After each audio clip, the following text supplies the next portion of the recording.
see me?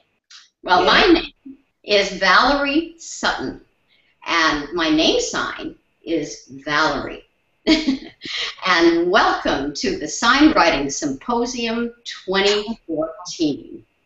This is an amazing celebration because for the first time in history, we have a way to write sign language that is used over many, many countries on a daily basis by sign language users in maybe over 40 countries. But in this symposium, we have 12 countries with 42 presenters, and they will be presenting their sign writing projects that they have worked on for many years. Some of our presenters have worked for a decade and a half on a project. And one presenter, Nancy Romero, has worked with me for 39 years.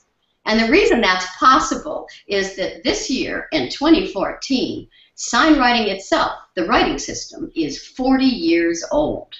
This is our birthday celebration, to have a sign writing symposium with so many wonderful presenters sharing their work with us. And did you know that even though I invented the original writing system back in 1974 in Copenhagen, Denmark, I had no idea that there were so many projects in the world. I knew there were some, but I didn't realize how many pages and pages of handwritten documents there are from countries like Paraguay and Italy, and, well, probably countries I still don't know about. But this symposium is about specific projects, and the intellectual people who have worked and worked and worked on these projects are coming together to share in these 4 days with the world what they have been working on. Because it is historic that sign languages around the world are being written. Even though there certainly are other notation systems, sign writing is used on a daily basis by deaf people and hearing people who use sign language in a way that never was done before, because we actually have literature, real books, novels. We have the entire New Testament written in American Sign Language. All 27 books of the New Testament. Imagine that, in thick books. Let me show you. This is the Gospel according to John, written in American Sign Language. And that will be one of our presentations, Presentation 7, today by Nancy Romero. And I want you to know that our presenters are presenting under 4 categories. We have presentations that are under education, and then we also have presentations under literature, like the one on book I just showed you. And then we have presentations that fall under the category of research. There are many researchers who are researching projects to find out what makes sign languages real languages and to write those grammar and syntax structures. There are research projects connected to literacy and how we all learn to read and write. And there are research projects connected to software, which is our 4th category. And the 4th category under software is just amazing. There are so many computer programmers and wonderful software developers who are working towards the goal of making it easy to type or to create documents in written sign languages. Well, there are also people who are writing by hand.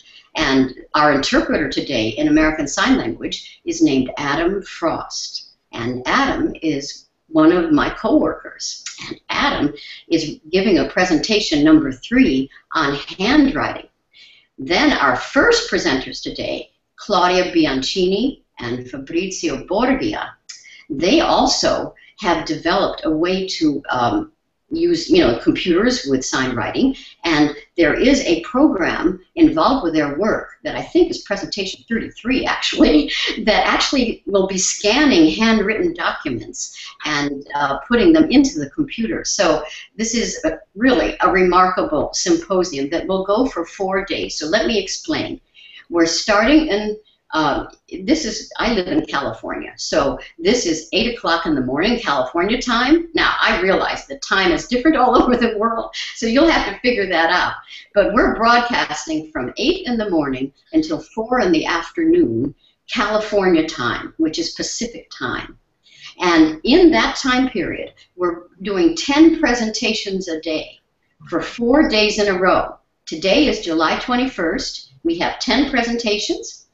So every presentation is about a half hour or 20 minutes with some questions and answers. And if you are watching this YouTube broadcast on YouTube, you won't be able to actually ask the questions and answers. But there are other ways to view the broadcast. You can view it through events in Google+, and when you do that, you can ask questions. There's a question and answer app. It's a Q&A, and I believe we've set it up, I hope. We're still learning Google Hangout software, but nonetheless, I believe you can actually type in questions if you're a viewer, and the presenters will see the questions later, and they can possibly answer you at the end of their talk. So each presenter has exactly 45 minutes to complete the speech, answer the questions, and make way for the next presenter. And it's just non-stop for 8 hours. And I am so happy that we've been able to do this. I am absolutely amazed. We have 4 people who work with my nonprofit organization. There's myself, and then there's Adam Frost, our interpreter today. And then there's Steve Slavinsky, who is the developer of SignPuddle software. I think he just waved, so I will show you. Wave, Steve. There he is. Okay. So going back to me for 1 minute, we have Steve and Adam and myself and Nancy Romero, the lovely lady I just told you about, who's interpreted and written the New Testament in American Sign Language. Well, the 4 of us, when we started this symposium, it was actually Steve who was giving us the encouragement and explained to me that we could do this online, and Steve suggested Google Hangouts. Well, this is great, and I love it, but without Adam and Steve and also other wonderful volunteers, which we thank, by the way, we would not be here today, because Google Hangouts is kind of a little bit difficult to learn, but I want to thank Google. I know that sounds funny, but after all, Google is a free and open system for us sharing, and what a wonderful gift to the world that we're able to reach everybody anywhere, and you can watch it for free. You can also watch this broadcast, by the way, on the front page of our SignWriting.org website. If you go to www.signwriting, all one word, .org, and you may have to refresh your browser if you visited in the past, you will see that I changed the front page just for these 4 days of this event so that you can actually watch the broadcast live right on our front page. That's exciting. So you wouldn't be able to ask questions from the signwriting.org webpage, but at least you can watch the broadcast fairly easily. So now I would like to explain that we have 12 countries and 42 presenters. 16 of them are from Brazil. We have a very high amount of presenters from Brazil because sign writing has just spread out in Brazil. They always say to me, oh, we don't use it enough here. But let me tell you, 16 presenters from Brazil are a lot, and we are grateful, and we welcome you all. We also have presenters from Italy, from France, from Malta, from Germany, from Canada, from Paraguay, from Honduras. It is a wonderful experience to meet all these people. I didn't know about some of these projects at all. So when they sent me their PowerPoints and their documents, I just was amazed. I have been working for the past 3 months on web pages that support every one of these presentations. So, for example, if you become interested in one of the presentations and you wish, darn it, you could know more, that's easy enough. You go to signwriting.org/symposium. And when you go there, you'll see a website that is related to our work. And going into the symposium, here, I think I see a graphic. Ah, yes, here we are. You can see that we have a web page, and over to the right, you can see there are these little words that go to the side.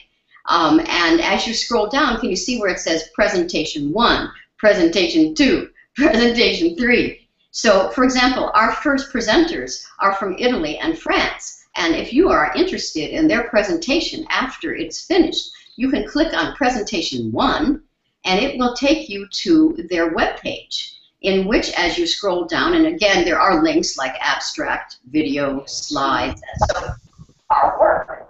And you will see that, I'm sorry, I thought perhaps there was a sound problem. Can everybody hear me? I hope so.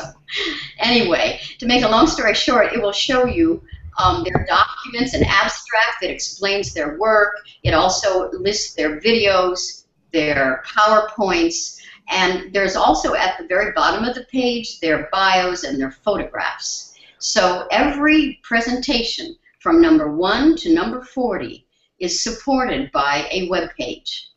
And you are also always welcome to write to me. My email address is Sutton, S-U-T-T-O-N, that's my last name, at SignWriting.org. And if you write to me, of course, I will help you later find whatever information you need. So besides doing these wonderful web pages, which totally blew my mind with all these amazing documents that people sent me, I mean, I was just amazed at it, we also had a great time with interpreters. So let me explain that the interpreters are from Brazil and from the United States. We are trying to support 4 languages in this symposium. Those who are from Brazil will have full support of interpreting for Libras, which is the name of Brazilian Sign Language. L-I-B-R-A-S is the name of Brazilian Sign Language.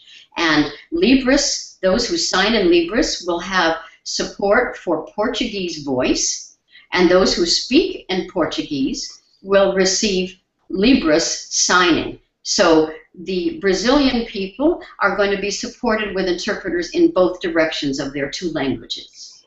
We are also trying to do the same with American Sign Language and English. So anybody who presents in English will have Adam to do the interpreting for them. And you should be able to see Adam in a small box down at the bottom of the screen.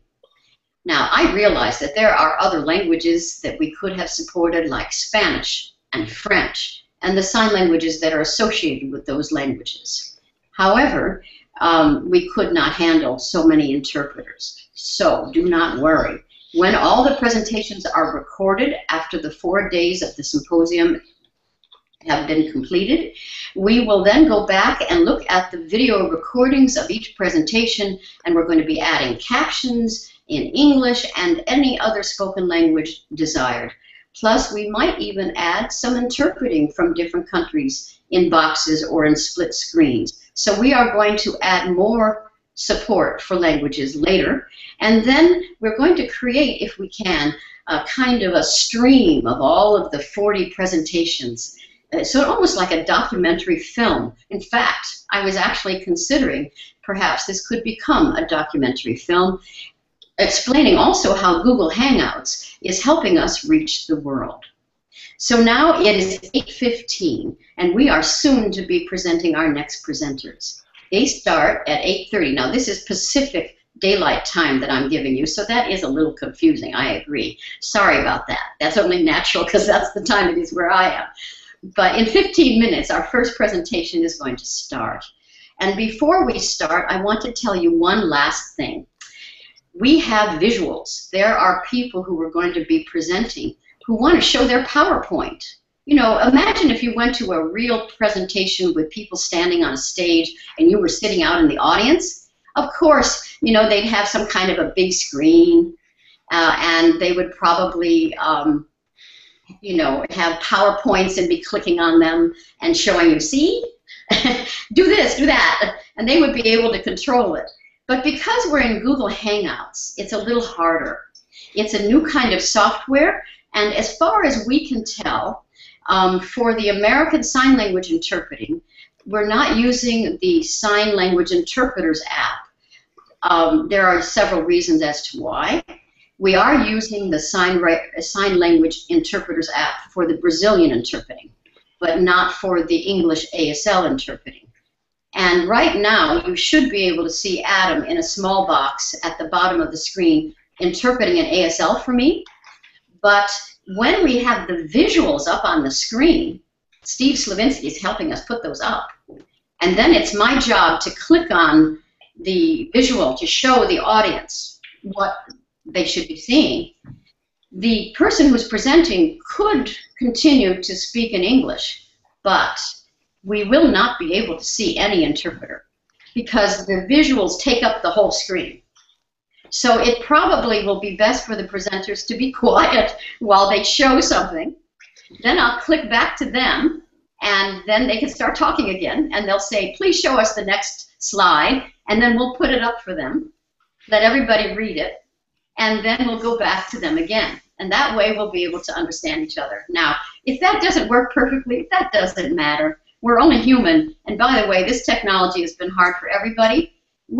I think one of the most important parts of this experience was the rehearsal time. It was absolutely wonderful. I wish we had recorded everything because so many people, really brilliant people, were so flustered and concerned about, oh, I can't get the software to work. Oh, where's my button? And I was the same. Let me tell you, I can't still to this day figure it out. So without Adam and Steve, I wouldn't even be sitting here. So if for any reason we have a problem with technology, please forgive us all. But this is 8 hours of streaming, and it's never been done before for SignWriting, that's for sure. So now let me tell you about the presenters who are going to start in about 10 minutes. Their names are Claudia Bianchini, and Claudia, I'm not sure, but I believe Claudia is from Italy, actually. But Claudia is a professor. Yeah, sort of. Okay, she just said to me, sort of. I'm Italian and French. I'm both. Oh, you're French. Oh, I'm so sorry. I actually asked somebody about this. You're both Italian and French? Yes, I'm both. Oh, wow. That's wonderful. We're happy to meet you, Claudia. To me too. That's good. Well, Claudia, tell me, now you are a professor in France, aren't you, at a university? Yeah. Yes. What is the name of the university? It's University of Poitiers. Oh, Poitiers. Is that in Toulouse? Can you spell that for me? Because I couldn't get that. P-O-I-G? T. Oh, P-O-I-T. E-R-S. I-E-R, yeah. That's okay. Yeah. Well, anyway, it doesn't matter. You see, this is an example. But Claudia is working with another researcher named Fabrizio Borgia. Have I pronounced that correctly? Who knows? And Fabrizio is from Italy. Yeah. And Claudia and Fabrizio have done a remarkable research on a program called SWORD. Now, in English, we would say SWORD because S-W-O-R-D sounds like sword to us. But actually, I think everybody out in the audience should know something. SignWriting is a way to write sign language, so that's why it's called SignWriting. But there are two letters, S and W, which we capitalize, make them big. So around the world, people started signing S and W to represent SignWriting. So it's a really cute name that your project has because it's spelled S-W-O-R-D. And I bet O-R-D must stand for something as well, doesn't it? Yes. So the S-W stands for SignWriting. That one I figured out, I think. Yes, and the O and the O-R-D are for oriented resources for deaf. Oh, that's perfect. So it's resources for the deaf. So the project's name is a long one, right? It's presentation 1 on our website, and it's the implementation into the SWORD project of observations arising from the process of users appropriating and adapting SignWriting. So now I believe we can probably bring Fabrizio in. We're a little bit early. Do you want to start early, or would you prefer to wait? The same for us. It's, as you like. Okay. We are ready. We're seeing something. I'm not quite sure what's happening. I'm trying to figure this out myself because you see, it's my job to click on a screen. So what are we looking at right now? This is you and Claudia. I think we're seeing you, aren't we? And here is the pro. Steve has something up on the screen. I'm just going to, did I do this right? Can you see a slide right now, and can you hear me? Yes, yes. We're doing pretty well. So this is the first front page of Claudia and Fabrizio's PowerPoint. Now, I'm not doing their speech, I promise you, but I'm just trying to see if our technology is working. So, but this actually says Swift on it, doesn't it? But nonetheless, this is about the SWORD project. Yeah, I see SWORD is there. So we got that going. Yeah, I think we're seeing you, aren't we? And here is the... Okay, now I'm getting some feedback in sound. I think that is from Paulo, and I think we misunderstood the time as to when he's supposed to come up, or as to when to view this. Right. This is what's going to happen, so everybody understands. There's a it's complicated. There's a link to go for visitors to go watch. And then there's a link to come into the presentation and present. And they're two separate places on Google Hangouts. So we had to send the presenters links. We had no choice, right? To be able to, everyone has to know where to come. But sometimes people are showing up thinking that they're watching when they're actually presenting or whatever. So that's why maybe that happened. And I guess, how are we doing, Maria? You're not Maria, you're Claudia. Sorry. Okay. It is actually about, in my clock, it says that it's 8:22, and you are starting at 8:30. And so that gives us exactly about 10 minutes, 12 minutes. Do you have any questions, Claudia, about how this presentation's going to work? No, I think it will be okay. And if I have understood well, when I have to show something, I tell you to just to put the presentation. Yes. Yes, that's right. You say, please show slide 2 or please show slide 3 or something like that. Yeah. Okay, because I have slides that I need to show you and other that we can jump and I just talk without the slides. So. That's right. So what I will do, it's my job to click from screen to screen to make sure we see everything, but Steve is in the background, and he's actually putting the visuals up. So Steve and I are a team, and if we, for some reason, make a mistake, you can say, Valerie, we don't see it, and then we'll just try to find it. Simple as that. So we'll just keep communicating, and remember, this is live. We can always redo things later. I just tell you the slide that I need to highlight, because the other one we will jump, and because we need to see the interpreter. Is that right? That's right. So let's say we wanted to look at this. I'm going to go to the slide. Now, when you're looking at that, can you see the interpreter? You might be able to because you're presenting. But the view. I see the slide and I see the interpreter in small. So for me, because I'm hearing, is good, but I don't know for the... Yeah, but the visitors, unfortunately, cannot see the interpreter. Oh, okay. So that's why it's very different when you're presenting. I'm sorry about that, but that's the way it is. So it's okay. We're doing fine. And yes, so you tell me, here, I'll go back to you now. You'll say, like, for example, what is the next slide that you'd like to see, Claudia? Okay, so it could be... Wait a minute, because allora wait a minute, pagina con le note, because the first slide we need to see, I think it will be, because I don't have the numbers of my slides. So well, that's okay. Steve, you want to show the next slide? Can you do that, Steve? I can always tell you to go to the next slide, and then when everyone needs to see it, I can tell, okay, let's show the slide. Maybe it's better. Okay. So here it says introducing the sword project. I think this is the next slide. Okay, yes. Okay, so we did do it, and the only way that we're going to be able to see the interpreter is for me to bring it back to your face, and you're talking now. So that's, you see the interpreter at all times, but the audience will only see the slide or you and the interpreter, one or the other.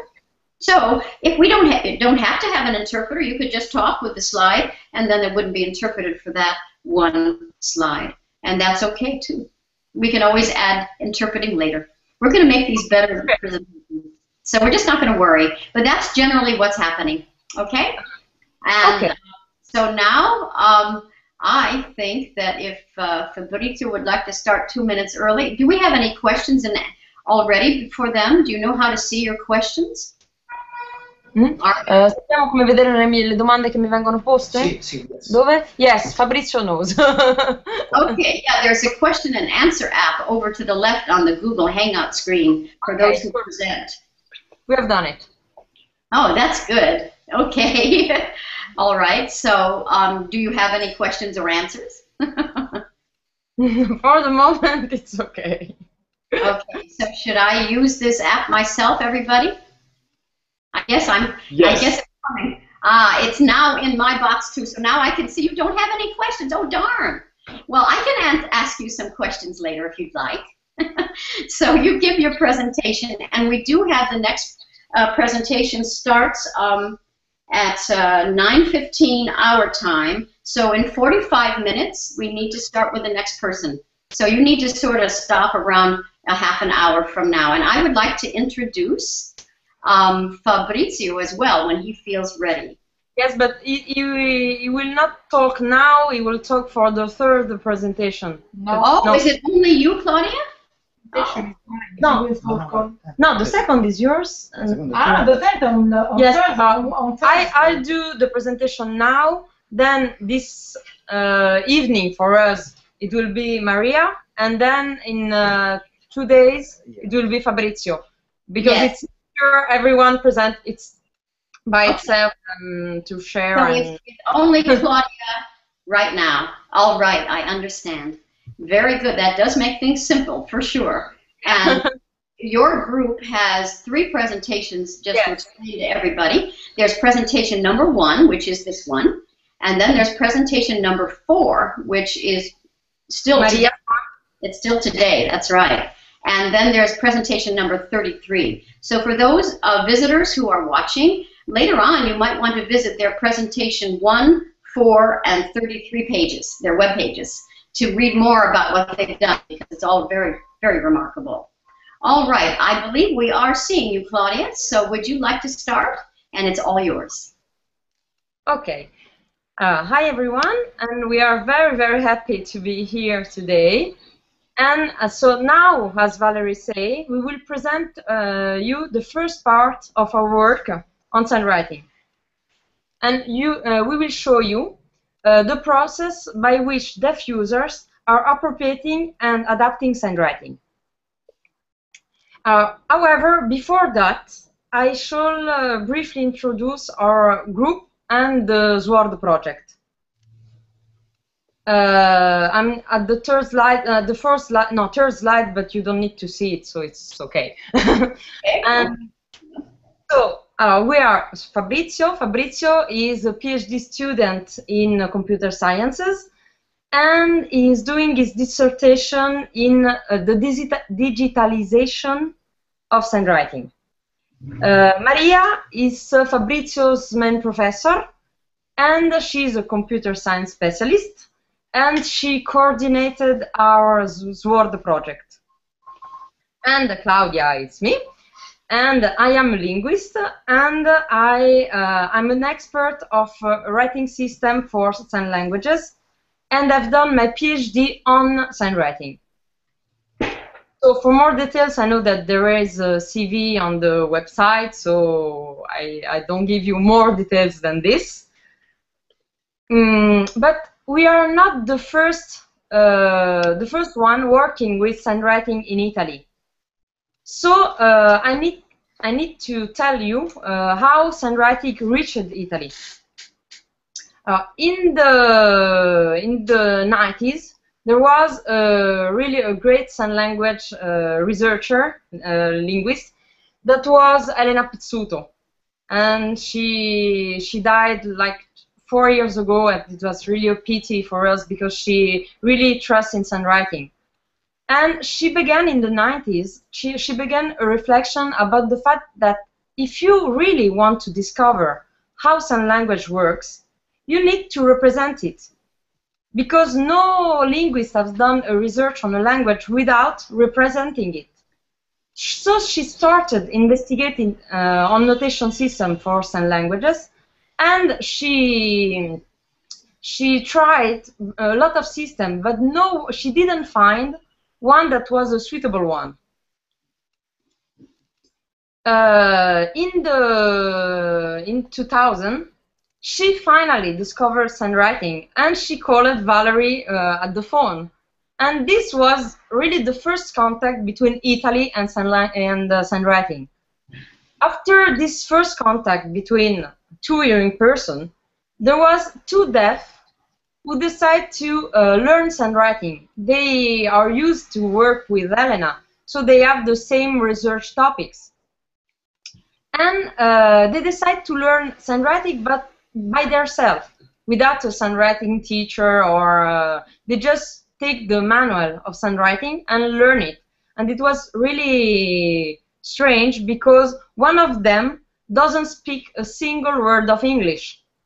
And so he studied on the manual without knowing English, and he learned SignWriting,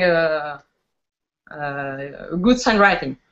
And this is really the moment where these two deaf that were Barbara, and the sign is this, and Paolo, the sign is this. And when they decide to learn SignWriting, this is the beginning of SignWriting in Italy. The SignWriting working group got bigger, and in 2007, there were 3 hearing persons, and I was one of them, and 6 deaf persons working with SignWriting in Italy. And because everyone knew sign language was the only language using during the working hours. So we use it during the meetings as well as during the coffee breaks. And it is very strange here in Europe, because usually in sign language labs, the language is a vocal language and not a sign language.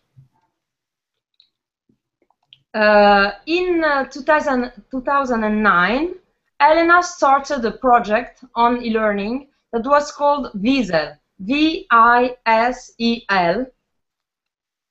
and in which Maria was involved as a computer scientist expert. And this was really the first step of our SWORD project. Do I speak too fast for the interpreter? Because it's one of my big problems. So please tell me. No, it's perfect. I think it's okay. The interpreter says it's okay. Okay. So, next slide, please. Next slide, please, yes. But this is only text, so if someone don't see it, it's okay. But what is the SWORD project? SWORD means SignWriting Oriented Resources for the Deafs. And it's a collaboration between experts of computer science and linguists to develop a series of digital systems for SignWriting. It will allow SignWriting to become more accessible to deaf users, but to researchers in sign language too. And the philosophy of the project is based on Elena's idea of deaf-centered research. That means that we need to do research with the deaf and not on the deaf. And this is the thing that Elena used to tell me, because I was one of her PhD students. And she always tell me you have to do research with the deafs. So next slide, please. Next slide. During this symposium, no, this one, okay. During this symposium, you will see us 3 times, speaking about 3 parts of our project on SignWriting. So now I'll show you the linguistic research frame. Then Maria will show you one of our software that is Swift, and here too we use the SW in the beginning of the word. That is a digital, and Swift is a digital editor for SignWriting, and the sign is this. So you have the S and the W in Italian Sign Language, but then you do like this. And this is the Swift sign, like this. Yes. And then we have the OGR, that it's handwriting recognition and digitalization software. Can you go to the next slide, please, Valerie? Okay. So now I'll begin with the main topic of our presentation. And you jump to the other one, that is the 8th. The next one. Oh. I'm waiting for it. Yeah. Okay. In our analysis, we decided to have 2 different approaches. So the first one, we call it in vitro analysis. So we consider SignWriting in its fundamental structure, regardless of its actual use. The second one was an in vivo analysis. So we consider the way by which deaf and hearing individuals use SignWriting. For this purpose, we have observed for 5 years Elena's collaborator. And we also had a look at the sign language, at the SignWriting list. Okay, so we look at the collaborator of Elena, who was the first group working with SignWriting here in Italy. Next slide, please. Okay. I used to say alors, like in French. So you all know the SignWriting list better than the issues highlighted in the Rome's lab, because in the Rome's lab we are quite close. And so let's speak about the sign language list, the SignWriting list. If you observe the mail, very often people ask things like, I don't know how can I write this down, or I don't understand the way this glyph can be used, or is there a difference between this glyph and this other glyph? And these questions are quite always the same. Like 1 or 3 times in a year, there is the same question that comes again. And every time you, Valerie, answer saying, oh, I remember. Years ago, I tell it. Okay, and so we observed the same in our lab.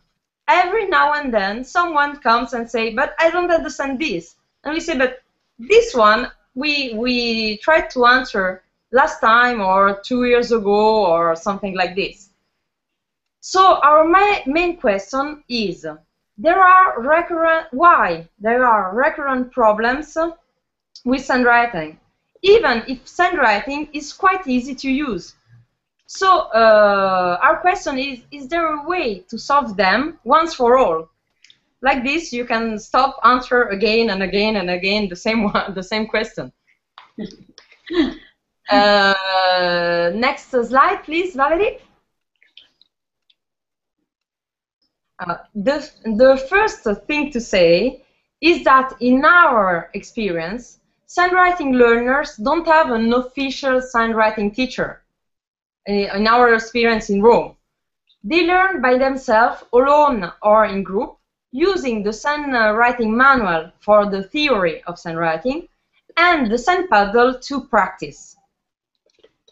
The second thing is that the amount of glyph used in SignWriting has increased over time. And this have left some traces in the ISWA organization. I know that in 2010 you have done a new ISWA, but my thesis was in 2000 and I make my analysis in 2008. So there are things that I know that you have already corrected. I say something that is not actual, but I think that there are tracks that we can follow even if you change the ISWA, I hope. The third thing, I think, is that neither the manual nor SignPaddle give explicit rules. So let me clarify, because I know that this is strange. Rules are explained in the manual and they are used in the SignPaddle. But there are rules that are very, very similar one to the other, and they are not put in relation into the manual. So new users that decide to use SignWriting, they don't see that they are exactly the same rules. So they don't need to learn two rules. It's just one rule. But in the manual, they are explained in two different parts of the manual. Okay. So let's see some examples. And now there is a slide that you need to see, but before I will explain what you have to see. And then I tell Valerie to show it to everyone. Fine.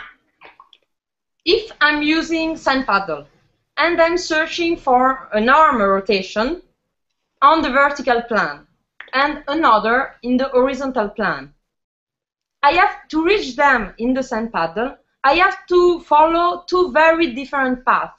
And if you look at the slide, you will see the path. So you can show the path, and I shut up for... Oh, okay.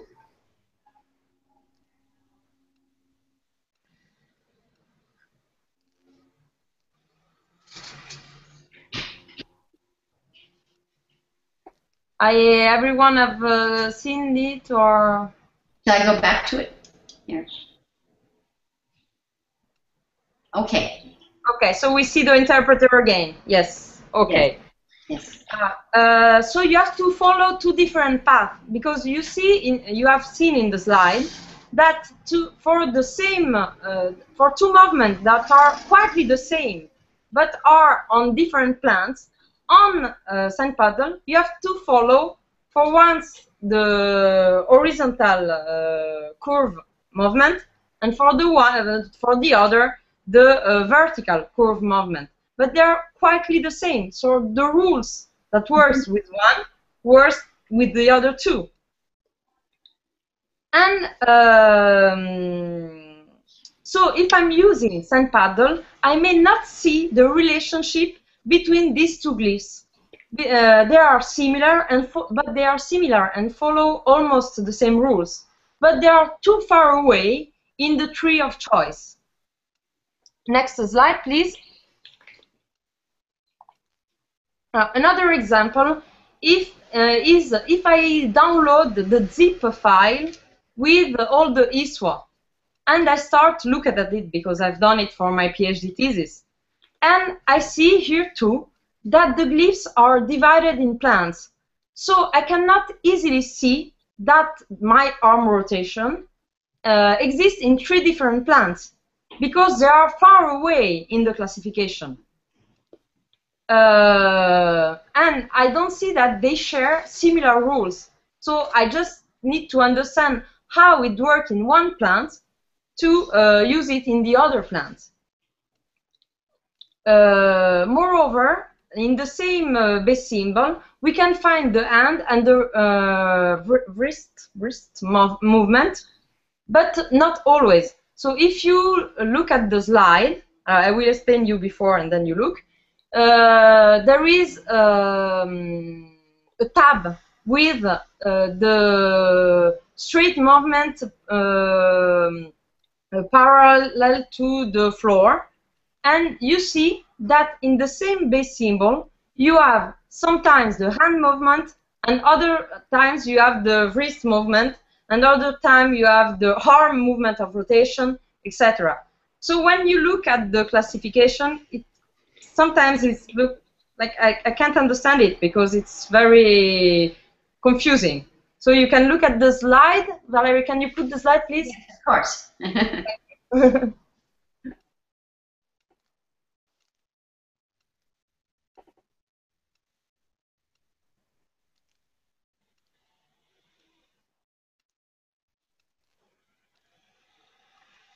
Okay.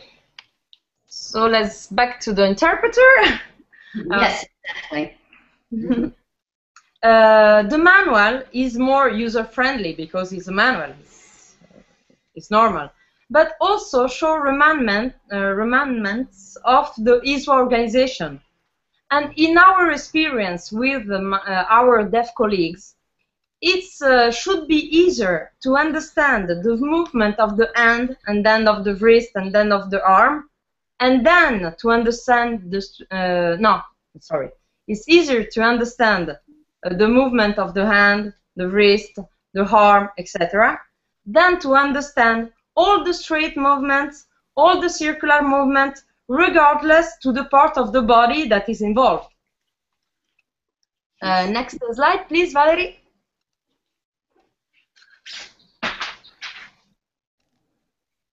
So we try to organize ISWA by looking. If we try to organize ISWA by looking both at the plan and at the body part, we can obtain a good view of what SignWriting can really code. And it's an enormous amount of things, and it is fantastic. And if you look at the slide for 2 minutes, you will see that there are white cells and orange cells. The white cells are what SignWriting in 2008 can actually code. And the orange cells is what is missing and that we decide to add. So please look at the slide.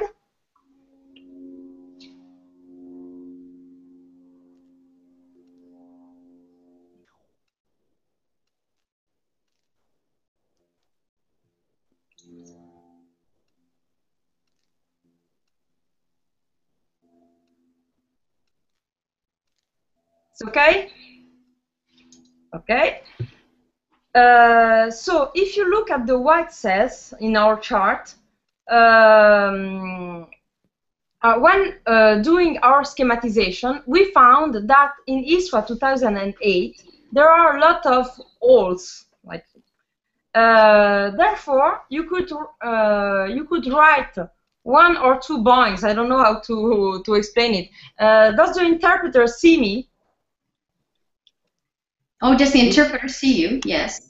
Yes, you see me. Okay. I can see you. He will do it for me, if possible. We can do in sign language. You can do it once in SignWriting. Sorry, we can do it once, or you can do it twice. Okay, and you can do it 3 times. But with the classification, with the SignWriting in 2008, you can do these 3 movements only in the sagittal plans. So in the plan that is cutting yourself in the middle of the face. I don't know how to explain it. And for the others plan, like the vertical one or the horizontal plan, only the 2 boings are have a glyph. Okay. So for years, our deaf colleagues told us that it was impossible to write down in sign language the Italian sign for shelf. That is like this. Like this. Okay? Because they say, okay, I can do it 2 times, but not 3 times, and I need to do it 3 times.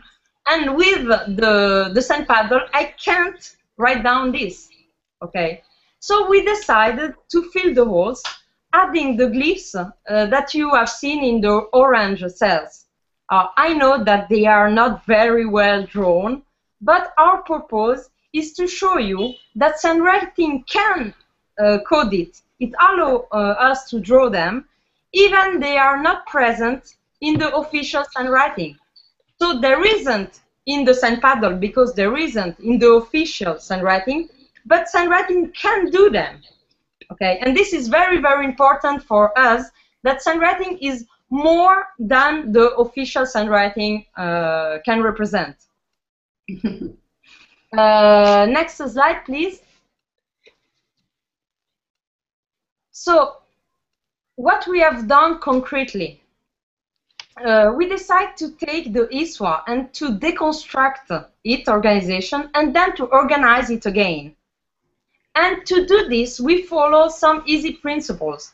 There are 5 easy principles.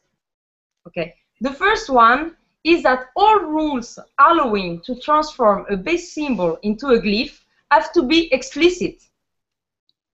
The second rule is that all rules have to be coherent.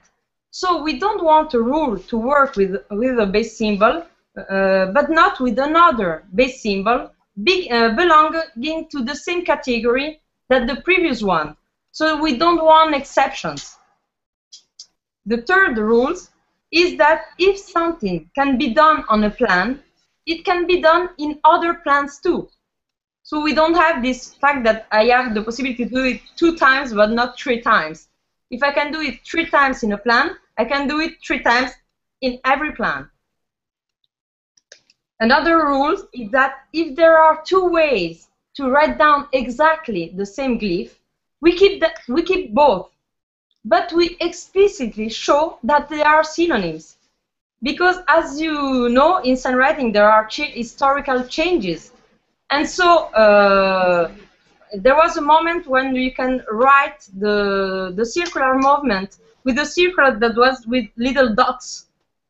And then we have the 2 circular lines, and for a moment there are both, and then one disappears. But we say, okay, if maybe someone prefers the old one, it can stay if someone prefers it, because our deaf colleague speak about the, I don't know if it's a good translation, the taste of SignWriting. They say that sometimes they prefer the graphic of the old one because it is more tasty for us, for them.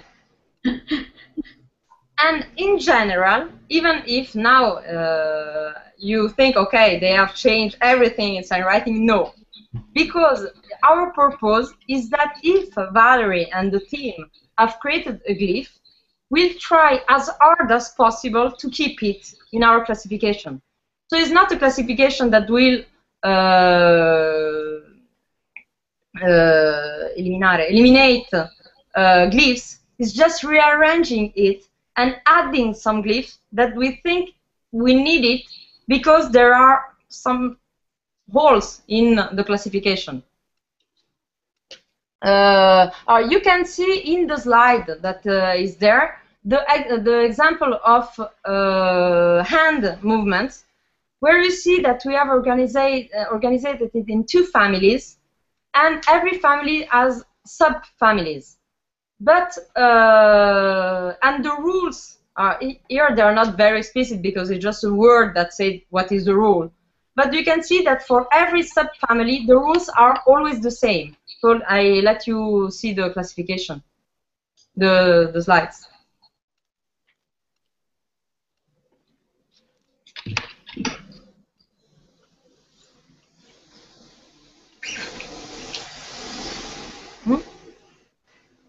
It's okay? Yes. Okay. Next slide, please. So using our reclassification has, for us, many advantages.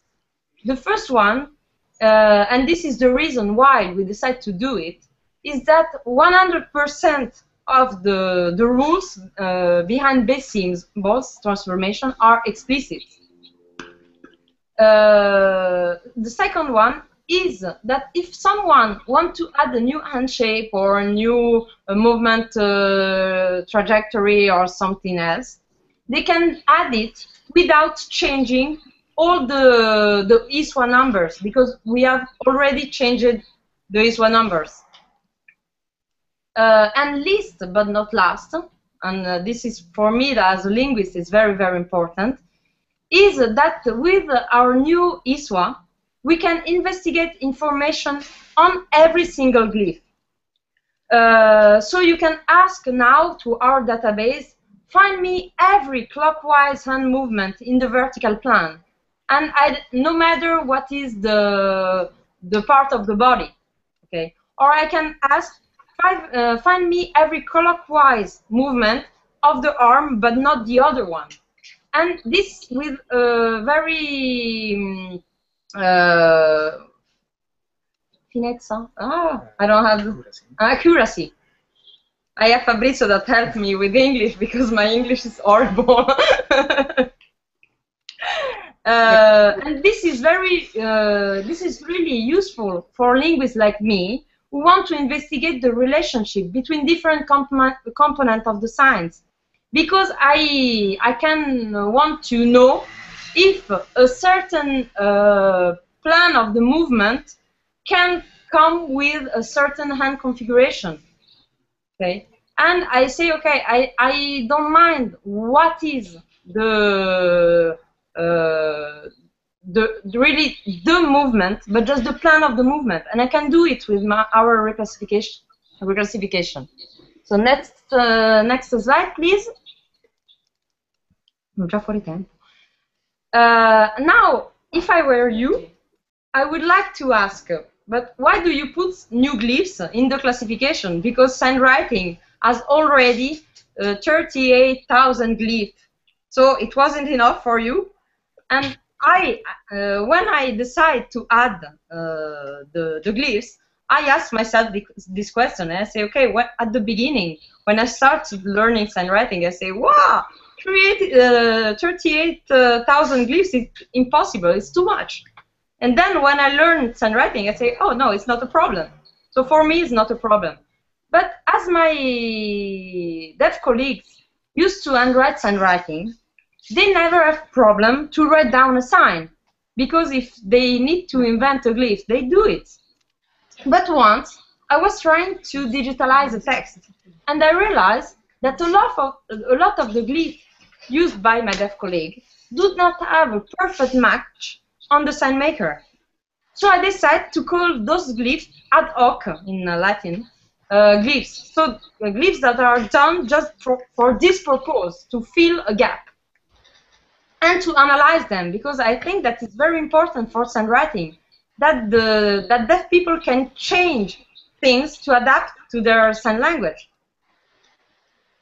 So I discovered that those new glyphs were very, very well integrated with SignWriting, because they followed those rules that are not explicit, but they are present, and that all deaf people using SignWriting learn just because they use SignWriting. So when I decided to reorganize SignWriting, I thought that it was not a problem to add new glyphs to avoid some exceptions, but only if I could follow these implicit rules that my colleague followed to create new glyphs. Next slide, please. Okay, this one. So let me explicit the rules that my colleague used to create an ad hoc glyph. It is worth noting that they do not invent them with thinking to the rules, but they just do it. And then it was my analysis that underlined that those ad hoc glyphs exist. So what has to be an ad hoc glyph? What the glyph have to have? The other glyphs appear when there is a gap in the ISWA, or when my colleague don't manage to find the appropriate glyph. But maybe it exists, but they don't find it. The ad hoc glyphs are always consistent with SignWriting rules, which means they must be created by changing the nature of or the shape of an existing glyph, by merging two existing glyphs, or by creating a total new glyph but always respecting the rules of SignWriting. And they have a particularity, is that they have to be very easy to read for every SignWriting user, because the readability is what makes SignWriting so good to represent sign language. So if a new glyph, obey to all that rules, it can aspire in a moment or another to become an official glyph of SignWriting. Okay. So if you look at the slide for 2 minutes, I will show you one of these ad hoc glyphs that is done by merging two existing glyphs. So see the slide.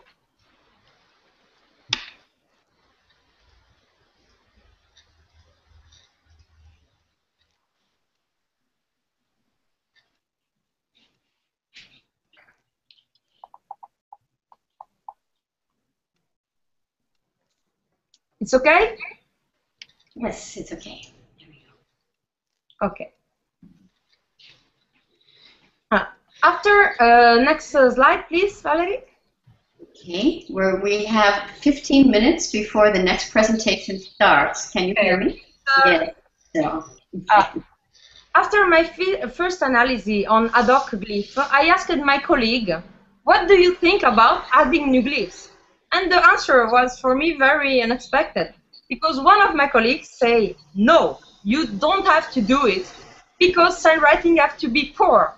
Not poor, pure.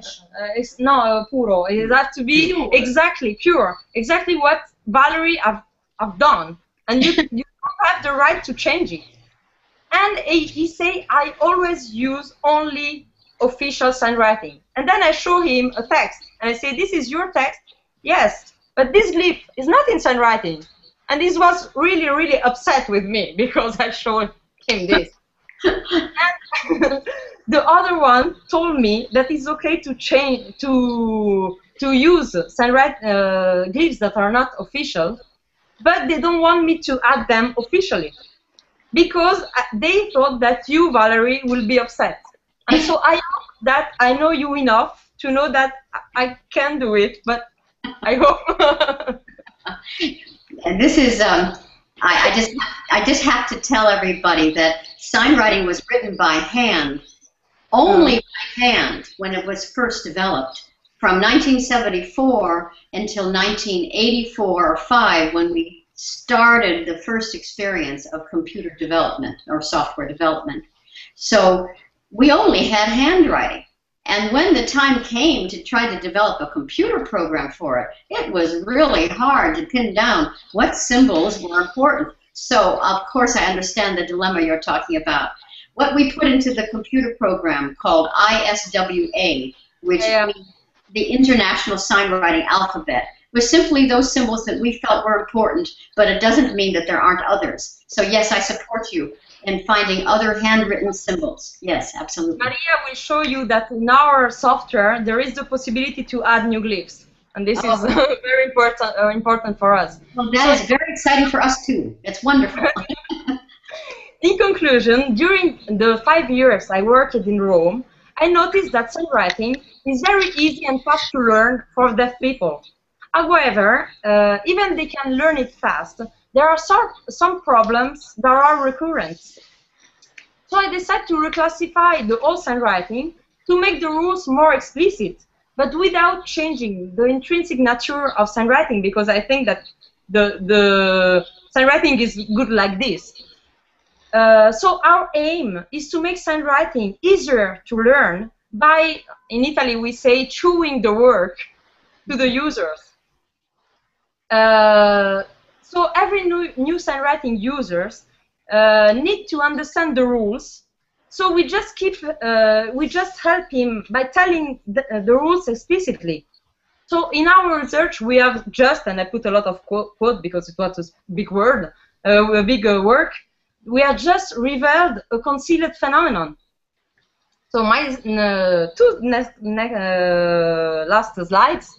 Oh, of course. My last slide, I want to make a generic conclusion on SignWriting, Because even if SignWriting this year is the 40th anniversary, is still a very young system for the history of writing.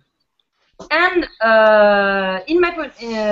and it's a system that needs users to grow and to become something that will be really a system to write sign language, and that would be expanded to all deaf communities. Oh, and that the fact that we need the users is the power of SignWriting. Because it's not a system that is imposed by linguists or educators to the deaf, but it's a system that was born from an hearing person, Valerie, but now grows inside the community. And this is, for me, is really fantastic. And for me, as a linguist, when I do a research on SignWriting, it's more than just observing a writing system, because it's almost the first time in the history of linguistics when we can see the emerging of a new writing system and touching with our hands how the community use it, how they appropriate it, and they adapt it to their own uses. So it's really, for me, SignWriting is really a very important linguistic issue. To close my presentation, and you can go to the next one, please, Valerie. Maria, Fabrizio, and I would like to say thank you to all the people that have helped us with our research. So the graduating students of the Master in Computer Science in Rome University, of the Sapienza University in Rome, because they contribute in the implementing of part of the SWORD project. All the deaf and the hearing staff of Elena's lab, the Sign Language and Deaf Studies lab at the ISTC TNR in Rome, so Elena's lab. And moreover, we wish to dedicate this presentation and the other two to the loving memory of Elena, because for our work, she is a very important person. And we also want to thank all the PhD director, colleagues, etc., that helped us in this now it's 7 years that we work with SignWriting. So, and thank you to everyone to have heard this presentation, and I finish. Oh, bravo, bravo. Thank you very much, Claudia. And I want to express how much I loved Elena myself. And we miss her. We miss her terribly. So I know she would be very proud of your work, all of your work in Italy and in France. And we are proud of your work as well. Thank you for this beautiful presentation and for your wonderful projects. We are here with you and we support you in all your choices. I do want everyone to know that SignWriting is a very large writing system, but that is because it writes the way we feel and the way we look when we sign, and it's so natural for deaf people and signers to use it that they don't even realize they're using a lot of symbols. When it comes to doing computer programs, we all know that it takes analysis to figure this all out, and that's what you are contributing to our society. I want to thank you so much, and we look forward to seeing presentations 4 and 33 connected to your work, Claudia, and I hope you will stay and watch the rest of the presentations, and that you will stay in touch as well, because as you know, Steve Slavinsky and I, who work on the software Sign Puddle, we are very blessed and feel that we can work with your programs and coordinate our work in the future. So that's a good thing. So thank you so much. And now I guess I'm going to ask just one last question of you. When you were talking, it may be, let's imagine somebody wanted to ask you a question. Can you hear me? Yes. It's Valerie Sutton asking the question, but nonetheless, it's really Claudia. I'd like to ask you, Claudia, you were mentioning ISWA, and could you explain to the audience who may not know what that is? What does it stand for? Okay. So ISWA is the International SignWriting Alphabet. Is the amount of all the glyphs in SignWriting, but that have been digitalized. So it's all the glyphs that are under the SignMaker or the Swift Fabrizio Swift program. So it's what you can write down with the computer. That's right. So we have the International Sign Writing Alphabet, which is ISWA. And we can all pronounce it differently, but that's what we're talking about. And I know it's funny because I don't even call sign writing SW, but I know half the world does. So we're all learning each other's terminology. Well, nonetheless, Claudia, once again, thank you so much. And now I'm going to be introducing our next speaker. So I am going to be moving on, and I'd like to welcome Stefan Boermann, who is from Germany. Hello, Stefan, and first give me 5 minutes to introduce you. I know that I am not completely knowledgeable about your work, so you're going to tell us everything that I have to tell everybody about a book that you wrote. I love your book. This is a book by Stefan Boermann, who is a teacher of deaf children in Osnabrück, Germany. And Stefan not only has used sign writing for over a decade and is a good friend of mine, and I'm grateful to know him because he has expanded our world in so many ways. Stefan has taken the mouth movements and the symbols we use in sign writing to write general facial expressions and has applied those to developing a way to actually, I'm sorry, I'm not really showing this right. Let me show you me for a minute. I wanted to show you this book, and I got confused because I'm running the screens. This is the book, and I love this book. See? And Stefan is really cool. He can do all kinds of things. He has beautiful books. And now I'm going to introduce Stefan, who is such a brilliant teacher of the deaf, and he'll tell you about everything he did, because he's better at telling. So welcome, Stefan, to our broadcast. Okay. So let us just check. Can you hear me? Yeah, we can hear you. Okay, that's great. Because before my headphones didn't work and now everything is okay, fine. Yes. Okay, I would like to introduce myself, but I would like to start with a video I took 5 years ago. And Steve, perhaps you can show it? Do you know about this, Steve? Ah. Yeah, I do. If you switch to the video feed. I have it there. All right. Is it playing? Yeah, I guess it's playing. Here he is!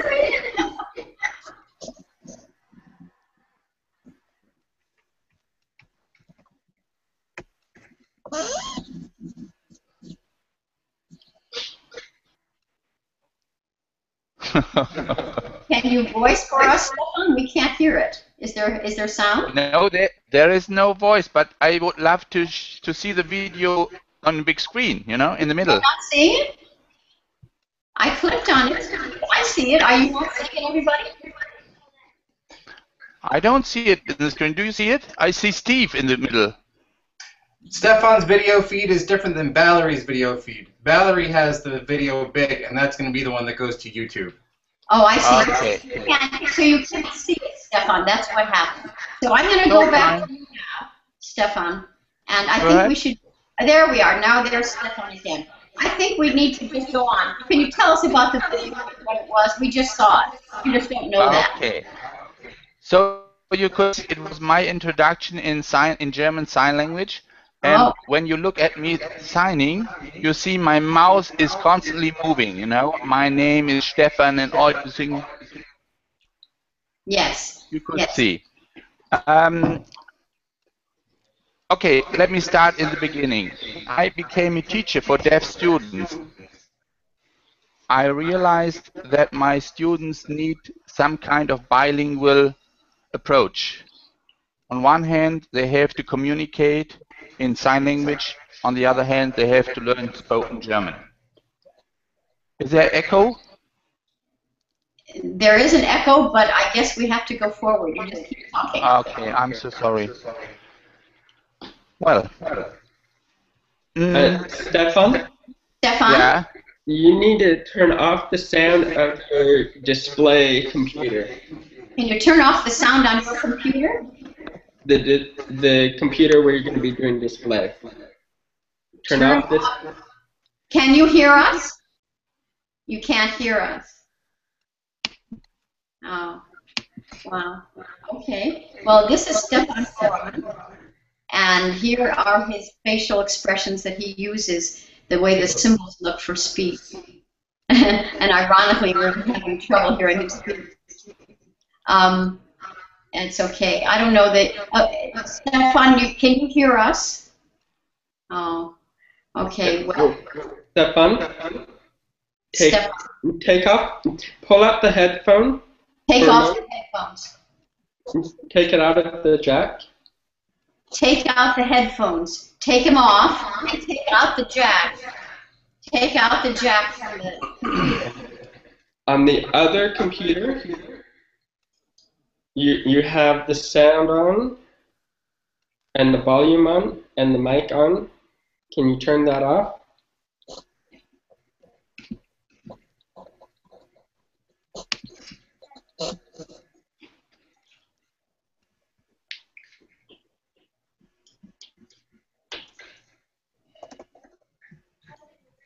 So while Stefan, here we are, Stefan. Can you hear us? Okay, we can't hear you now. I'm so sorry, but I'm really sorry about this. I think we need to stay just on the screen when Stefan's sound comes back. Can you hear us, Stefan? Because that's important. Okay. Can everybody else hear me? Adam, can you hear me? Steve? I can hear you just fine. Okay. All right. So I don't quite know what to do. I could go over here to the screens, and Stefan, Steve could scroll down and show the web page, I guess. The point is that Stefan has a beautiful way of writing the mouth movements, and we have web pages and all kinds of documentation on this in the web. I mean, huge amounts of documentation. So this can definitely be represented later, and don't you worry about a thing. Somehow you need to disconnect, I guess, the headphones from the computers. Is that right? Just have one computer and not do too many visuals would be better for us. I don't know. Can we hold on a second, and can I say something? Yes, you can. Can we ask that those who are not involved in the technical aspect and not involved in presentations right now to watch the presentation on YouTube or on the link that we have on the front web page instead of being in here, because I think we're having a little bit too much of a... I agree. So Charles and Eddie and Deborah, you're not presenting right now. So you need to leave and watch the presentations until the time that you're ready to present. Do you know the time of your presentations? In other words, I believe Charles isn't presenting until the very end of the day. So if Charles, you were to go to the visitors link and just go to SignWriting.org on the front page of our website, and you can watch the whole show until the time comes for you to really present. Okay? And then that would work. So I would suggest that Eddie Stroll from Slovenia, darling, could you maybe leave and go and watch the show until it's time for you to present, which you're not presenting today anyway. You're not presenting until way later. So you want to go to the visitors and to look at to go to the visitors link and just go to SignWriting.org on the front page. Yeah, and then you can watch it. And then on the day that you present, you go to the link that you went to today.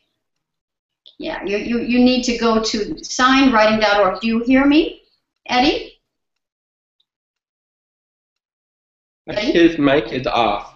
Oh, okay. His mic is off, but... Should I take him away? I'm sorry, everybody. I'm not sure how to manage this. We have given everybody different links, and it's been confusing for them.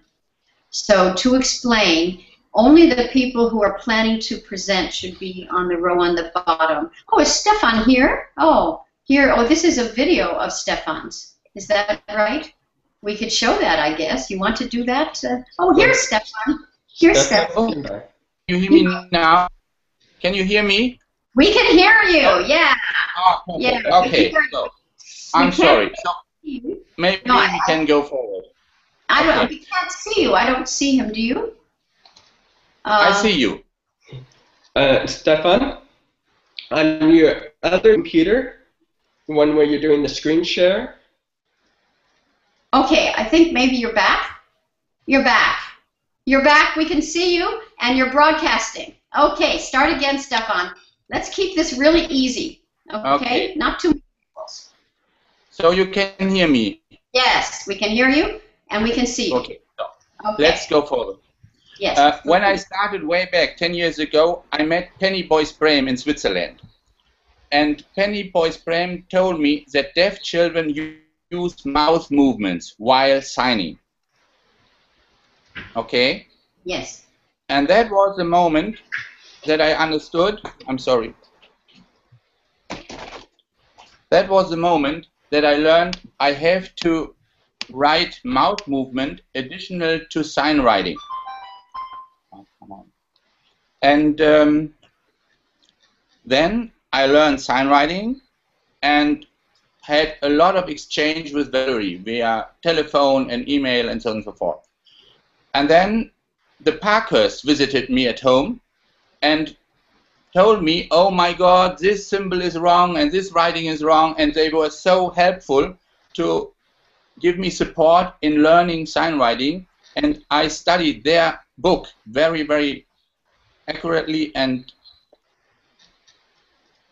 exactly, and I learned all the materials that were published with Goldilocks and learning sign writing and lessons in sign writing and videos and so forth and so forth. And then I started just to copy the writing and spelling of Valerie so that I got a feeling, what does a good sign look like? And at that time, we wrote with SignWriter DOS program, and I still have it on my computer. I still love it because there are some features that are really wonderful and that give way to what we already use or what we use right now. Maybe we can just give some visual input how I work in my classroom, okay? So I would like to switch to the share screen and show some photos of our class. Let me try this. Okay. You want to do it? That's Stefan's other screen. So how do I do that? I have to. Do I click on this? Hold on a second. Let me go over it and see, okay? Okay. I don't know how to do it, Stefan. I'm sorry. I don't know how to. Oh, is it this one? Oh, it's this one. I think I figured out. Maybe? No? Oh, no. Now he's off. Okay. I know. I clicked on that and it just went off. Yeah. So look, wait, you stay. You stay. Look what happens. Nothing. So now you see? It doesn't show. I'm trying to tell you it doesn't work. I can't see, Stefan. I'm sorry. I can only see you. Well, it will. I that's think the we should. setting. Yes. So, okay. That is. Okay. All right. Thank you. So, yeah. Can you imagine? In my classroom, there are now 9 students. You know, from Turkey, from Greece, from Ukraine, from everywhere. And this boy on the right side came in today. We never met him before. He has never seen us before. And he enters our class. You see the next picture? Yeah. Okay. So our guys tell them, in Germany we learn signing. I'm sorry. Oh yeah. Okay. Here in Germany we learn signing and speaking. And we use sign writing. Okay. Let me show the next picture. Okay. Yeah. Okay, switch back to me, please. I've done that. That's good. Go ahead. Okay. Have you seen at the blackboard there are mathematics things to do, to calculate? And this is the thing I always go to do with deaf students. I teach them calculating by head, and this gives them a powerful and strong feeling. And then I say, well, the same way we learn to calculate, we will learn spoken German language and will learn to read and to write and to sign and everything else. Please switch back to the photo 4. Yes, I've done that. Okay, so you see 24 times 20. So. Yes. Okay. Now, switch to the next photo, please. Okay. This photo was taken. I'm sorry. Let me show myself.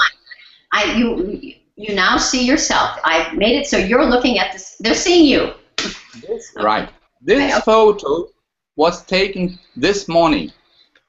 So this new boy is coming to our class, and I introduce how to speak his name in German spoken language, writing the mouth pictures to the blackboard. Okay? Just show this again, please. I've done that. It's very good. We're looking at it. Right. Okay. Now, next photo, please. Yes. We're there. Okay. Let me explain. Now we're looking at you. What you see on the picture is amazing. What is going on? This boy, Marcel, has seen sign writing for the first time in his life 5 minutes ago. I wrote 1 page with our new DLEX editor and explained to him what is written in sign writing, all the sign names of the other students. Then we cut the paper in pieces, and he had to read and to give to every student the appropriate piece of paper with his sign name. Just show the picture again. We're looking at it. Okay.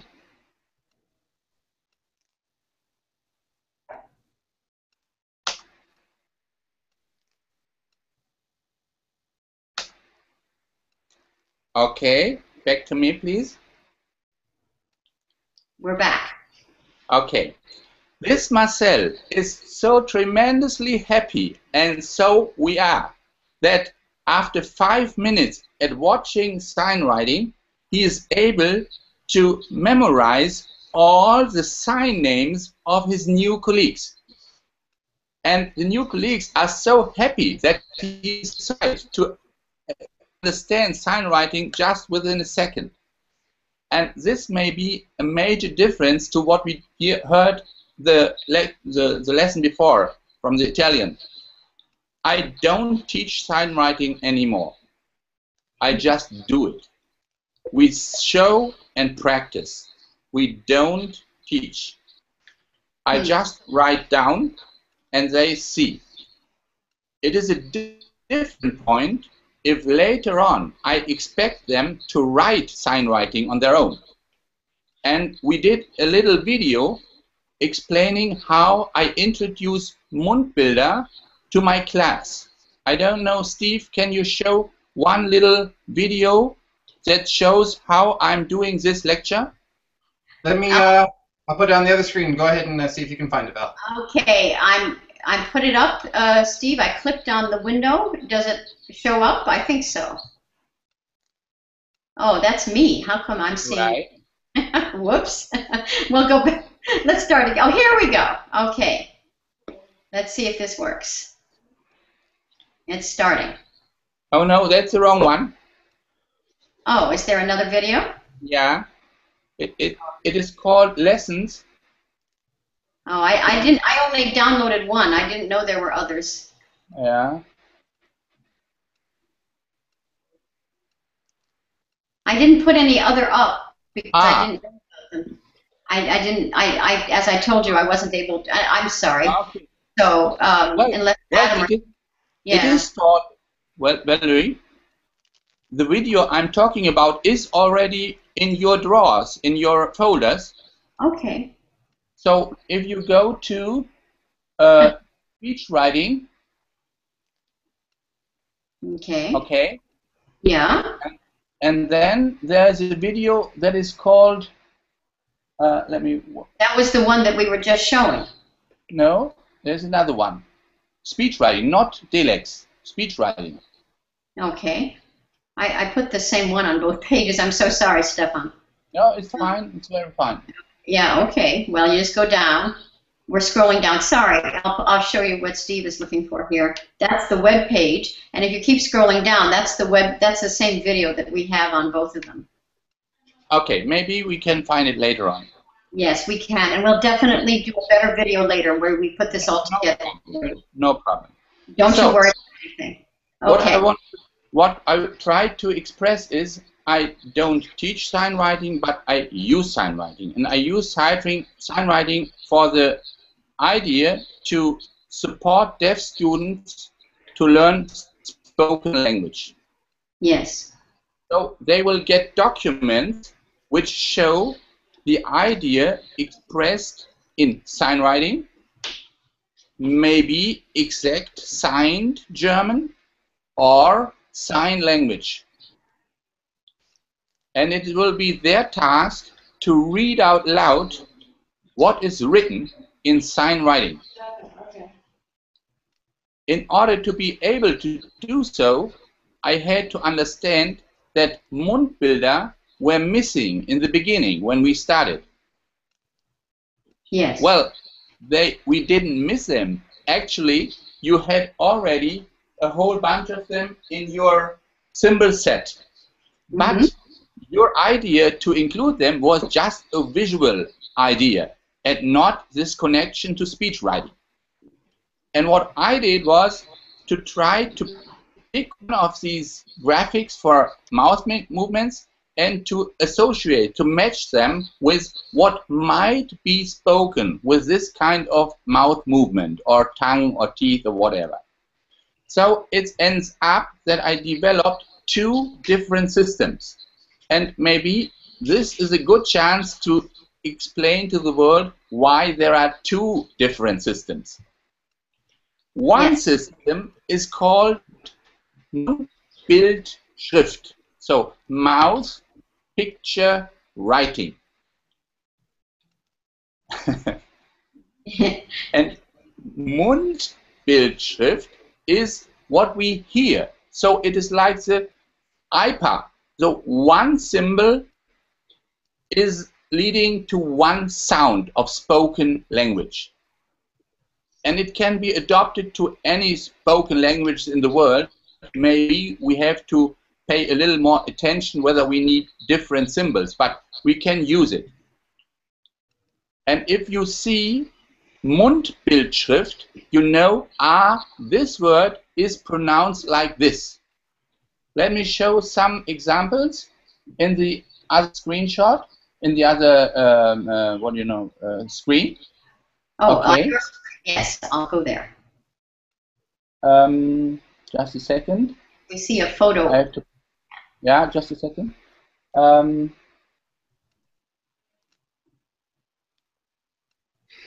Yeah, like this. And now we go. Also, I have to share. Do you see this? No. Yeah, we see a photo of a young man with you in a classroom with his arm going straight forward. That's not what I want to show. Just let me share. All right. I learned it from Adam yesterday evening, so it should work. This is Google Hangouts. We are hanging out. This is relaxed. You know, it's like being sitting in a cafe, and if you had some food there, it'd be a lot more fun. What you see here is the way we speak the alphabet, okay, of S, T. This is English alphabet. On top, I'm sorry, we have to go back to the photo. I just did that. And then we come sorry, back. I have to explain, and then we will go back to the photo. Yes. So when you watch the photo once more again, you see little lines coming from the mouse or gaps in between some symbols and so on and so forth. So what I had to do is to make the difference between voice and voiceless, long and short, and what is it else? Long, short, voice, voiced. We'll see. All these things can't be seen by a deaf person. So I had to understand that for Mundbilder in SignWriting, in Gebärdenschrift as we call it in Germany, I have to invent a different symbol set. In fact, I didn't invent the symbols, but I added new meanings to these symbols. And if you look now to our SignWriting, never mind in SignPuddle or in our Dilex documents, you will find lots and lots and lots of signs, all added with Mundbilder. Let me go to a chart where you see what a mouse movement should mean. Okay. I prepared some paper, so we haven't to switch between the screens. Can you see this good? Yes, it's good.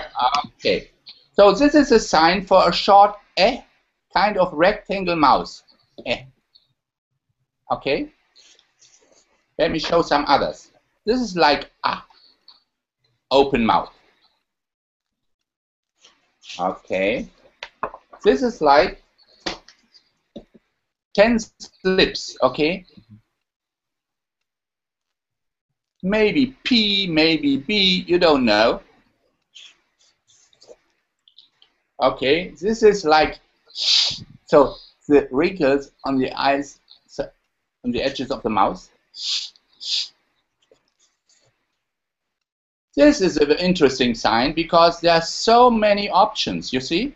The tongue is on top and you don't know. Is it like D, or is it like T, or is it like N, or is it like NT, or is it like DT? You don't know. You just have to find your way.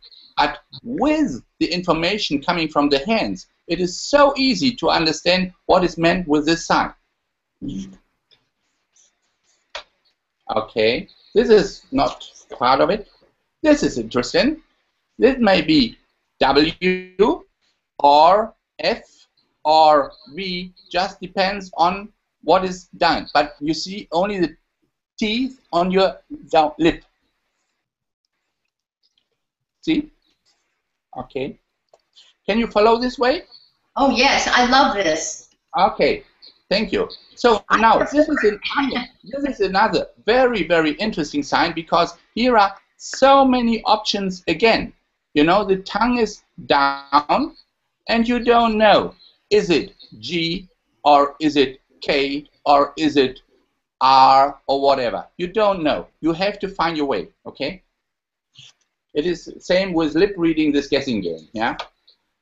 Now this, protruding lips. It's a wonderful sign and easy to understand.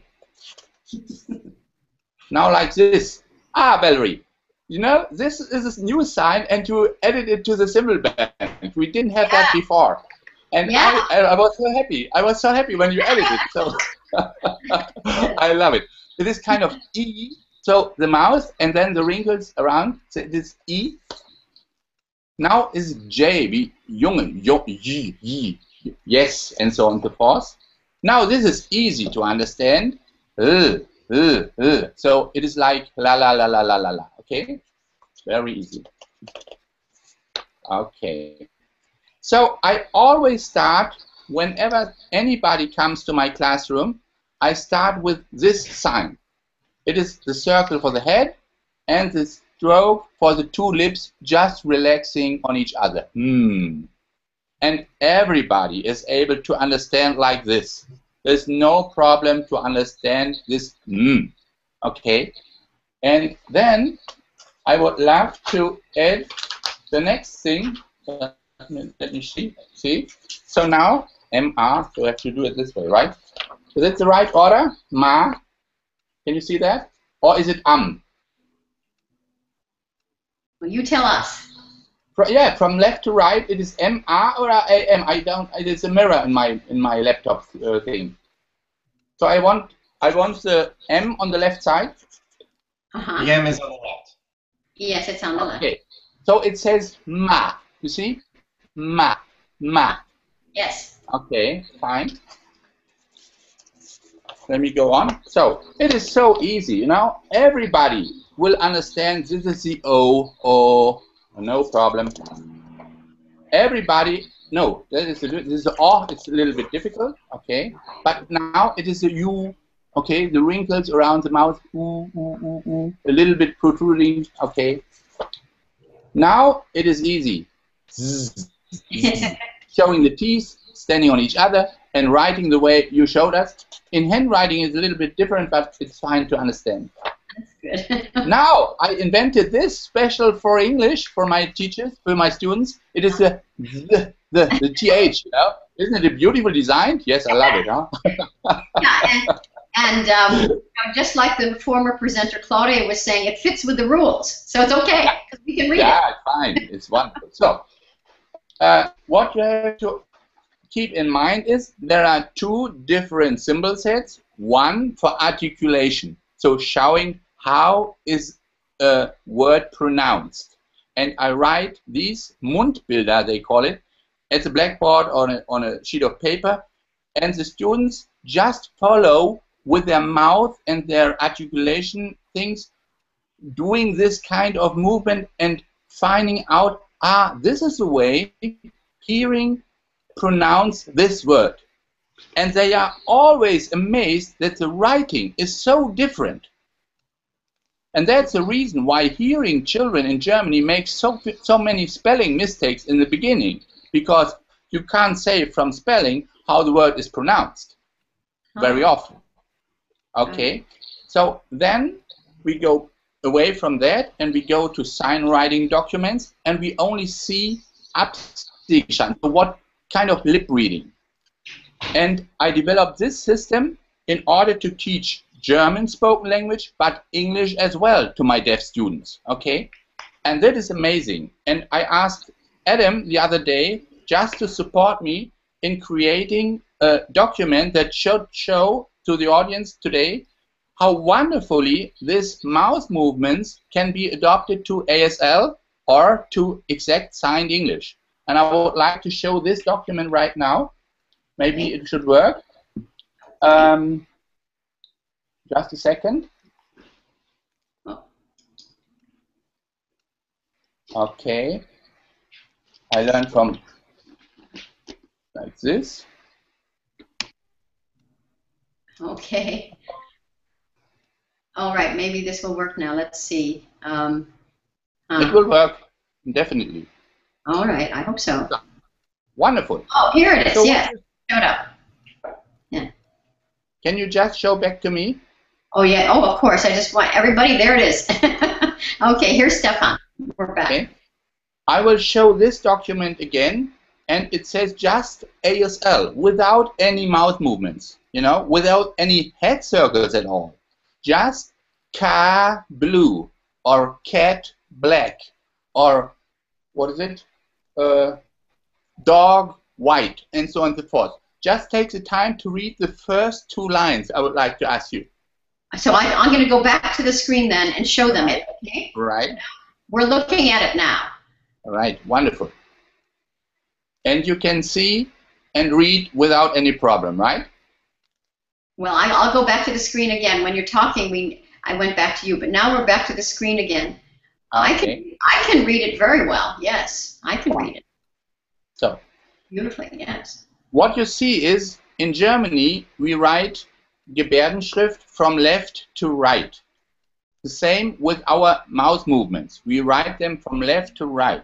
One of the reasons is that I ask my students not only to sign exactly, but to translate the given document into spoken language. And there are always kind of steps by step by step. The first step would be to show a document in exact signed German, and underneath the correct translation. And underneath there is a line where the student is able to copy what he already knows or what he can see. Next step would be to hide all of these spoken information, just only showing sign language, and then he is asked to write the translation underneath. You follow? Yes, I'm following. I'm so sorry. I didn't know I should speak, but I can go back to the screen for a minute to show them. There we have the actual writing from left to right. So now I'm going to go back to Stefan again, and you continue to talk, Stefan. Yeah. We're looking at you because that way the interpreter can interpret what you say. Yeah. Are you changing something on your screen? Yeah, I'm changing. I'm giving now a different. Okay. I'm showing a different. Come on. That's I'm okay. sorry. Just a second. Uh-huh. And we're going to need to wrap up in about 5 minutes or so. Okay. Just, you know, about 10 minutes at most. I'm sorry. That is wrong. I have to go back. I have to go back. Just a second. Well, just so everybody knows, the word Multbildschrift, it's M-U-N-D, B-I-L-D-S-C-H-R-I-F-T. It's a German word, of course, that Stefan developed to represent what I call Voerman's speech writing, a way to write the movements of the mouth and the tongue when we're speaking. So when he says Multbildschrift, what he's talking about is what I call personally speech writing, which is impressive. And thank you. I'm going back to Stefan now. Are you ready for me to go to your screen, Stefan? Just a second. Okay. Well, then I'll go back to Stefan again. And if you don't have it, it's okay. Let me go here. Hopefully this would work. All right. Well, let me see here. Let me try it. Yes, something came up. Good. And it says, the car is... Can you please show me first and then the screen? Can you switch to me first? Yes, I have now switched to you. We're looking at you. So this is an amazing document. Why? I wrote what Adam showed me in ASL, I wrote in exact signed English.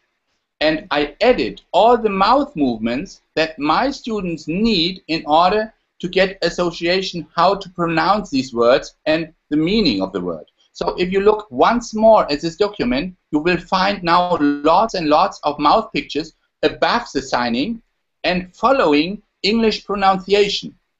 Wonderful. Maybe we can look at it again.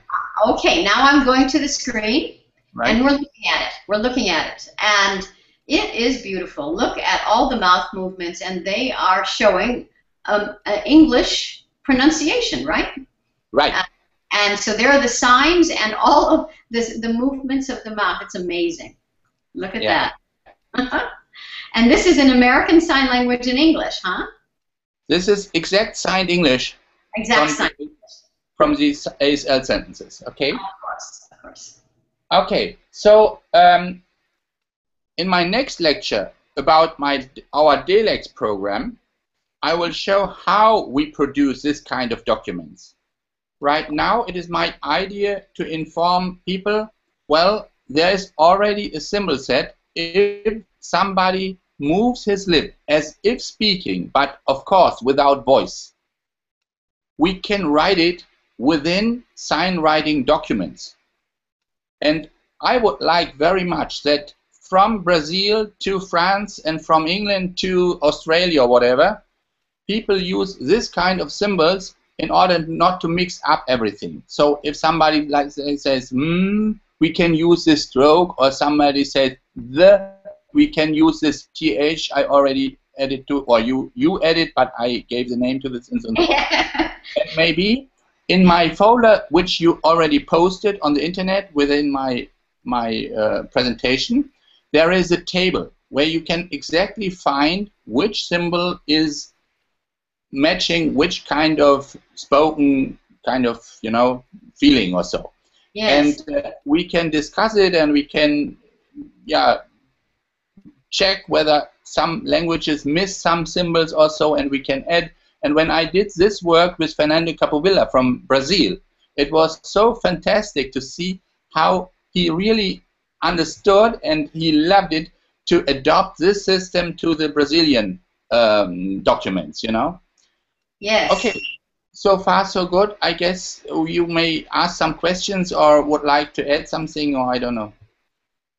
Well, I want you to know, thank you. We really appreciate your work, Stefan. You are a remarkable person. I've really never met anybody like you. You are so totally dedicated to your work, and my goodness, you telephoned me and said, Valerie, I want to do this, and I said, okay, and I just listened with amazement. So I'm just so impressed with all that you have accomplished. And when we see all the mouth movements behind you in this speech, you know, you have your posters. You and I are alike. I have my posters over on me too. Have you noticed? Isn't that funny? Well, there are also some animations, and my students really love to find out what is meant. Maybe we can show llama. Yes, we were just doing that for 1 minute. I think Steve might have it on there right now. Yes, there they are. Just stay still. Can you show llama? Which one is that? Is that one? The one on the left. The one on the left. Yeah, there it is. Yeah, there it is. Okay. Llama. Yeah, llama. We're looking at it. Llama. Okay. Llama. It's very easy to understand. Exactly. Okay. So.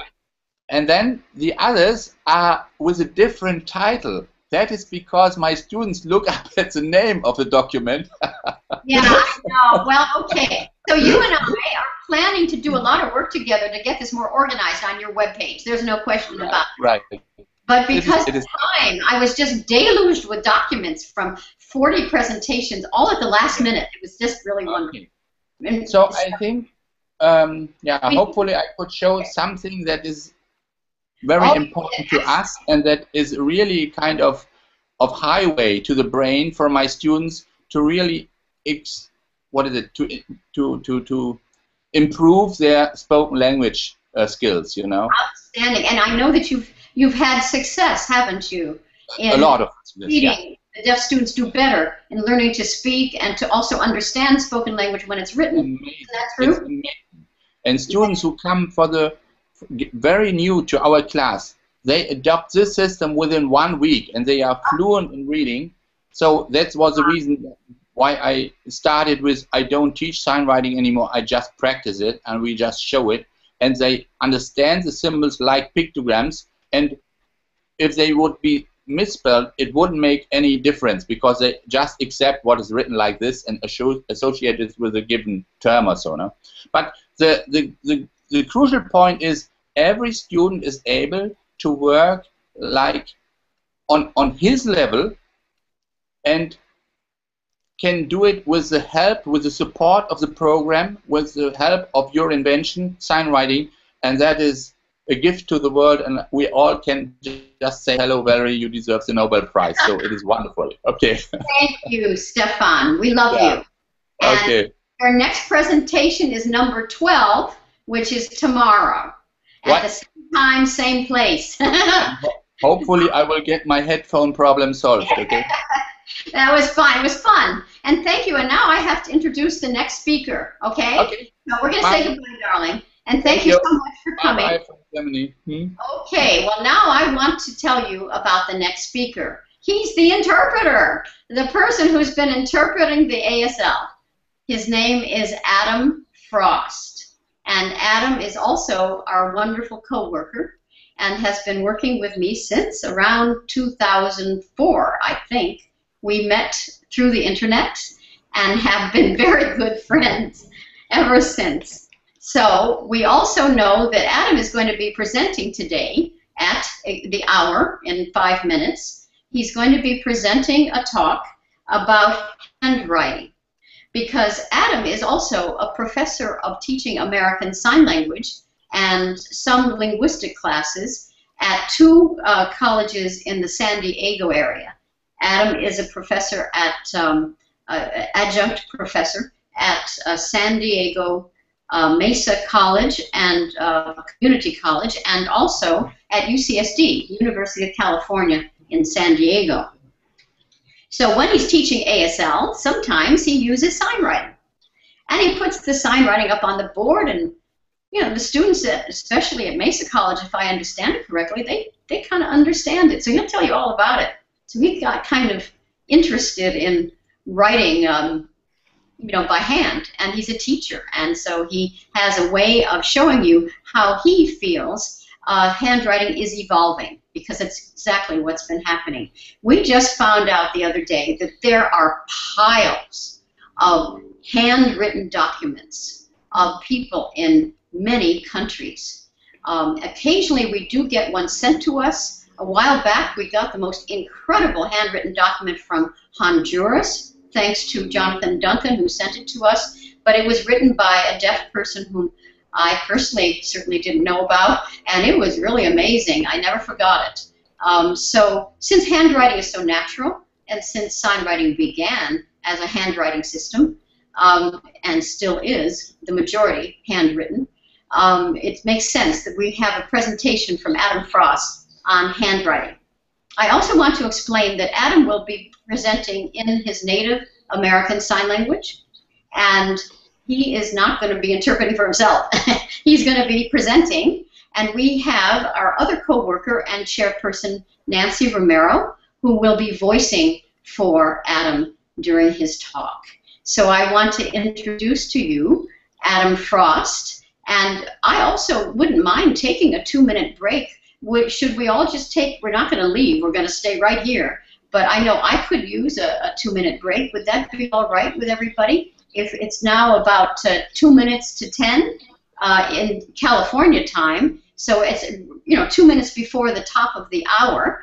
Shall we come back exactly at the hour, and we'll just stay right where you are, and I'll be right back, okay? And Adam, if you want to start without me, you're welcome. Okay. I will need a little bit of time to set up with Nancy right over here. She is here, but I will need a little bit of time to set up. Oh, wonderful. That's fine with me. Shall I just leave the, I'll just leave it on your window. And yeah, we I can will be just back leave in it. 2 minutes. Okay, thank you very much.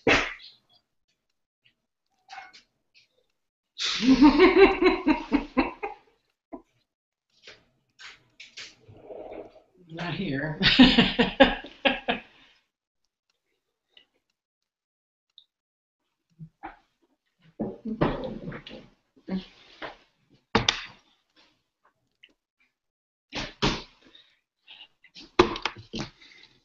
Names.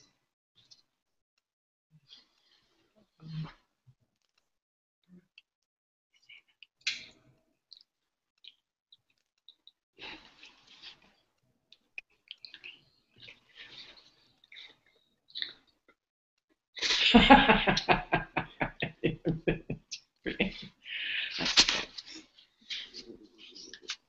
can't.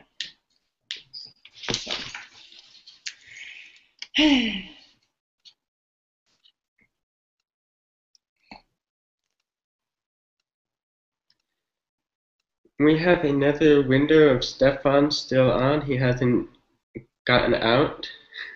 Is that my understanding? Yeah. Is he Oh, doing well. something tomorrow? No.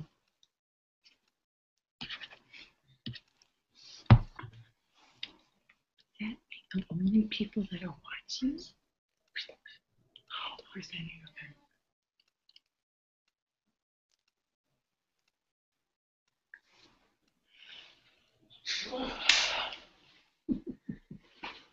Okay, I'm going to go ahead and start. First, let me get rid of these. Okay, we need help. Yeah. Okay, I don't know if everybody could see and hear. Can you hear the interpreter? Yeah. Okay, well, I'm going to go ahead. All right.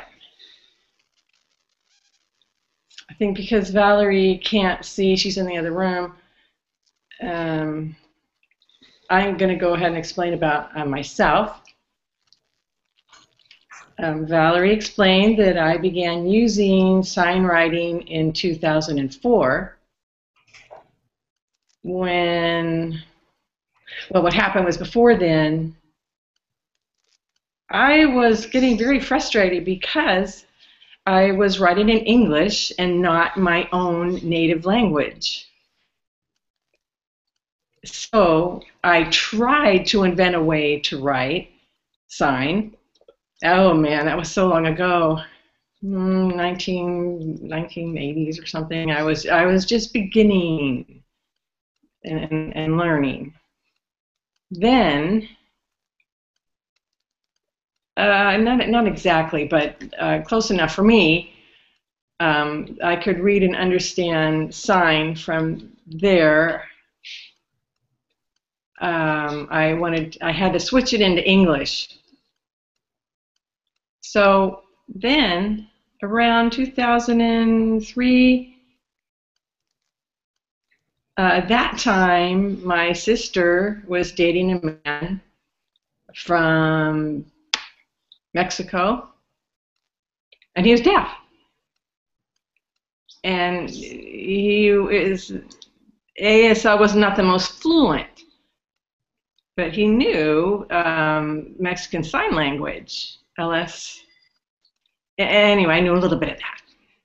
So I decided that I was going to be looking for LSM, a dictionary, so I could learn a little bit more about Mexican Sign Language. So happened that I found sign writing. And I thought,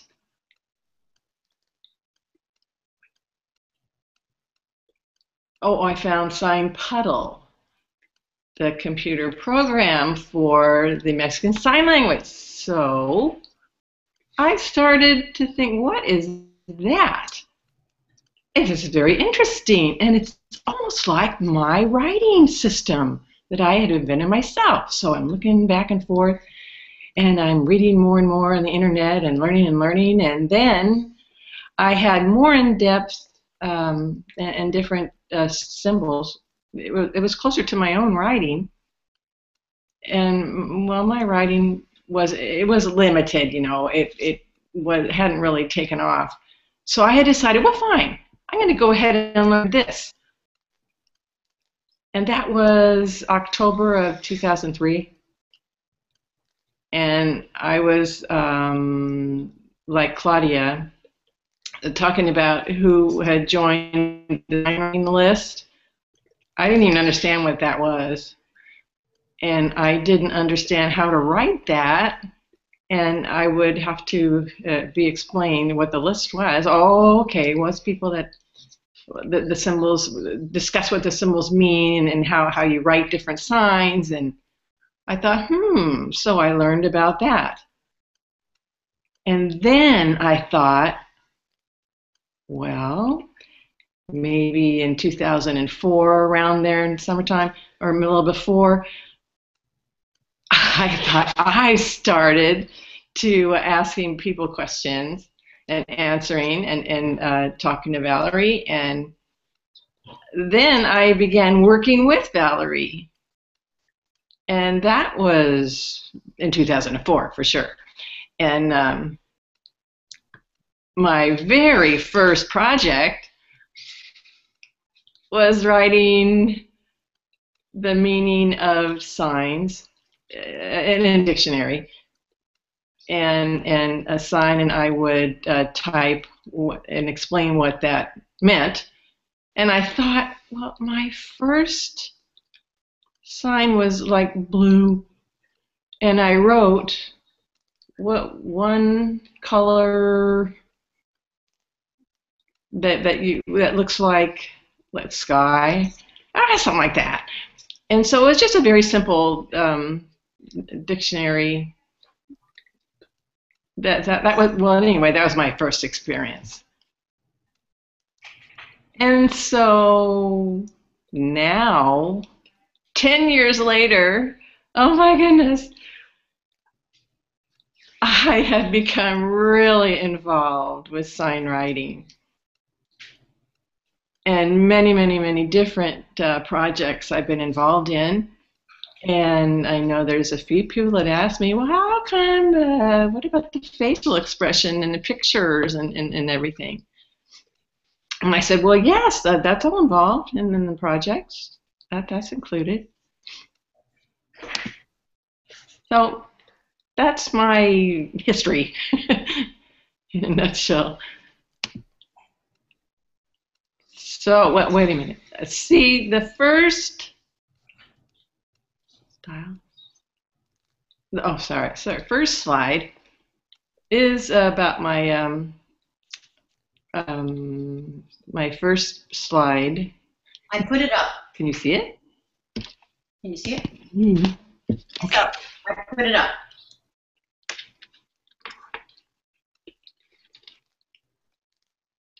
Can't hear. Okay, but Nancy, you can hear me, right? I did put it up. Now I'm going to go back to it. There it is. It's confusing me. Never mind. I remember it. We're now looking at looking at Adam now. All right. So, anyway, I'm going to explain about how the writing hands for sign writing, how it first, let me first explain a little bit of the history. First slide, please. Okay. So, when this began, the handwriting, next slide.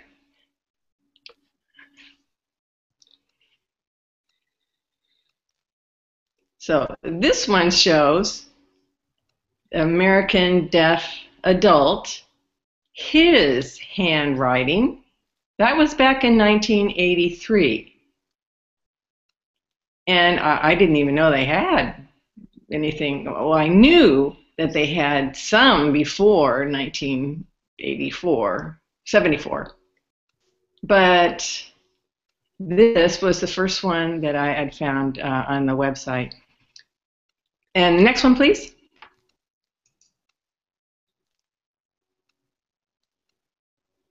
Okay.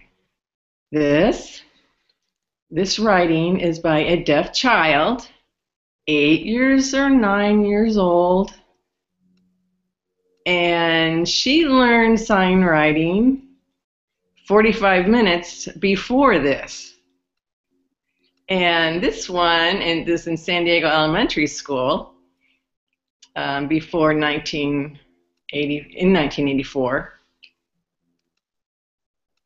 And I don't know exactly who the teacher was. I know who it was. I work with her, yes. I see her name, Erin. Anyway, so that was at Lafayette Elementary School. Okay, next one.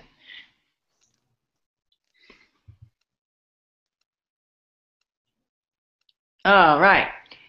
This one shows two different types of writing by hand. And you have the left side shows like full handwriting, and the right side is the same sign for another way of writing called shorthand. That was done in 1982, many years ago, 30-something years ago, 32 years ago, sorry. And I know that person was me. I know that because that's how old I am. Sorry, 32. Oh yeah. So, next one. All right. This one. This is another example of shorthand. This is for a song, Silent Night. And this one was actually written by Valerie Sutton back in 1982. And it's kind of funny because I began researching shorthand, and I could actually read that. And the song Silent Night, written by Valerie Sutton. Silent night, holy night, all is calm, all is bright. So that's an example. You know, I don't have to go into too much detail, but okay. Next slide, please. So that was before computers. And so, well, handwriting wasn't really used then anymore, right? Question. Next slide.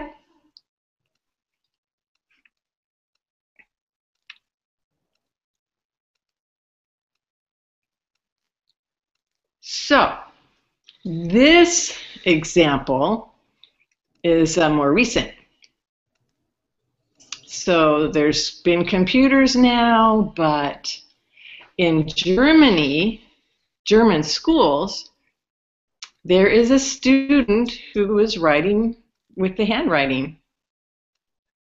And this drawing is a mural. And that it shows how this can be written on a sign writing written in a mural. Can you see? Next slide.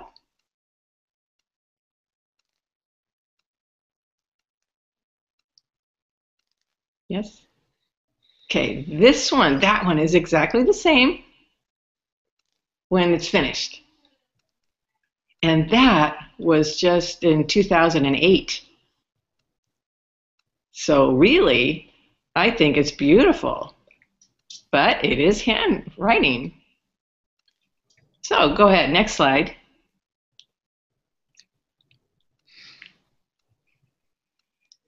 Okay, this is the same student, and there's a blackboard, and there's written mouth movements, and from Saudi Arabia. Stefan, sorry. Stefan, his class. Then this is recently, you just saw it in one of the students. Next one.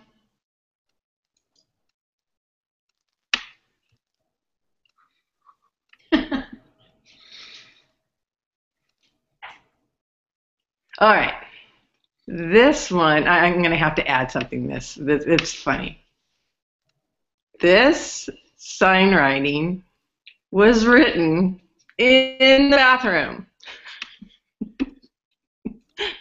Valerie and I have been laughing about this, and it says, if you have sign writing in the bathroom, then that's the seal of approval.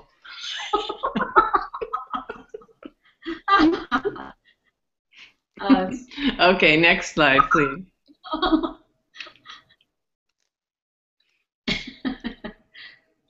So I've been showing you examples of all of Germany's. Now I have another, some pictures from Saudi Arabia. Sorry, I confused them. In their classroom, they have written all over on the blackboard and also in on pages. Next slide.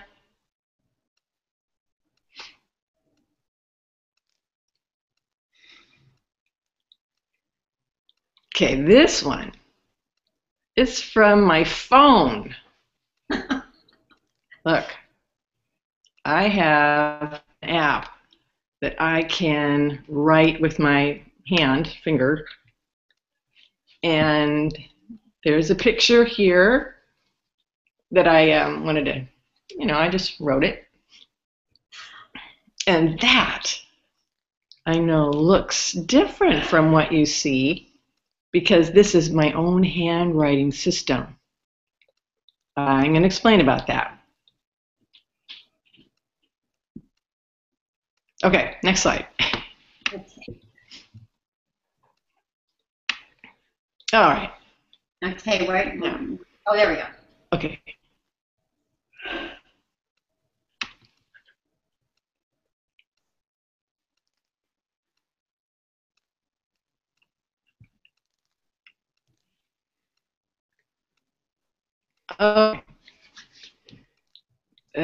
Okay, my own research of handwriting all together.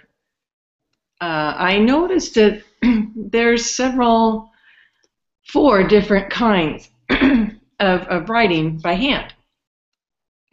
First, I call it block printing.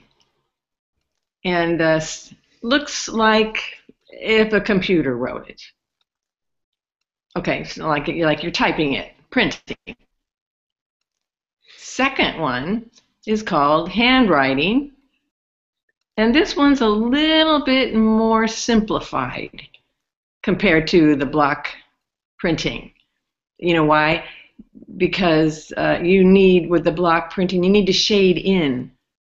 The handwriting, no, just a few strokes, and that would mean the same instead of shading it all in. All right, then there's also this one. I don't have an exact word for it. This one I have called cursive because it's more quick to write. It's definitely more simple than the handwriting. And understand, too, that this cursive is, well, it's most of the time, it takes a more skilled writer to do it. Because you have to have more experience with the other 2 first. And then the last one is the actual shorthand. And that one, shorthand, I have not been in depth and involved with. One reason why is because that system of writing is developed mostly before computers were around. And that one you need to look at the signer and write fast, as fast as they're signing. So now that's one of the reasons why the shorthand system long ago, the expressive speed of signing. Fast. I'm not going to explain a whole lot about that, okay? But this first one, the block printing, I'm not going to explain a lot about that either, because it looks like the computer print. But I have one example. Next slide. Okay.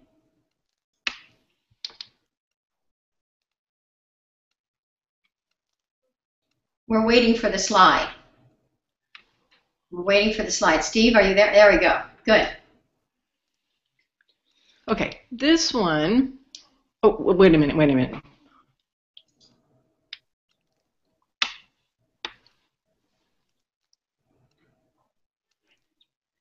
Okay, this picture, well, block printing, that's what it looks like. And you're saying hello. It says, hi, signer, sign writer. Oh, look up there on the side, Nan. I just took a picture of the board that you can't see. All right.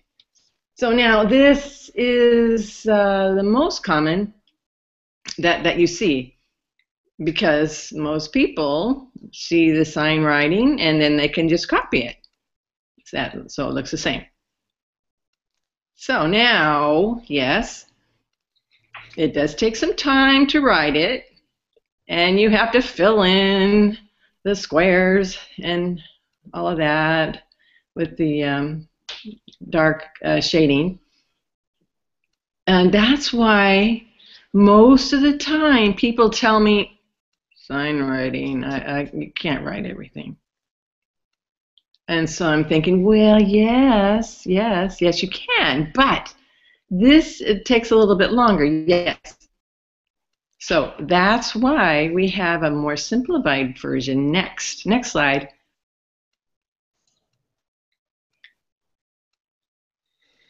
Waiting. It's up. Okay. Okay, you see this example? There's someone writing, student writing a few different signs. Hello, hi, happy, to know. But that one looks different compared to the block printing. So, one reason the student has to learn block printing first is why it's a foundation for the other writing. Yes, so when you are finished, you're going to be skilled at block printing. Then you'll know the foundations, and then you can start on the handwriting. And it has a few simplified parts to it. You know, like what you see, the high, you don't have to fill it in. All you do is write a diagonal line. So, I have noticed different sign writers that have different variations. Well, most of the time they're about the same, but a little bit differences. You know, same as if in English when you write, there's differences, of course, right? So, okay, next slide.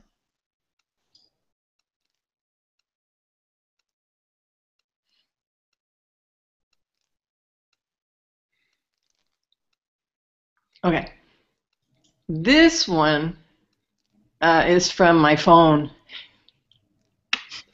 This is my simplified handwriting that I call cursive. And this one uses some variations of the other sign writing. Like most of it's my own, though. Some is from the writing system that I used way, way long ago, back in 1996. That's that I made my own up. So that's how some of these appeared. So one of them I noticed that's especially different from before is that this I am only writing the dominant hand.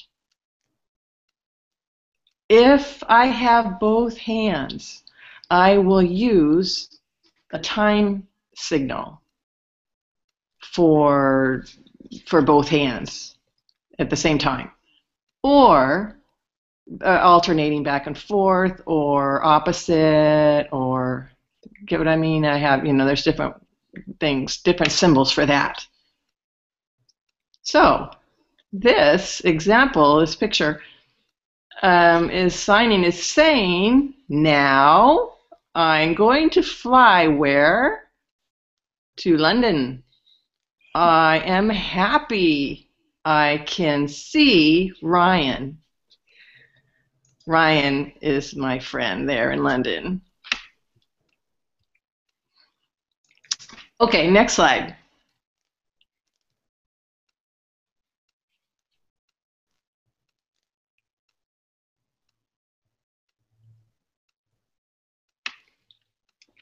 This example is the cursive, no, shorthand. And this, is, to my understanding, was back in the 80s. Most of the time, when I saw documents that use this,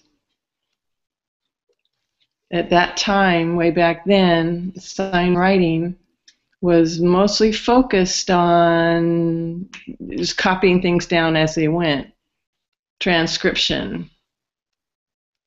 And this condensed or shorthand is very focused on language specific, and meaning that it's specifically ASL or specifically for another language. So,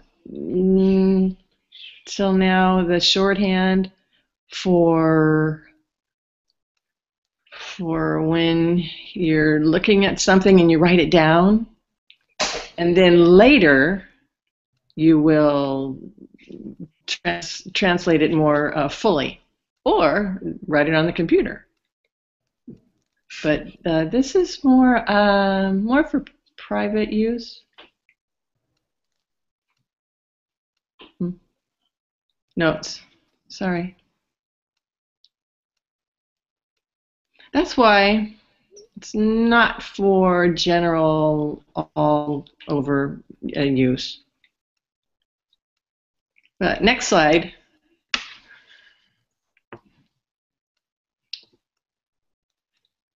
So I will explain how the handwriting works. Okay, next slide.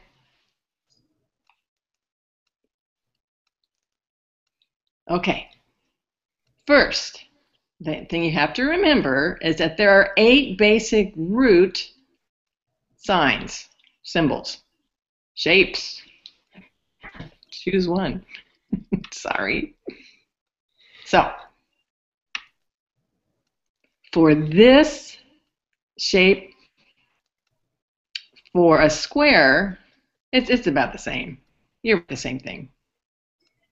For an E, you have the square, but you also have a line, and understand it's going to look a little different from the print. You know, the E is inside the square. For the handwriting, if you're going to write the E, that line has to go through the square root shape. Get it? And then the other symbols are the same going on down. Then the bottom of the hand shape you don't have to have, you just skip writing that one for the palm hand shape. And then a B hand shape, same. You have to make sure it goes through that root shape line. All right, next slide.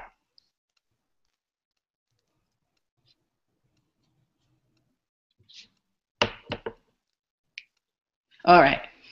Okay, you have your hands, the palms, and for a palm that's facing sideways, facing away from you, okay, that, before you had to fill in the whole thing. For handwriting, you just draw a diagonal line. So that's one, very simple thing. And then when the hand is facing sideways, that part where you would shade it in is just shaded in with one line, diagonal. Make sure that that's clear, a diagonal, not to the side, because then it's going to change the meaning. All right, next slide.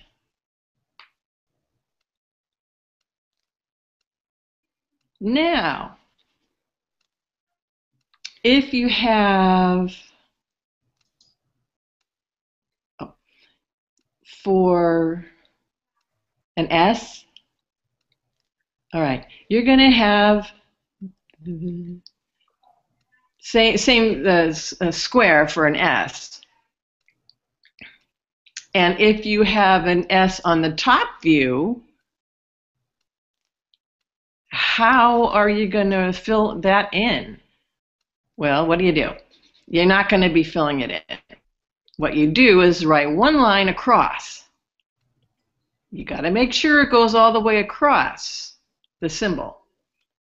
So that means your hand is like this. You're looking down at the top, an S with the palm facing up. There is a square, but there's also a complete line through it. Okay, next slide.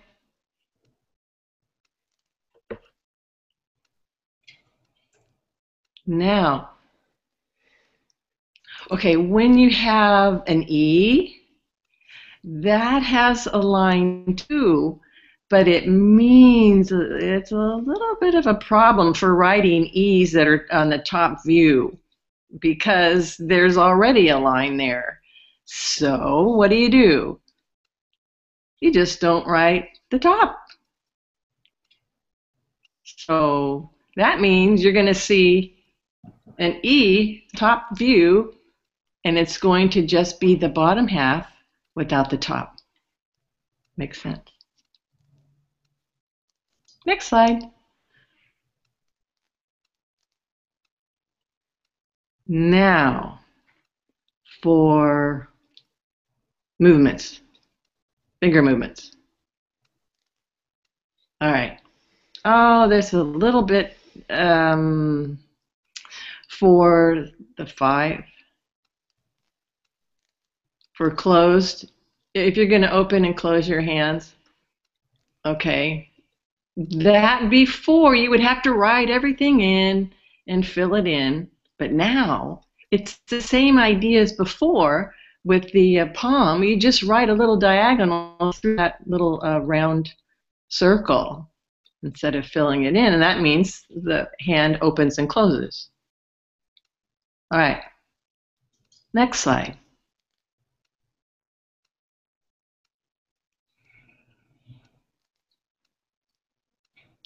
Okay, arrows.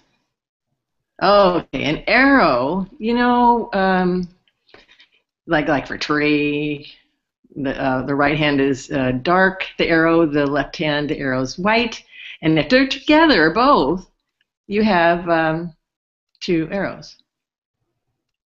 I'm sorry. 2 together, same time, a single arrow with a single arrowhead. So how are you going to write this? Well, for me, for the right hand, I wasn't so sure what to do, so I just wrote the arrow through the arrowhead. Okay, so the line goes through, the stem goes through the arrowhead. So it makes it look like it's filled in like before. But it's the same idea. Okay? You have to make sure that the stem goes through the arrowhead. If not, it's just going to mean it's your left hand moving. See? There's other ones that are exactly the same, like that too. Printing, like printing. All right, next slide.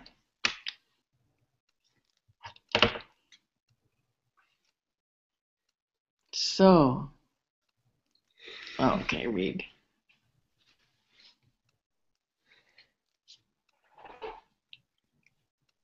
So, double arrows. Okay, there's one way that you could write exactly the same as before. Just make sure that the arrows are, the stem is going through the arrowhead. Another way that you can do, another variation that I've seen, is that you have 2 stems, arrowheads, stacked on top of the other. So you have there's some pros and cons to this. One is you have it going back and forth, movement going back and forth. You don't know which way it started first, left or right or left. but I've noticed that most people really don't care which way it started. So it's really up to you how you want to write it. So, next slide.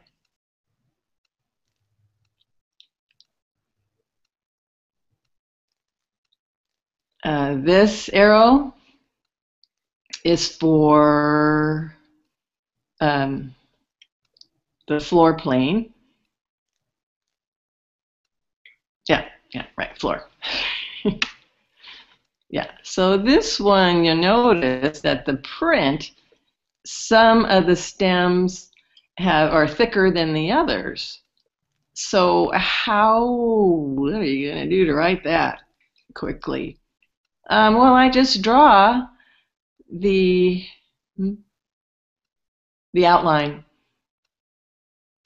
Okay, so if I'm going to go this way up and over, I begin with the stem, it's thicker, and then the arrow outline, I just outline it and then finish it with the arrowhead.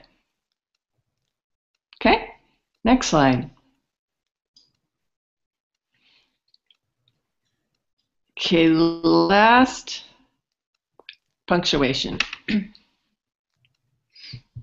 Okay, remember before we have, if there's a black line, you draw a diagonal line through it. Well, for punctuation, well, you only draw the lines. Okay, you don't, you just have 2 lines for like suspend, a pause. So if you're going to cut off the sentence, you're going to know that that's over. Instead of filling it all in, what you do is you have 2 lines and a diagonal line in the middle, right inside, between the 2 lines. So that way, if it's a thick line, you just draw 2 skinny lines and a diagonal line through it. And if it's a thin line, it's just one, like 1 line for each. All right. I think the time, I don't have, because of time, I'm not going to be able to explain my own handwriting. Ooh. So you can look at my abstract PowerPoint. Yes, of course. I'm going to have more detailed explanation on what that is. So sorry, there's time's up, but I think I see there's a lot of people that have questions. Yes, I see something also I don't understand it. Is it the little, I'm sorry, there's a little box in the software here. Is that where all the questions are? This is software. Yeah, the questions. Google Hangout. Oh, so do I click on that? Yeah, if you want. Wow.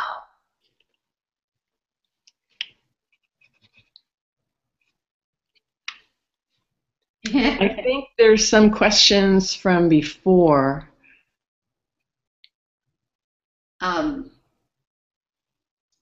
Yes, that's right. I just looked at all of the questions, and it seems that they are different people asking how to present, curious if they can be heard, different things like that, that don't seem to be connected with the actual presentation happening right now, as far as I can tell.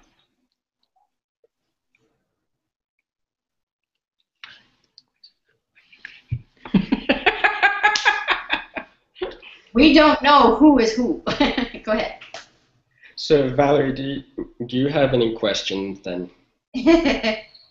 I do. Let's see.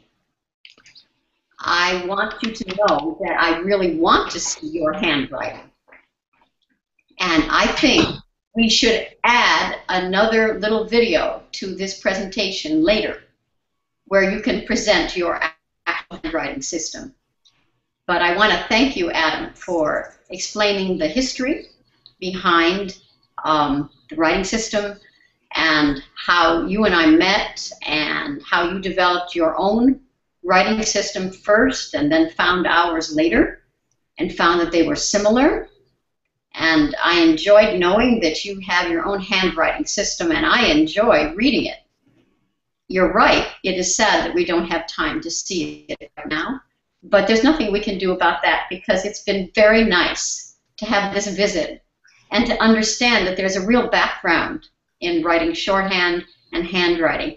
And Nancy, I can't see you right now, but thank you for voicing. It was perfect. Love it. Yeah, she went away to the bathroom, so she didn't. You can see. But I will let her know. I will let her know. I'm laughing. Okay. So thank you for your presentation. And Adam, are you going to interpret for me now? You're switching roles? Yeah. Okay. I want you all to know that soon we're going to be seeing the next presentation. And it is number 4. Presentation 4. If you want to see what it's all about, it's on the web page for presentation 4. And at exactly 4 minutes, we will be visiting with the project from Italy and France again. As you know, we saw Claudia Bianchini present in the first presentation this morning. And Claudia also works with 2 other wonderful people. The first person is Fabrizio Borgia. I don't know how to pronounce it, but I'm trying. And Fabrizio is from Italy. And he is a software developer. And we're also hearing from Dr. Maria de Marsico from Italy as well. And they work together on developing a computer program called Swift, which is S-W-I-F-T. SW stands for SignWriting, and I know IFT has a meaning. It's something about a faster or better way of using a computer with SignWriting symbols. And together with Claudia, they are creating a research project between 2 countries that is helping everybody take a look at the symbols that we use in the International Signwriting Alphabet, ISWA, or ISWA, as some people say. And there are different ways of approaching the symbols. As you can already tell, there's so much handwriting in the world, handwritten signwriting, that computer programs are just trying to catch up. We're all trying to look at people's handwritten documents and trying to figure out what symbols should be and what symbols should be in the computer programs. So I would like to now introduce to you Fabrizio Borgia and Maria de Marsico. Can we see you? I'm going to try to put you on. I'm a little early. There's Maria. We can see you, Maria. Hello. Now, can we hear you? Can you say something? Hello, everybody. Oh, good. I can hear you. Very good. Now, I realize we're 2 minutes early, but I wanted to make sure that our technology was working. Okay. That's wonderful. I think there is something, some microphone is typing. Maybe Deborah has to shout. So I think what you're telling us is that there's a problem with sound. Okay. Oh, now say again. Talk again. Yeah, it's better now. There's a little bit of an echo or something, but I think it's good. Adam, what do you think? Yeah, there is a little bit of an echo. It has joined, and yeah, I'm sorry. I hear another microphone. I hear another person speak. Yeah, I do too, but I don't know what to think. Do you have anybody else in your? No? Nobody else? And what would you like to say? There must be some person joining the session. Yeah. We have Deborah. Should I take? Deborah is. Should I hide her from the broadcast? Deborah is from Brazil, and she came to the wrong place. She should. Oh, hi, honey. But Deborah, we need you to leave now. Okay.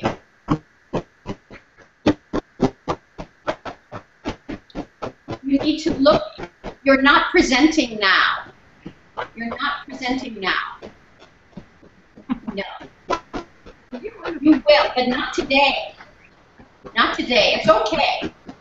So you need to go watch. Yeah, leave. It would help us. Okay, thank you. Thank you. You see, we had just to explain to our audience, it is very confusing. It's because we happen to have two different ways to get here. There's the way for the presenters to come in, and then there's the way for the visitor to take a look. Yeah. And sometimes people don't know which one to go to. And so they end up presenting when they shouldn't be. So don't worry about anything, everybody. It's all okay. Now let's see what happens with Maria now. Can we hear you? Okay. Can you hear me now? Yeah. I think it's better now, huh? Yeah. And we welcome you, Maria. Is Fabrizio going to be with you right now? Fabrizio is here with me. Please show you. But he will present. Hello, everybody. Hi. He will present on Thursday. We decided to divide our presentation so not to confuse people too much. Okay. So we divided our work so that everybody has one presentation, and you will see one person at a time. Very nice. So right now, this is your time, right? Yeah, this is my time. Okay. All right. Well, you have a half hour. Go right ahead. Okay. So shall I go? Yes, please. Okay. So let's start from what Swift means. Swift means SignWriting Improved Fast Transcriber. And the main aim of our application was to climb on the shoulder of giants, where the giant is you, in order to create something most accessible from the point of view of user-centered design, just taking into account possible problems that people can find in browsing the interface of SignMaker. Some examples were shown by Claudia before, and our aim was just to create something which is easier to use in order to delete some barriers between the user and the glyphs, so that they can concentrate on glyphs and not on how to search them. Okay? But without your base, we could not have started at all. So that we thank you for very precious work, and we took it as an inspiration to go forward. Okay? Another note that I would like to add is about the name of the project. SWORD means SignWriting Oriented Resources for the Deaf. And I like this word not only because I invented the acronym, but also because SWORD is a tool to cut the fog around the problems that deaf people can find in the digital world. Because many colleagues of mine, even those working on human-computer interaction, still think that it is sufficient just to write instead of transmitting audio in order to support deaf people. No, many few people are aware of the fact that sign language is like the native language for many, many people, and most of all is the preferred language for many, many people. So that just substituting video with text is not sufficient to support their digital inclusion. Okay? And even if you look at the WUL 3C initiative, the Web Accessibility Initiative, they say a lot about blind people, which is good, but they say very little about deafness, about how to support deaf people. Now, going to my presentation, to our work. We started from a user-centered approach in order to improve the way people can compose signs using a digital editor. Can you please switch next slides, please? Can you show the slide? I'm showing it right now. Can you see it? Ah, okay, sorry. So, no, I see you. I don't see the slide. Okay. No, okay. I see here. Okay, now I go here. Can you see your slide? Yeah. So, the first slide is not so important because it is just an outline of my talk. Please, next. Now, the next is just a very short story of SignWriting, but I think that people is well aware of how SignWriting has changed the inclusion of deaf people in digital world, so that since the system was informatized, it was possible to create digital newspaper, books, and websites using this language. The digital versions of the glyphs made this possible, and most of all, the conceptual organization of the ISWA code for the glyphs. Such digital editors have much, please, next, work much on the same, next, please.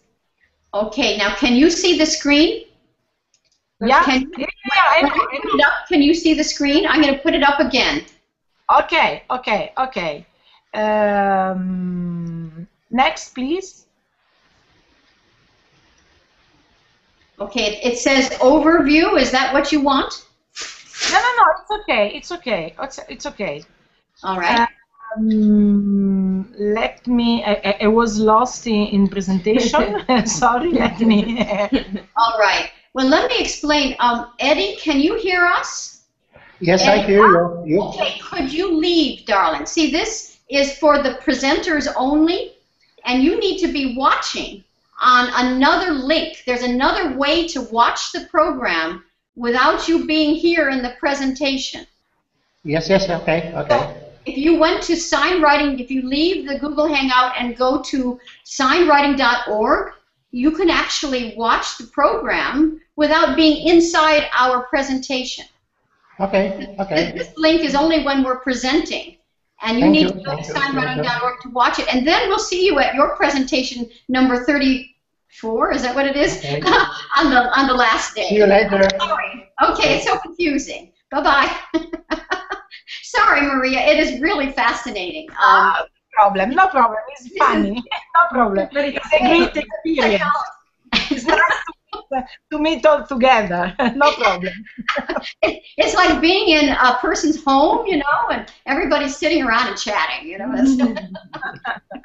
Okay, so we started from the basic requirements for any SignWriting digital editor, which is first of all to provide an engine just to search or browse glyphs. and then it must be possible to insert the chosen glyphs into, no, please, backwards. Back. Oh, you want to go to a slide now? Okay, you want to go back one? Okay. No, it's okay. No, it's okay. Oh. Go further. All right. Well, see, the problem here, Maria, just so you know, when you talk, I have to go back to you, or otherwise the interpreter won't be able to interpret you. Okay. So, but would you like me to go to the slide? Then you need to stop talking, although tell us what to do. You want, right now, can you see the screen? I just clicked on it, and it shows a slide. Okay, you have to go 2 slides further. Forward. Yeah, okay. Yeah. Steve is doing it. Okay. There we are. There we are. Okay. Wait a minute. Let everybody read for 1 minute. Okay. And then we're going to go back when you're talking. So I'm going to read this for 2 seconds. Okay. I think I have the understanding of what you're going to talk about. And now I'm going to click back on you. And you are now showing up. And now you start talking. Okay. Okay. So, despite the differences among different editors, we have some basic requirements, which are to provide a way to find a glyph or to browse the glyph set, a way to easily insert the chosen glyph in a drawing area, to manage glyph in this area, and then to save the sign or even the text written in SignWriting in a comfortable way. Next slide, please.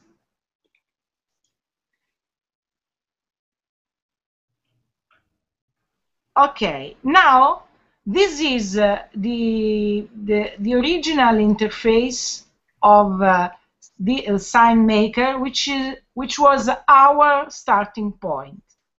As Claudia was pointing out, the only maybe problem that we found out from the point of view of human-computer interaction, we found basically 2 issues with this interface. The first one is that similar signs on different planes are quite far from each other, so that people may get lost in navigation, in browsing. And the other possible issue is the addition of text to icons in order to better clarify such icons. We mainly introduced modification in these 2 aspects. In navigation engine and in trying to make it easier to understand the meaning of the buttons without using text. As for this latter issue, we first of all organized the functions so that they are groups of consistent functions are close to each other. And the other help that we gave to the user was to substitute text with animation.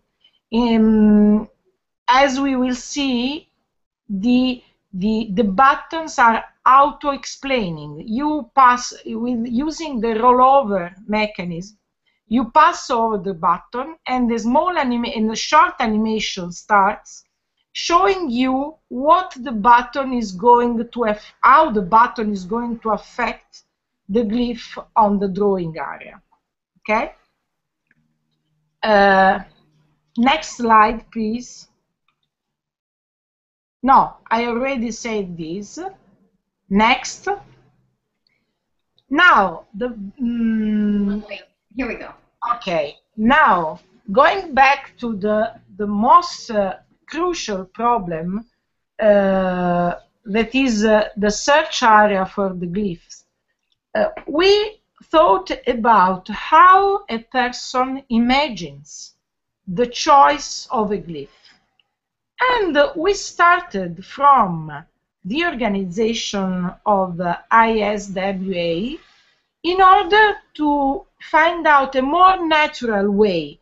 There is a very a recent definition of natural interfaces, which usually refers to the channel you use, gesture instead of typing, for example. But naturalness may also refer to what you think the interface should show you. So, thinking about the way people use sign languages, I think the most immediate reference is to the body part, which is involved in a glyph, which is represented by a glyph. Okay? And so, next slide, please. We started analyzing these aspects with the group by Elena Pizzuto and with Claudia and with the other researchers of the SignWriting group. And we tried to figure out which new features could have simplified the navigation of users within the editing interface. Next slide, please. Okay. Some minutes, 1 minute just to look at the... Okay. Okay, you can see which are the main elements on the interface. You can notice that the buttons under the drawing area have been divided in two main zones. One is the handling of the drawing area with save, erase, and so on. The bottom part is the handling of individual signs, so rotation, reflection, deletion, and the last, the one with the brush, is for drawing ad hoc signs. This as for the drawing area. And if you look at the browsing part, the most relevant element is what we call the puppet. Deaf people, I don't know why, deaf people don't like this term. But for us, she is still the puppet. And when you click on the body, on individual parts of the puppet body, you highlight and you are drawn in relevant areas of the ISVA glyph set. Next, please.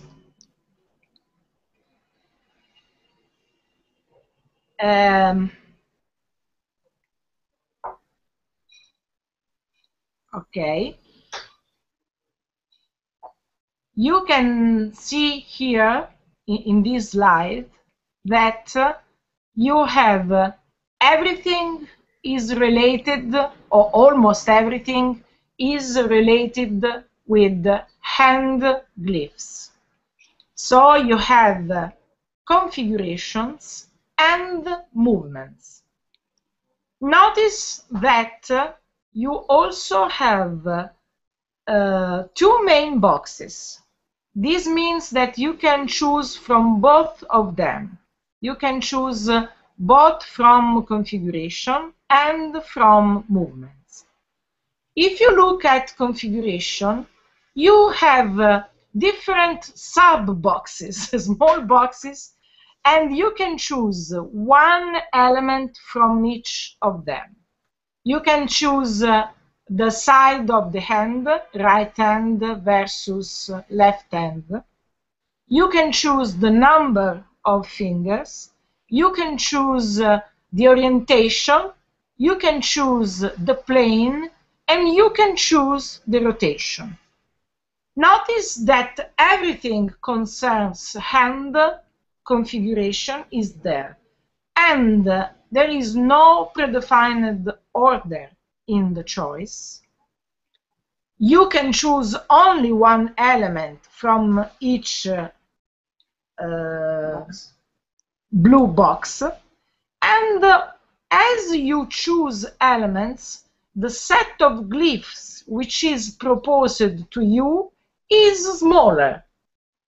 And at the end, of course, it is not possible to arrive to a single glyph, but you can ultimately arrive to a set of 5 to 10 glyphs, from which it is very easy to choose your desired one, to drag it and drop it on the drawing area. Next. Sorry. Okay. I think there is an inversion in slides here. My fault, no problem. Let's go to the next one and then maybe back. So, for example, another cue that we give to the user is to give something like a summary of the signs that can be found starting from that part of the body. Okay?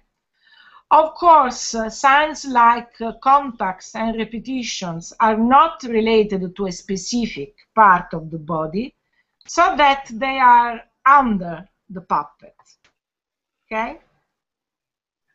Returning back to the previous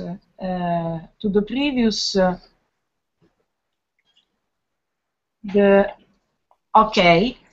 What we give in this area is the possibility to interact via click, drag, and drop.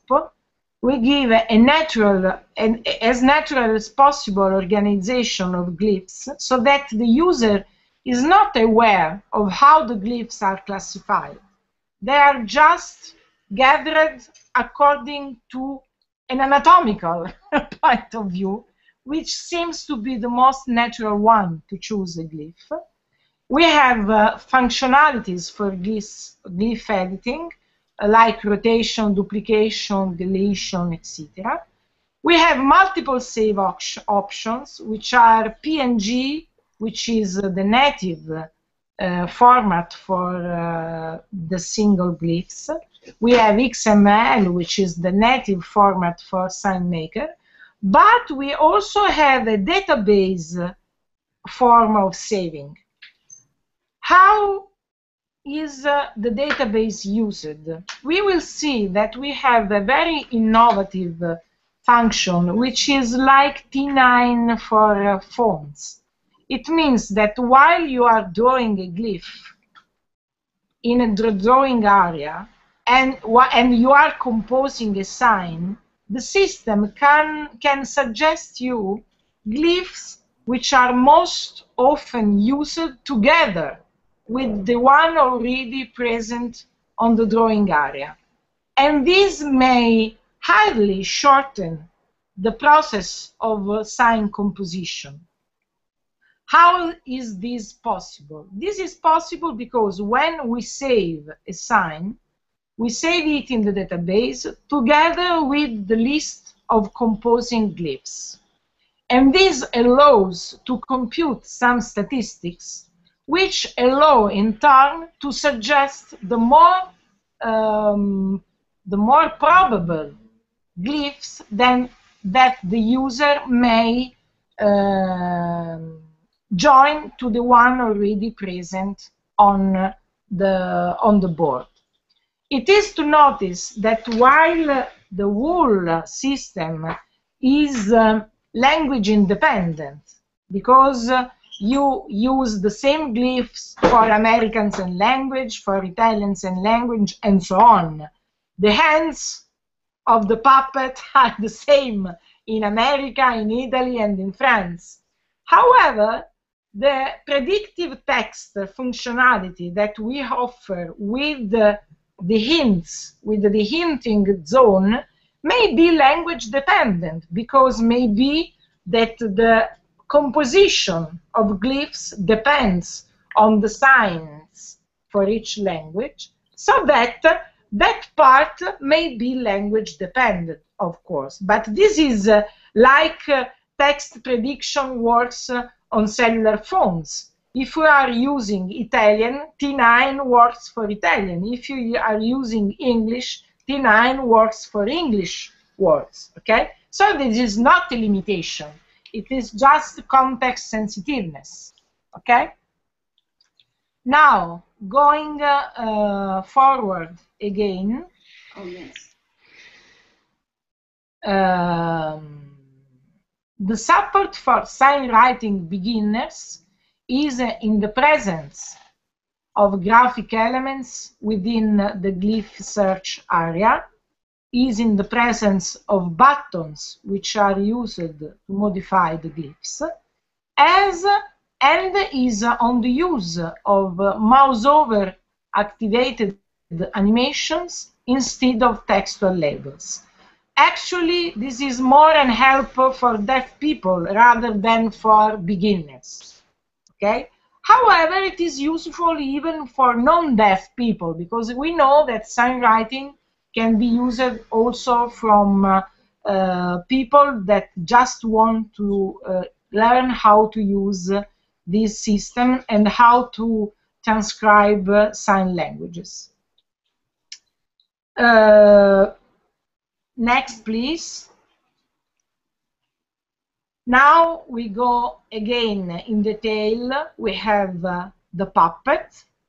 The puppet plus some buttons which are for contacts, for punctuation, and for repetition. That is, anything which is not strictly related to anatomical districts of human body. If you want, you can, maybe you can show this slide for a while to people. Okay, so then you need to not talk for 1 minute and let me show it. Okay. There. Okay.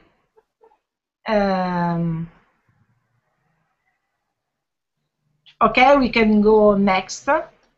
Oh, the next slide? Okay. Next slide. Okay, so once we choose a body part, you can have, if you pass by a mouse over a part of the body, you have a suggestion of which are the glyphs that you can find in that section of the browser.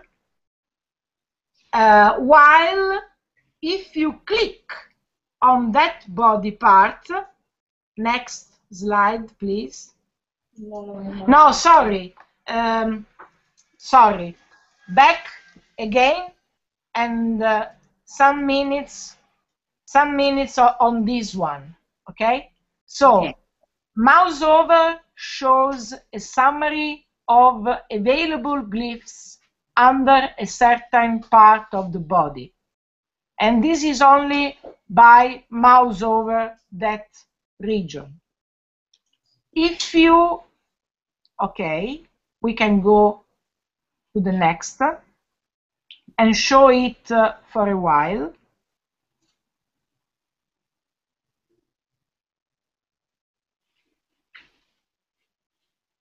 Okay, I can speak now. If after mouse over you click on that part of the body, you go to the interface we said before, with everything has to do with that part of the body. Of course, the richer part is that related to hands, because a big number of glyphs is related to hands, orientation, side, number of fingers, the plane, the rotation, the movements, and so on. As I said before, every time that we click on one of next slide. Okay. We can show it for 1 minute.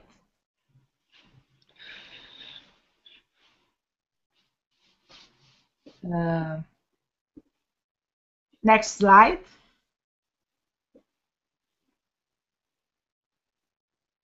You can have independent choices for each feature of the glyphs. You can show the slide for a while.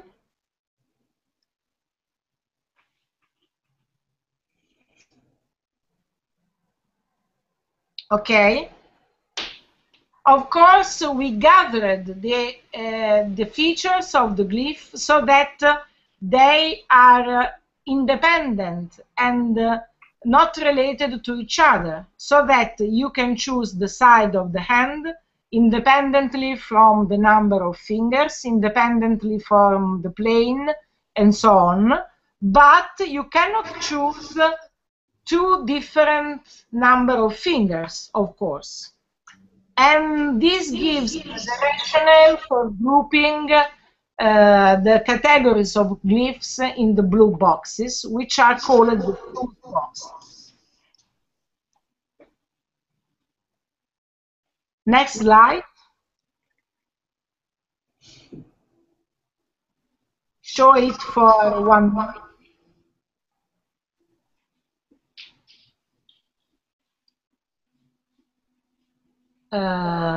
Okay, you can see that as the user performs a choice, the set of glyphs meeting the requirements selected so far is updated, and you can see them in the bottom part of the screen. Okay? The more choices you perform, the smaller, the more restricted is the set of glyphs which is shown to the user.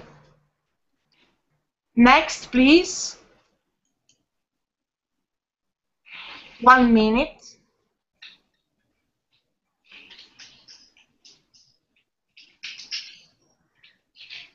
Okay, and you can see here how the set of glyphs is reduced from one choice to the next one. Okay?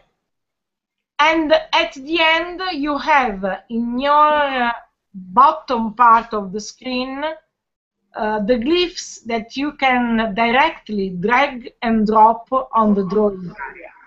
Notice that it is not mandatory to have a choice for each box. If you find your glyph before, if you see it in the bottom part of the screen, you can immediately choose it.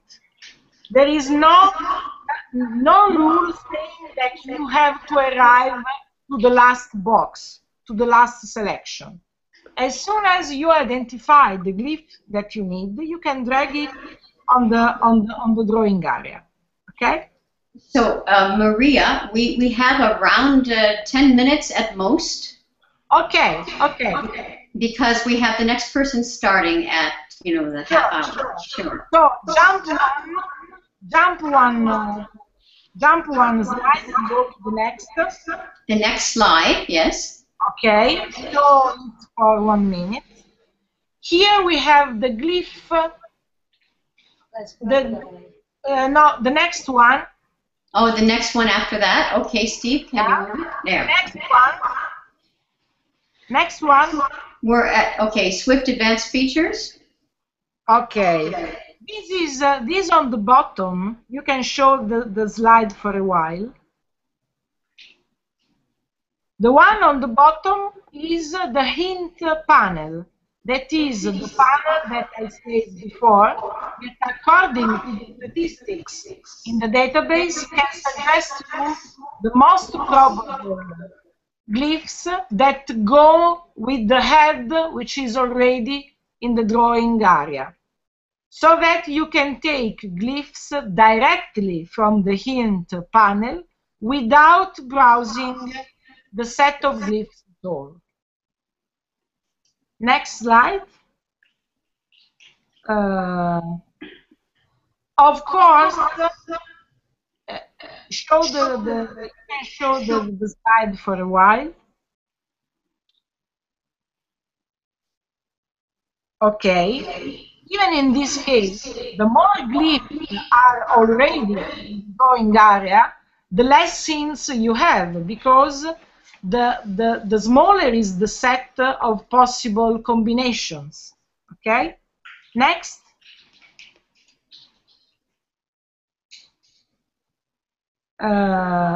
We already said that we can also draw glyph by hand.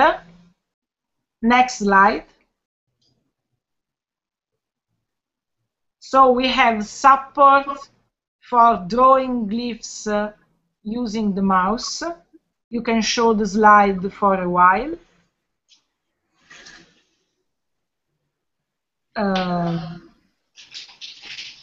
Next. And we have Next again. Next again. We have support for signed stories, so that we can compose one sign at a time in order to have stories. Okay? Next. No, not interesting. We already spoke about this, that we can have support for many versions of ISWA. So what would you like? Okay, next, yes. Okay, sorry. Okay, we need to... There was... Yeah, we need to stop soon, so are we on SWIFT testing? We're at a slide that says testing. Yeah, it was interesting because we tested the usability of Swift with deaf users using a deaf-oriented adaptation of the Think Aloud protocol, and they were quite satisfied with the way Swift works. Okay? However, browsing is still a long duty, even if we have hints.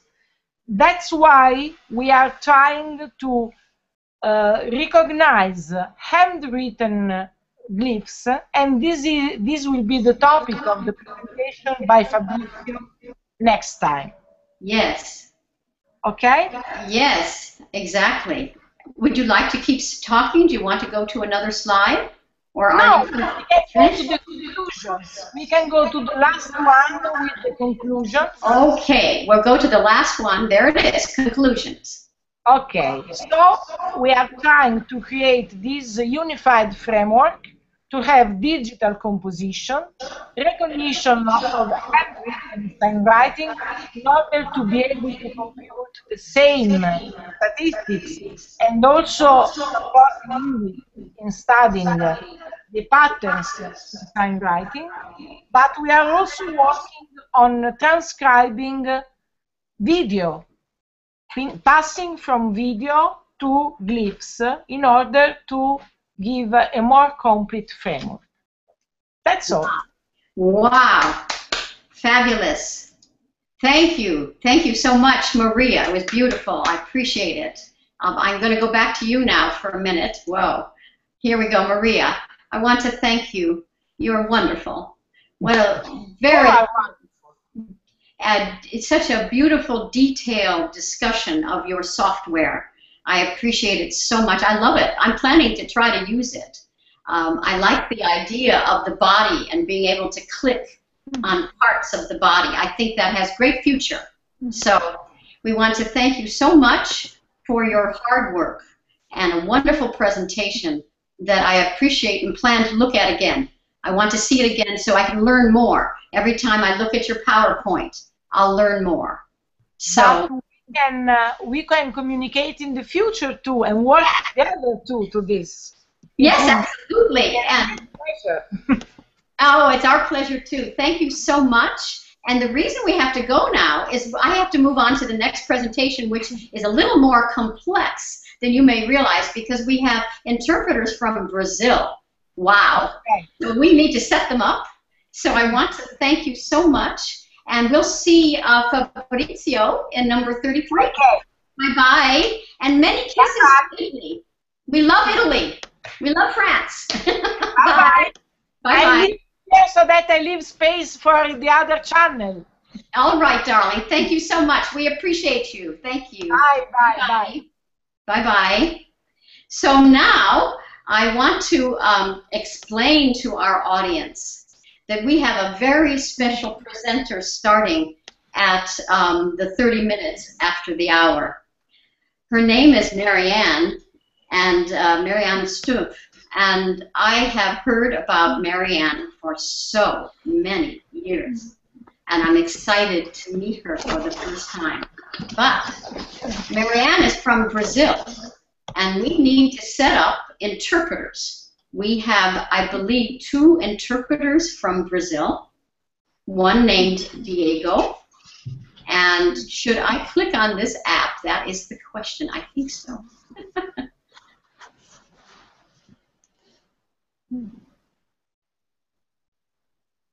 Okay. Can you see me, everybody? I hope so. I'm just trying to explain what's happening. We're setting up something called a sign language interpreter app. And that is software that's connected with Google Hangouts. And it gives us the opportunity to see an interpreter in a box, or at least it does for the presenter. I'm not quite sure how it works, but it's a little bit different than the way we've been doing the interpreting for American Sign Language. So we'll find out, because Marianne is going to be presenting in Brazilian Sign Language. And Brazilian Sign Language has a name. It's called Libras, L-I-B-R-A-S, Libras. And Marianne will be presenting in Libras. But other interpreters will be voicing for Marianne. And that's exciting, because I want to see Marianne's speech and listen to it as well. Now, let me tell you very fast that when I first started using sign writing, I started in 1974, and I invented it in Denmark. And then we started doing software development with Richard Gleaves in around 1985, 1986.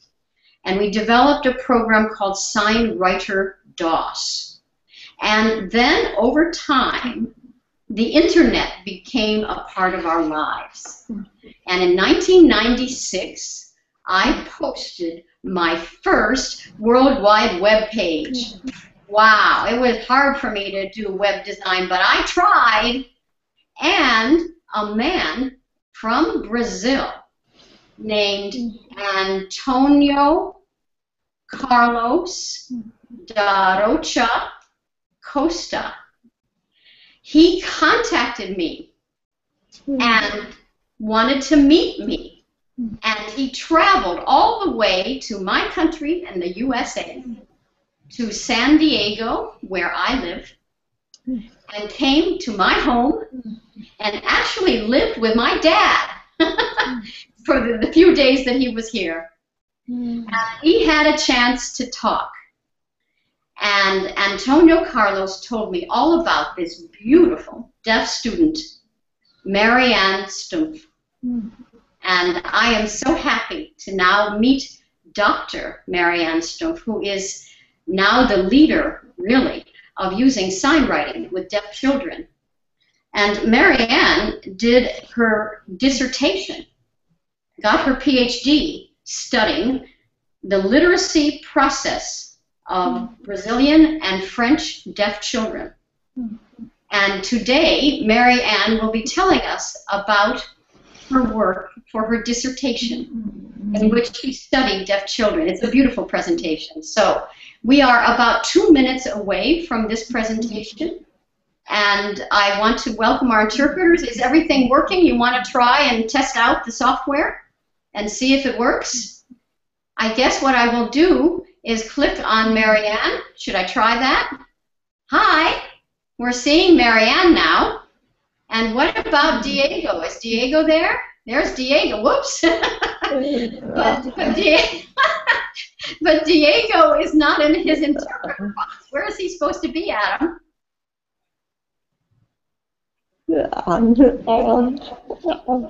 I can see Diego just fine.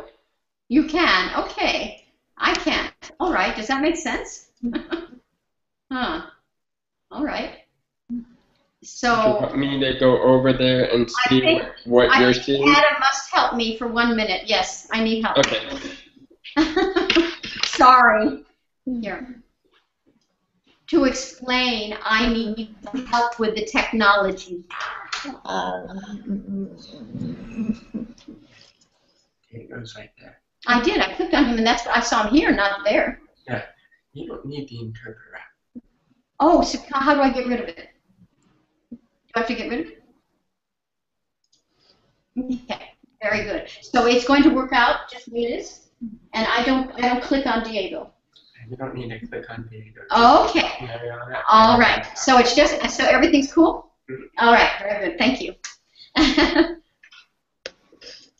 To explain, I had to learn the software, the technology. So now we're coming back. Okay. So, yes, if you want to start presenting, go ahead. Start presenting.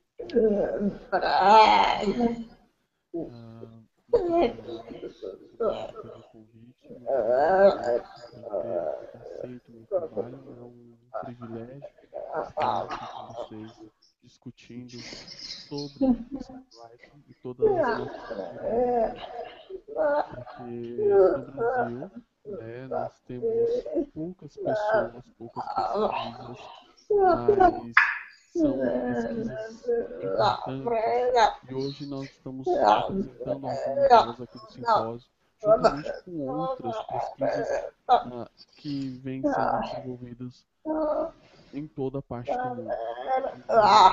Valerie já me introduziu, já falou um pouco, já falou sobre o professor orientador, o professor Antônio Carlos da Rocha.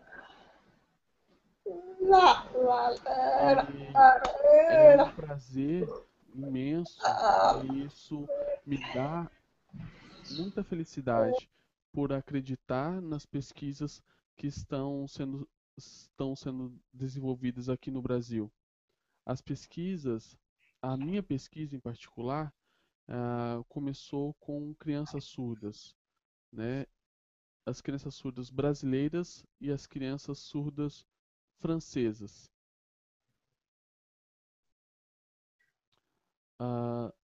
Estudando teorias cognitivas da aquisição de L1 e L2 por crianças, nós, durante anos, percebemos que as crianças surdas têm dificuldade na escrita da língua portuguesa.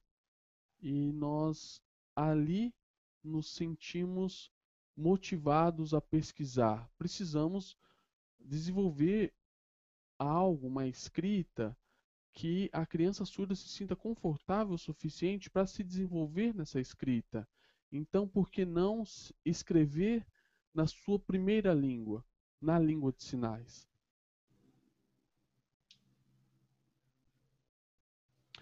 Adam, por favor, clique, passe o próximo PowerPoint. Next. Please, Adam. We have done that. Can you hear me, Diego? Yeah. We put it forward. Is this the right slide? Can you see it? Next slide. Okay, next slide, Steve. Yeah, thank you.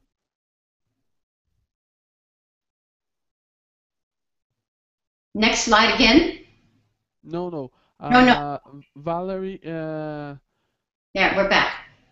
Ok. Continuando, então.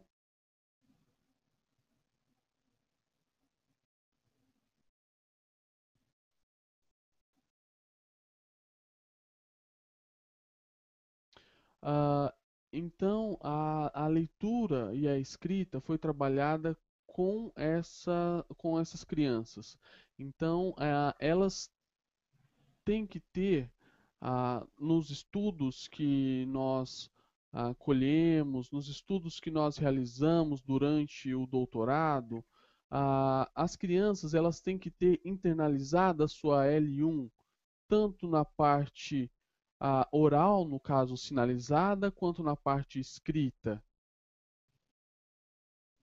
Então, tendo essa base, de acordo com Piaget, de acordo com outros autores, nós podemos ver no próximo PowerPoint. Please, Valerie, next Yes. slide. Steve, next slide, yeah. Yeah.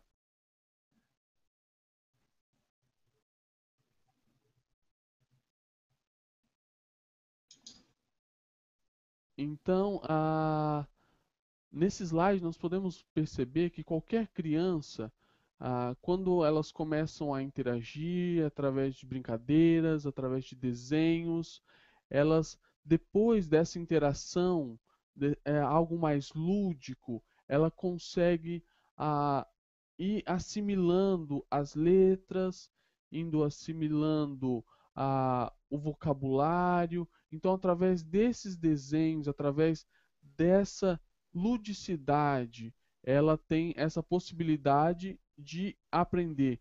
E aí ela vai fazer essa transição dos desenhos, dessa parte lúdica do aprendizado, para a parte mais formal do aprendizado, que seria a escrita necessariamente dita, né? Então, as pesquisas, foi aí que então nós tivemos o prazer, né, de fazer uma pesquisa com a escrita, relacionando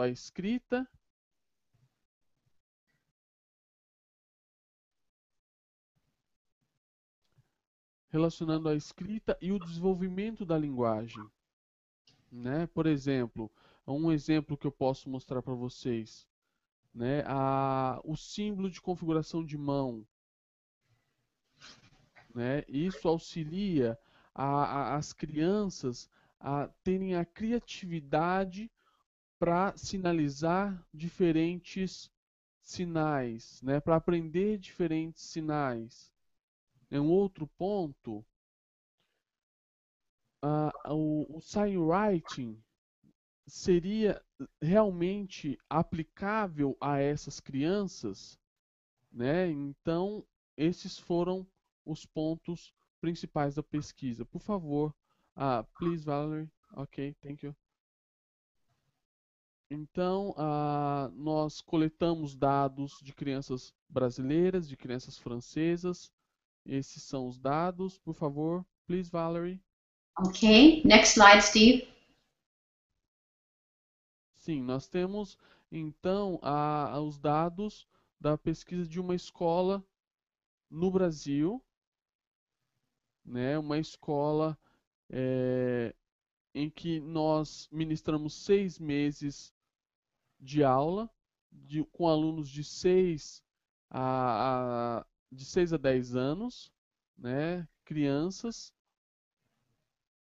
e pensamos como começar a ensinar a essas crianças. Não haveria possibilidade de nós começarmos um ensino formal da escrita de sinais, símbolos, e outros elementos da escrita. Então, a nossa estratégia foi contação de histórias, né, onde nós sinalizávamos as histórias, contávamos as histórias em língua de sinais, e as crianças elas desenhavam o que tinha, o que elas imaginavam e o que elas relacionavam com a, com a história, né? Então as crianças faziam esses desenhos e desenhos de objetos.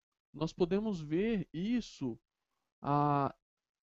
no PowerPoint, né? Essas imagens no PowerPoint?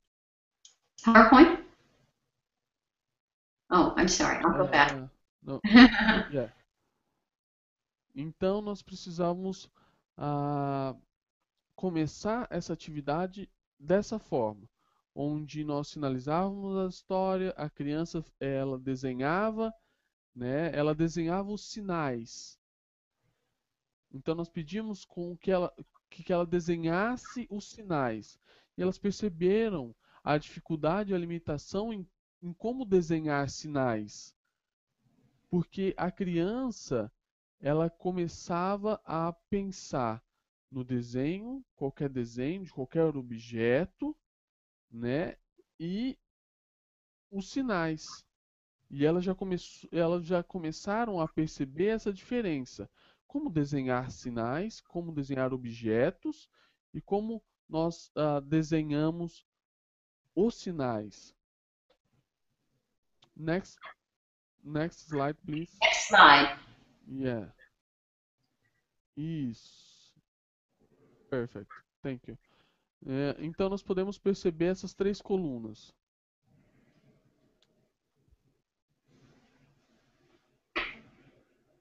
Ok, na nossa primeira coluna, então, são os símbolos, né, da configuração de mão. Onde a criança, primeiramente, nós ensinamos três símbolos básicos para elas, né? Então, os símbolos mais simplificados, porque a criança, o cognitivo da criança, para que ela entenda que o signo, que a escrita e o símbolo seriam diferentes. Então, para elas fazerem essa percepção e elas, a partir de então, elas começarem a ter mais vontade de aprender, né? Elas têm mais vontade de aprender mais símbolos. E isso foi paulatinamente, foi passo a passo que isso foi acontecendo. Next PowerPoint, next slide, please. Então nós podemos perceber nesse slide também as configurações trabalhadas com a temática de futebol. Isso por crianças que ainda não aprenderam o SignWriting. Então, são símbolos que foram trabalhados com as crianças em que elas produziram esses símbolos. Na barra do meio, nós podemos perceber uma outra configuração de mão, em que a criança ela desenhou isso junto com o SignWriting. É o desenho da criança e o SignWriting. E isso por crianças ouvintes, em que fizeram um desenho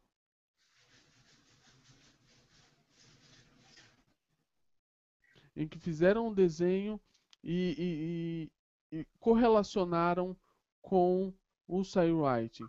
Então elas fizeram essa percepção. E nós tivemos esse olhar entre crianças surdas e crianças ouvintes. E nós ensinamos, né, brincadeiras com a questão lúdica mesmo. Next PowerPoint, please. Yeah. Então, nesse slide, nós podemos perceber que são jogos, né? E esses jogos davam a oportunidade às crianças se desenvolverem na leitura, né? Então, isso trazia também um novo vocabulário para as crianças, fomentava a criatividade nessas crianças.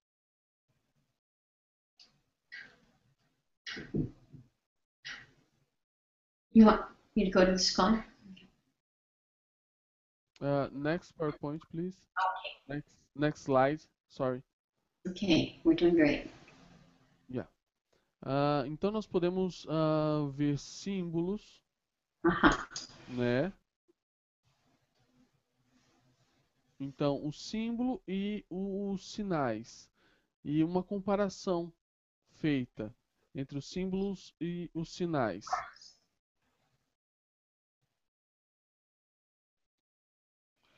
Então, a configuração de mão do indicador e qual o sinal que correlacionava com essa configuração de mão. Então, isso fomentava a criatividade. Isso isso nós podemos fazer uma relação com as línguas orais de crianças ouvintes, que é feito dessa forma também.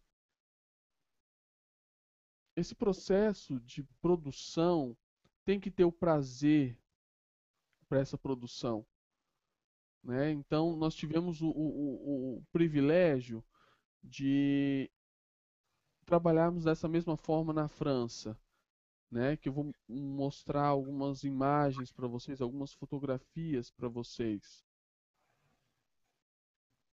Então, nós temos uma tabela, né? Eu fiquei na França 6 meses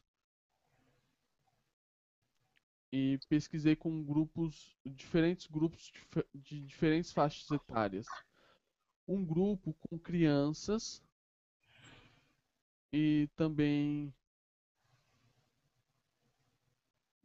um grupo que estava iniciando elas estavam na iniciação teatral, né? Isso lá na França. Isso nós fazíamos brincadeiras com o teatro até, né? Então, crianças que ainda não sabiam SignWriting, não sabiam escrita de sinais, elas viam o teatro e desenhavam, né? Mas desenhavam o quê? Elas não poderiam escrever em francês ah,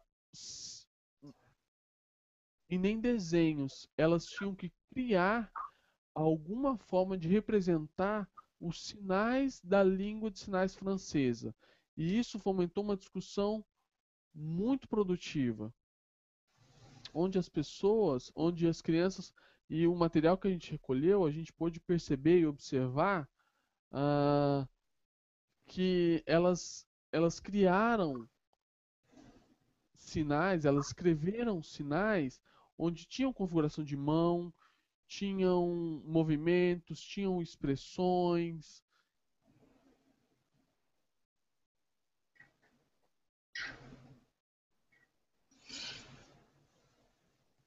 A criança que está escrevendo, ela tem 5 anos. Next slide, please.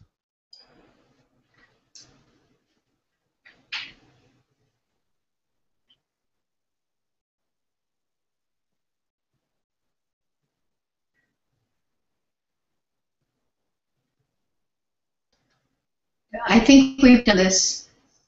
Can you see it? Yes, okay. No?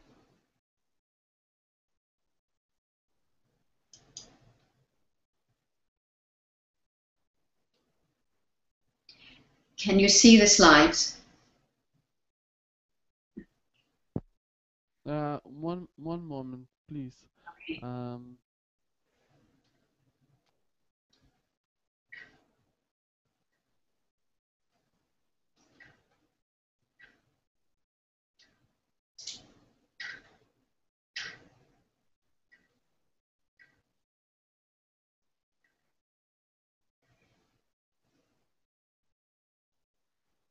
Valerie? Yes. Slide number 15. Slide number 15, Steve. Can you find that? Is that 15? Is that correct? 15. We got to go to 15. There we go. That's 15 with red. Very interesting. Yeah. Okay. Is this right? One moment.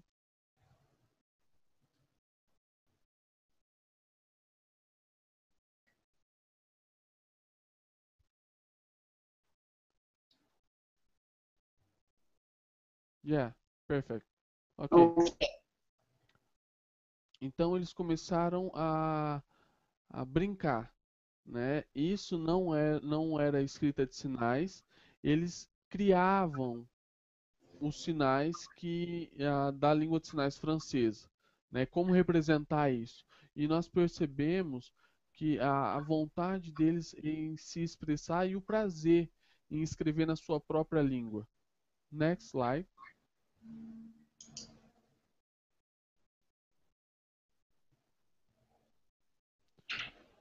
Então nós podemos perceber os azuis, né? Should I say something to him?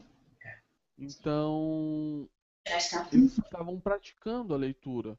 Isso na idade de 5, 6 e 7 anos. Excuse me, Diego. Sorry to interrupt you, but Diego, there's some people in the audience who are asking you to speak a lot louder. They can't hear you. Can you talk louder, Diego? Oh, Can you hear me? Yeah. Yeah. Increase volume. Oh, where do I? Diego needs to increase his volume. Okay, Diego, you need to increase your volume. In other words, you need to make your volume go higher. Can you do that? Do you understand me? Here, Adam, you want to talk with him? Here, why don't you sit here? This should be me, yeah, there we go. The people in the audience can't hear you as well. So either you need to speak louder or get closer to the mic somehow. Okay. Yeah, you need to make it louder.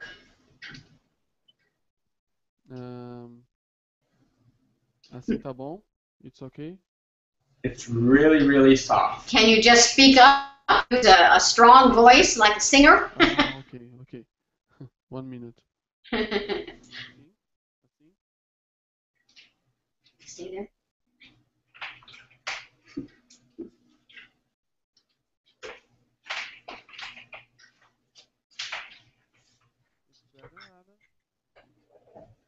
Now there's no sound. Okay, there's no sound now. It's better? Now? It's better? No? Nothing? Hi. Adam? Now you have a little bit of sound. I don't know if it's better. Now? It's better? It's really, really soft. I don't know what happened.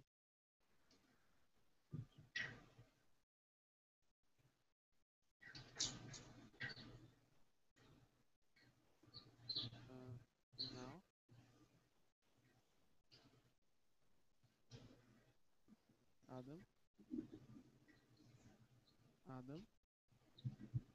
Adam? Adam? Can you hear me? No? Now you have no sound. Now? Can you hear me?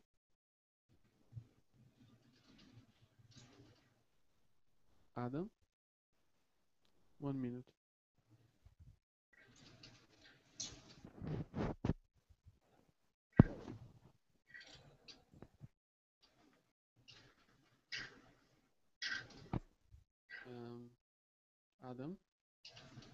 Adam?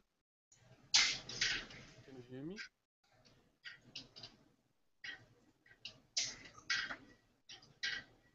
Adam?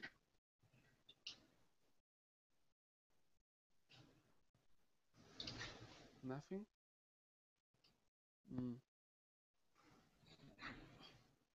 Adam, is there a way for you to adjust his sound level as well? There is no way to adjust the sound level on this end. I'm sorry. Okay, I thought I saw that on one of the options. Yeah. Is there a way that you can take out the mic and just use the computer's sound? Here. Oh. Are you doing that now and there is no? I would suggest that you just talk very loudly. That's what I would do. Scream. Just here. Now we can't hear a thing from you. It was better before. We should have kept going. I don't know what to do, but we really should have kept going because we were getting something from that. It's too bad. Look, Can you try getting it to back where you were before? Because at least we have something. I'm very sorry we interrupted you. Yeah, there are a lot of people who are saying they couldn't hear you well enough. Yeah, but it was a wonderful speech, and I'd like to continue with the sign language part, okay? Okay. So, thank you, Adam. I don't know what else to do. Don't you agree? Yeah. Yeah. I'm sorry, honey. I think we have to continue. Continue, if you can, like you were doing. Mariana, just continue. We've got, we have another, until 12:15, you know, until another 15 minutes. We have 15, 20 minutes. So you can continue. And Diego, you just talk very, very loud. Okay? Okay. Can you hear me, Valerie? I can hear you, but only a little bit, but I didn't know the other people couldn't hear you very much, apparently. It is low, it's true. But can you talk louder? Louder? Yeah, like you're shouting. Okay. Okay, just try to talk as loud as you can. Can you hear me? Yeah. Perfect. Okay. But you see, I'm really projecting my voice a lot.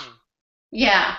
So if you pretend you're talking to an audience that has, you know, 1,000 people and got to talk to the last, you know, the people way far away, that's the way it should be. Okay. So let's continue. Maybe here it's better. Okay, I'm sorry everyone, it's because the sound is not perfect. And some people were telling us that they couldn't hear the interpreter. That's what we heard from other people. But it seems it's hard to get the sound to become bigger. So we're just going to have to accept it, and we're going to continue with the beautiful presentation. Mariana, it's just perfect. It's wonderful to see your presentation. So you continue now.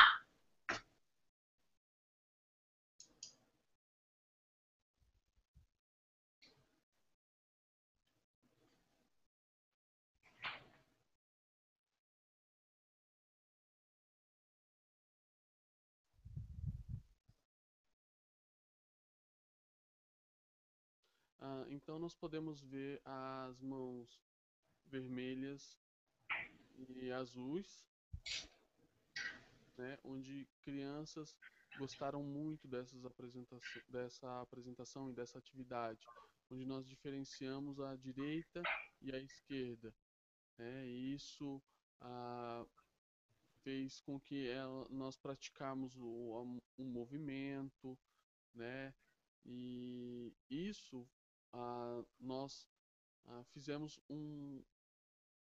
nós intercalamos entre essa atividade e que elas praticavam, e depois nós retornamos para a parte lúdica, para essa atividade, para essa brincadeira, e depois voltamos para a atividade onde que nós continuávamos praticando a escrita.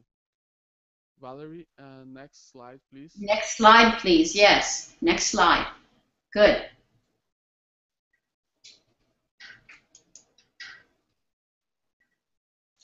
Então, esse PowerPoint, esse em específico, o 17, 18 e o 19, foram trabalhados com alunos de 12 a 15 anos. De 12 a 15 anos de idade. Então as pessoas, nós podemos ver esses materiais, né, que são trabalhados com crianças com uma idade mais avançada. Isso nós podemos perceber o que nós fizemos. Nós trabalhamos com crianças com uma metodologia específica, com uma metodologia de ensino específico, onde nós trazemos a ludicidade de uma forma mais evidente. E com essas crianças de 12 a 15 anos, nós podemos observar que nós trabalhamos diretamente a escrita em si. não tanto com essa parte lúdica.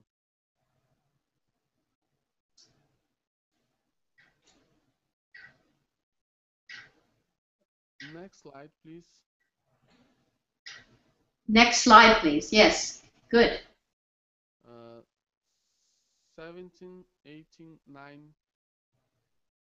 Is this right? Yeah. Next. Next slide, please. Yes, please. Wow.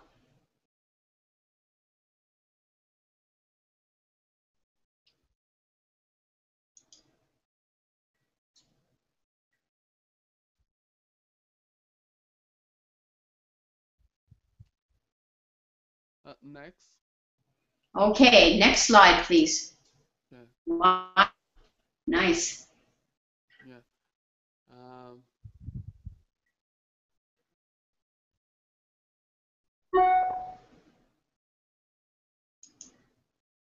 Yeah. Então nós podemos perceber que isso é uma correspondência. São cartas entre os alunos de 16 anos de idade, onde eles aprenderam durante 4 meses a escrita, e uma menina ela queria mandar uma carta. Se havia a compreensão, a comunicação entre essas cartas ou não. Então nós entendemos, nós fizemos a leitura dessas cartas, e essas correspondências elas efetivaram uma comunicação entre as pessoas em diferentes pontos. Então, next slide. Okay. Next slide. Sim. Então, o nosso objetivo era verificar se as crianças tinham prazer na escrita e também a criatividade com que a escrita trazia para as crianças, né? Principalmente com a configuração de mão.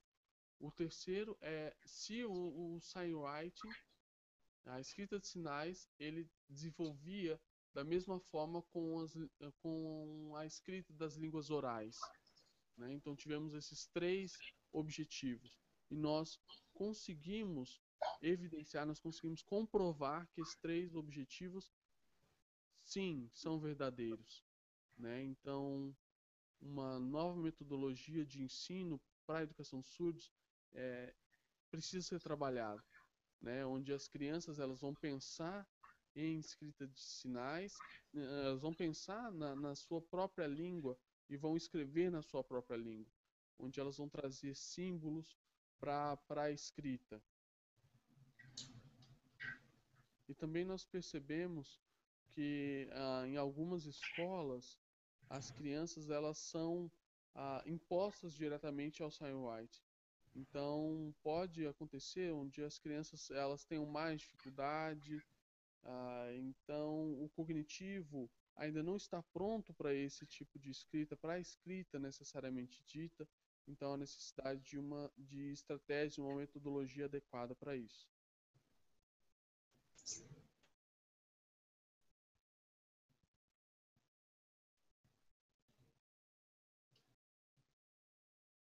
Next slide. Yeah. Please. Então nós percebemos que os símbolos de configuração de mão, né? Então é uma estratégia, influencia a criatividade das crianças para que elas tragam novos sinais, para que elas tragam novos sinais e escrevam novos sinais. Da mesma forma que nas línguas orais, onde nós temos pato, bola e algumas palavras que são muito parecidas, que elas são trocadas apenas fonemas, né? Então, da mesma forma com os sinais, da mesma forma com a escrita de sinais, onde uma configuração de mão ela trouxe a criatividade para as crianças. Next slide, please. Okay, next slide.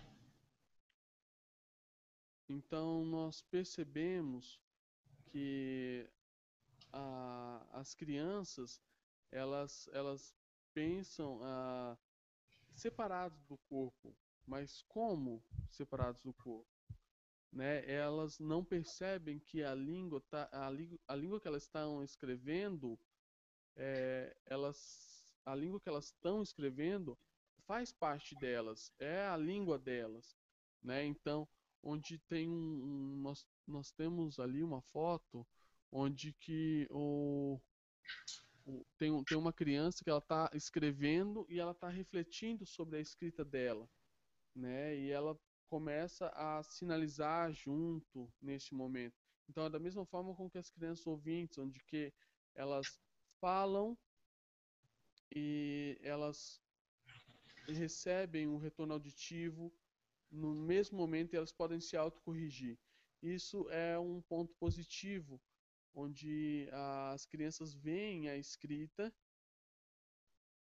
elas se autocorrigem e elas pensam, refletem sobre a língua. Isso tanto as crianças brasileiras quanto as crianças francesas. E também nos ajudou a ter uma consciência linguística maior. Isso ficou claro. Nós vamos estudar mais para perceber isso.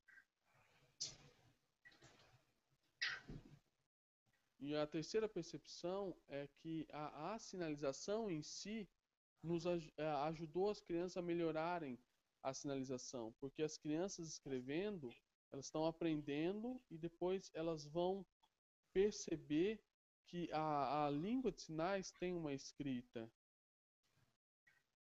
Se elas não escrever, elas podem sinalizar de qualquer forma. E não, nós temos regras na sinalização também.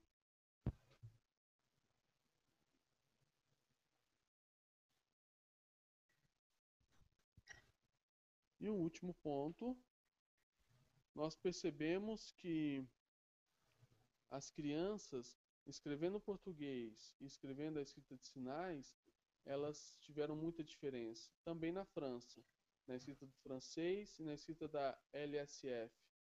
Né? Então tivemos essas diferenças, onde as crianças aprenderam muito. E percebemos a diferença na escrita de uma L1 e de uma L2 pelas crianças.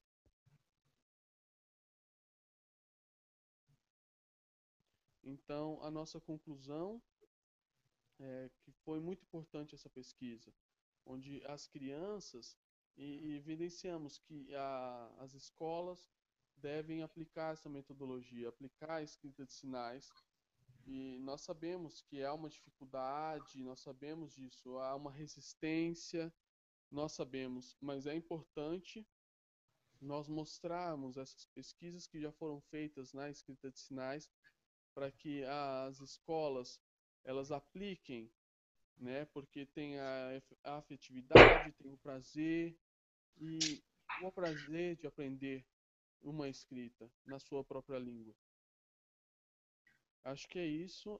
Obrigado pela atenção. Well, thank you, thank you, thank you. Can you see me? I want to thank you, Mariana. It was beautiful. Excuse me. Marianne. I'm so happy to have your lecture, and I didn't understand your sign language, but later we're going to put English, and we're going to put American Sign Language, and we're going to put lots of languages, and we'll understand better and better and better. But I read your work, and I'm very impressed. And I also want to thank your interpreter, Diego. It's very good. And at the end, it was better. It improved with the sound a little bit. So I think it will get improved. We'll find a way for the other Brazilian presentations. So thank you very much, Marianne. And your work is very important about Brazilian and French deaf children. And I want to read it more. So, yes, did you want to say something, honey? you want to say something, Mariana? Or Marianne? Sorry. No? Diego, do you want to tell if she's welcome to say something if she'd like?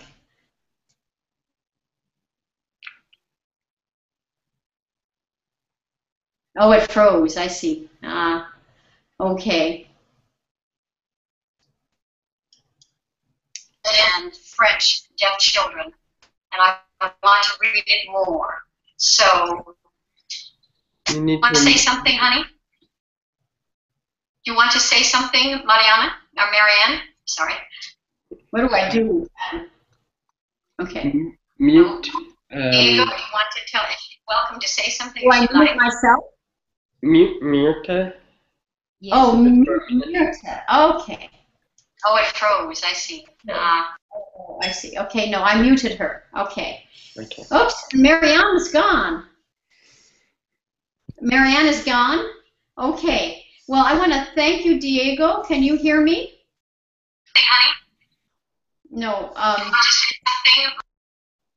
Wow. Okay. I think, shall I? Okay, here I am, everybody. I'm so sorry. I'm sort of confused, but we're trying to work it through. Are we finished, I think, with the beautiful Brazilian presentation? Isn't that right? And can you all hear me? Adam, can you hear me? Yes, I can hear you just fine. Okay.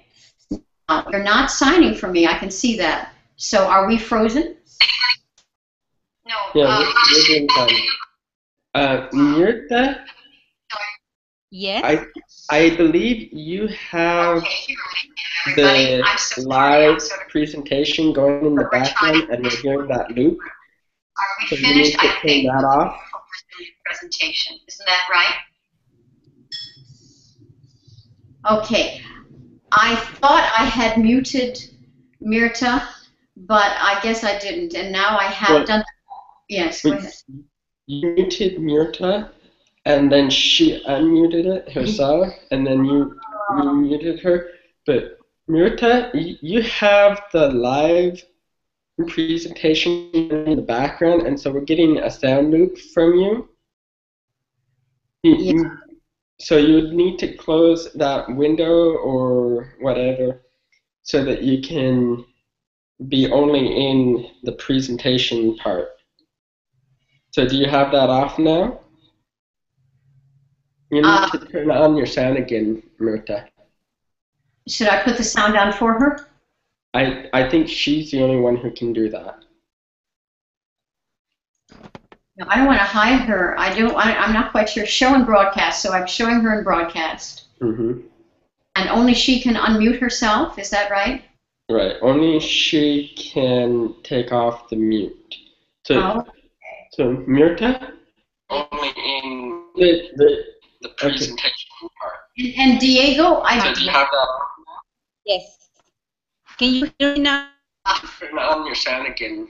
Yeah. Can you hear me now? Should I put the sound on? We can hear you. I think you have the live presentation in the background. You need to close I don't want to that hide because her. we're hearing that. I'm not quite sure. Show and broadcast. So I'm showing her in broadcast. Mm-hmm. And only she can unmute herself. Is that right? Right. Only she can take off the mute. So, Mirta, you have the YouTube or something with the sound going on. You need to close that window because that's doing a loop of the sound. And Diego, I think we're finished now, right? So Diego could, is it maybe would help us maybe if you were to leave, Diego? I don't know. Is that right? I think he froze, so maybe you'd have to eject him. Sorry, Diego. Thank you for your help. It was very nice. We appreciate it. So I guess I have to eject him. I eject him. Goodbye. All right. So now we have Mirta coming, I hope, but she'll have to come back, right? Yeah. Everybody just take a break, and in a few minutes we'll start. I'll just explain it while we're waiting. How about that? Can you see me? Okay. And I'll just sign for myself. I don't know ASL well, but hey, I'll just talk for right now. Because I can interpret for you, Valerie. Okay, but you're frozen. I don't know what's happened. I can't see you move that. Frozen? Yeah, you're frozen. Hold on a second. Okay.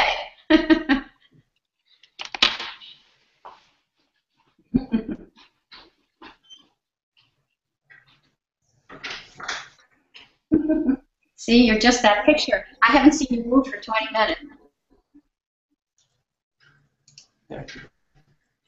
Okay. All right. I don't know, but you were frozen. All right. Thank you. Say hi to Nancy for me. Okay. So now I think you can see me again. Isn't this interesting? The technology is fascinating, but it's wonderful. We have been sharing with people from different countries. It's really amazing, surprising. From Lee. I haven't seen you move for 20 minutes. Hi. Oh, okay, let's see if Mirta can come up now. Hi. How are you? Can you hear me now? All right. I don't know, but you were frozen. Can you hear me now? We can see you and we can hear you fine, but you have the live presentation on top of the YouTube. Is there a email to share? So you need to turn off that YouTube. Pardon? Because Okay, let's see if Mirta can come up now. Hi. How are you? Can you hear me now? Right, I don't know. Can you hear me now? Can you hear me We now? can hear you fine and we can see you just fine, Yes. but you have the YouTube going as well. I have to go to. Sorry, but I don't understand you. I don't know what's going on. I'm hearing so many people at the same time. So That's what we're trying to tell you, is you have the YouTube SignWriting page. You're playing the live stream on top of what you're seeing here.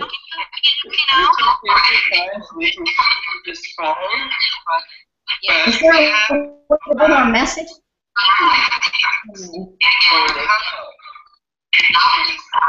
I have to go to. Sorry, but I don't understand you. I don't know what's going on. I'm hearing so many people. I had to mute her. It's just too much. Yeah. We can't go on. Poor people who are listening.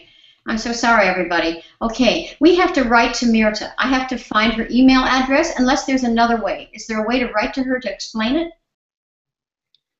I think she might have turned it off now. So, Mirta, did you turn off the other sound? If you did, you can turn your sound back on, because we had to mute you. Yeah, Mirta, you need to turn off the sound from watching the broadcast. Is that right, Adam? Yes. Yeah, before you were watching. Yeah. Okay. So you should probably start minimizing windows. Okay. She needs to make windows smaller. Is that right? It's probably a window underneath that she can't see. So if she starts minimizing windows and closing down things she doesn't need, she should find the one. We're not seeing her. We're not seeing. We only see a little circle.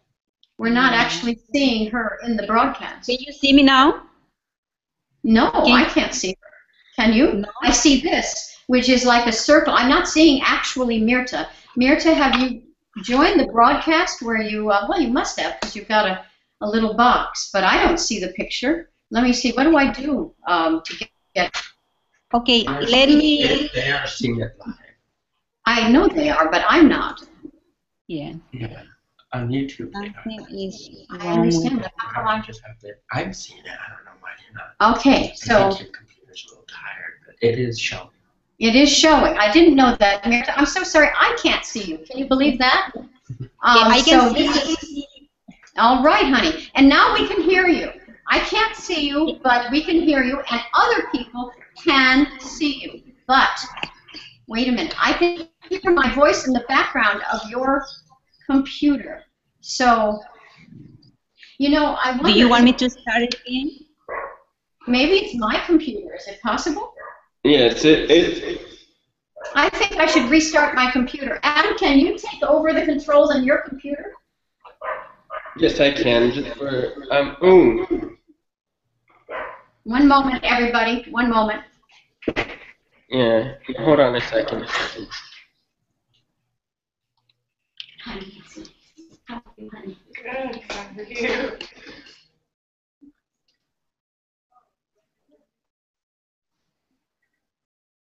I can see you. Can you hear me now? Yes, okay, very good. Can you see me now? Well, I can't, but that's irrelevant. But Adam is going to be running it now, okay? So, Adam, are you ready?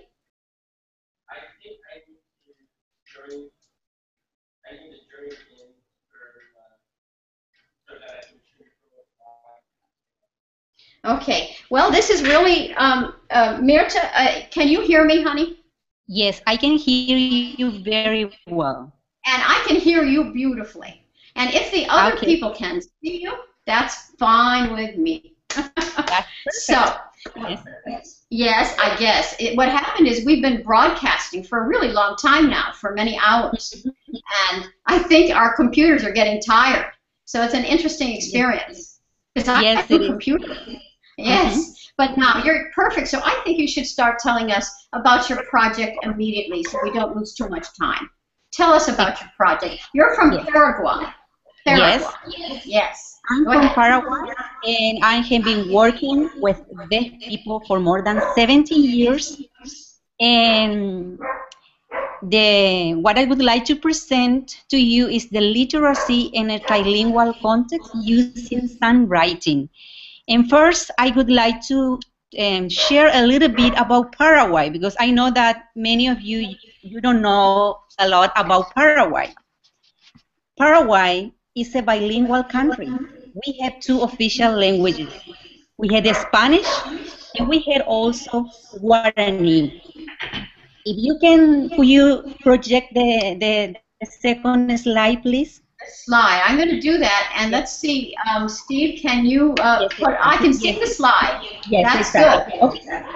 So there you can see that we have the Spanish, and only 65.3 is they are monolingual in the rural areas. That means that they speak only Guarani, and only 6.4 speak Spanish, and 49% are bilingual. So in the countryside, most of the people, they are monolingual in Guarani. And Paraguay is the only Latin American nation with a distinctive national language, which is Guarani. It's an indigenous American language spoken by over 90% of the population. Many Paraguayans consider that Guarani is a very important symbol of Paraguayan identity. People feel that they cannot be a Paraguayan unless you can speak a language. So that's what is very important, the Guarani. When we are talking with deaf people, so they have one point they have to learn Spanish, the other they have to all the family, they speak only Guarani. So that is a very complex linguistic situation. Spanish and Guarani were both declared national languages in 1992. So Guarani is one of the official languages. It is not used as the main vehicle of written document. It's more oral. Can you hear me? Yes, I can hear you. Can other people hear? Okay. Yes? I can hear you, yes. Excellent. So, most of the literacy is done in Spanish. So we had a situation that these people, their family, they speak in Guarani, but they had to go to the school and they had to Spanish and write in Spanish, and in certain level they had to learn, because it's official language, Guarani too. So if they don't know sign language and they had to learn 2 more languages, that is a very complex situation. So that's why I found sign writing very useful for me when I was presenting, because we had, for example, if you can go to the second slide, and the third slide, sorry. Okay. So Steve, we need the second slide. And the third slide, I guess, huh? Yes. Yes, exactly. The third. So we had the rural and isolated deaf. That is people that they don't know sign language, that they don't have access to education, or they are far away from a deaf school in theory. And we had also the older generation of deaf that they need to learn how to write and read. And we had the Simon literate, even though you know that the reading comprehension level of the deaf people, they are very low in general. And we had the well-connected urban deaf. That is our population in general. And I was worried, could you go to the 4th slide, please? Oh, yes. Yes. So I'm trying, Steve. Yeah, the 4th slide, yes. Yes. So we found a lot of deaf people that they don't know LSPY, that is Paraguayan Sign Language. They just use gesture and home signs, and they are illiterate in LSPY, of course, Spanish, and Guarani. And we produce, because I'm working with Letra Paraguay, is an organization that is working in Bible translation, but also we are doing literacy. So when we presented the DVDs, they cannot use because in some part they don't have even electricity connection. So it's hard for them to use those materials if they don't know. So that was my concern. We went to different parts of the country, the countryside, and teach them sign languages. And if you can go to the 5th slide, or could you present the 5th slide, please? Oh, the next slide? The next slide, please. Yes, Steve, next slide, please. Yes, there they are, yeah. So you can see that all the family, you can see on those pictures how they are very interested about learning sign language, Paraguayan sign language, and with the whole family. Also, the language prestige is something that we had to teach the population, and so we had a lot to do. But how I was connected with the SignWriting, that was when I went to North Dakota. In 2008, I watched the video Words Beyond Beauty Beyond Words. And when I first saw SignWriting, I didn't like it at all because I didn't understand, you know. It was something weird for me. And I said, I'm not going to do that. That is something, you know, that is, for some reason, I didn't like it at first. But then when I went to North Dakota to the SIL, Summer Institute of Linguistics, I attended a class sign language phonetic, and I was surprised that it was SignWriting. I learned it, and I really started to enjoy and see the benefits for those, the benefit in general. And so, in our previous experience was you can go to the next slide. Okay, next slide, Steve. Slide. We went to different part of the countryside in Paraguay, and you can see there like people, you know, we were teaching them sign language. Remember, because they don't have materials on even if we give them the DVD, they are not going to be able to understand what's going on.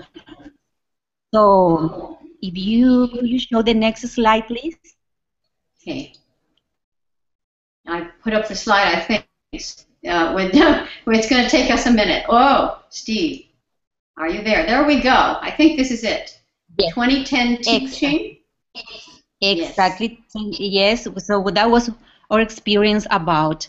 So we went to those let's say cities, teaching like every 4 times per year, but we needed to find a way to have a literature to read something.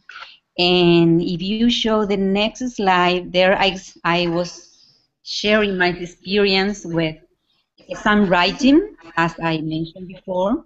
Yes, I'm trying to get the slide. In 2008. Oh, there it is. Yes, Yeah. Yes. 2010 exactly. teaching. Yeah. Yes. So in 2008, I watched the video. I rejected it at all. And that's why I can understand when we are sharing now our materials, I can understand their feeling, and I can explain them how useful is some writing, because I went through that process before. In 2009, we went with a deaf person, and then we went again to 2010. We met there Diane Parkus and Steve Parkus. She was one of the teacher, some sign language phonetic teacher, and Luis, the deaf people who went with me.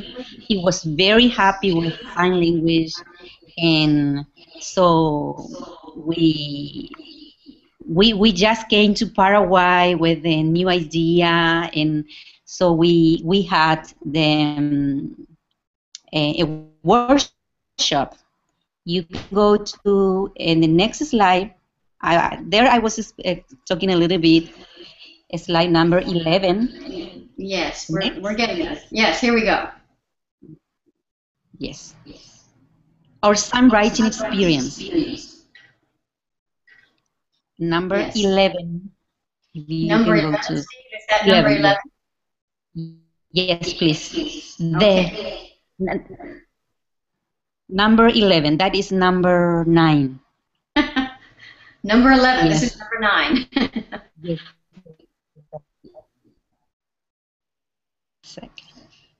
Yes. So the first thing when we share the materials is when they say that it's hard, it's difficult, difícil. When they are saying no, that is something very hard to understand. But when we take a few minutes explaining and showing them, they go, but that is so easy. That was our experience. And we came to Paraguay and we have different workshops and showing and teaching them how to use some writing, and we had a workshop, and in 1 week they could read easily in 1 week, and it was we were very surprised about that. So that's why we decided to produce materials using some writing. And because we are a bilingual country, the deaf people, they are in a trilingual situation.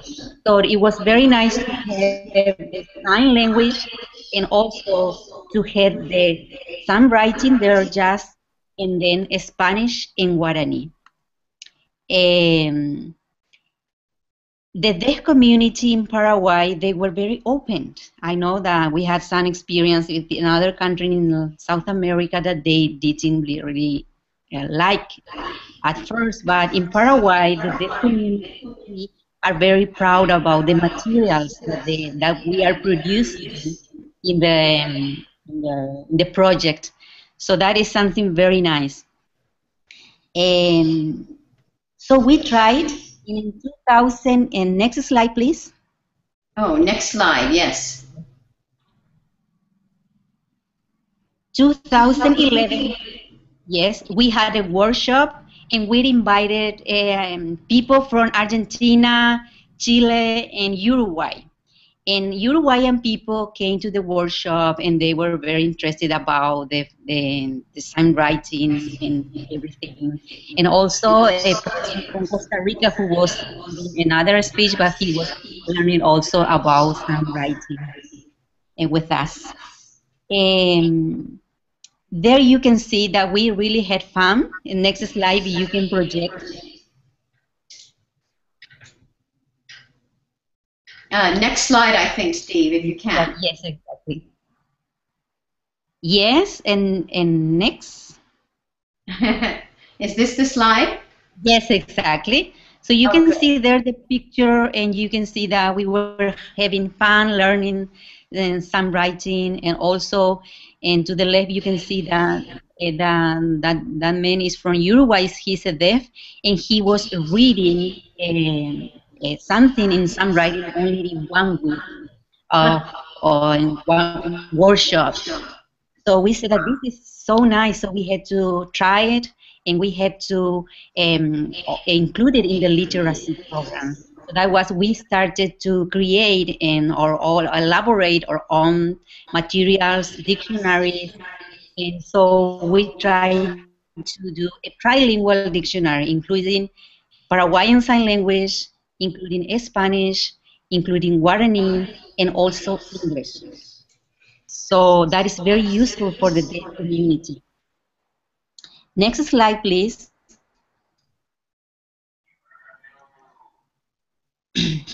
There we started our class, and you can see some deaf people there, but also we were very happy to see that there is a girl that she's a hearing girl, but also she has some kind of disability, learning disability.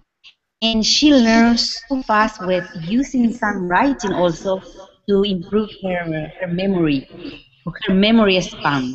So there are many things going on in our experience in Paraguay with some writing. And as you can see, we were teaching there. Of course, there are a lot of aspects that we need to improve, and most of the deaf people, they are doing the materials, they are producing their materials. And what I'm doing is just motivating them to use the SignWriting and see how useful is SignWriting for them.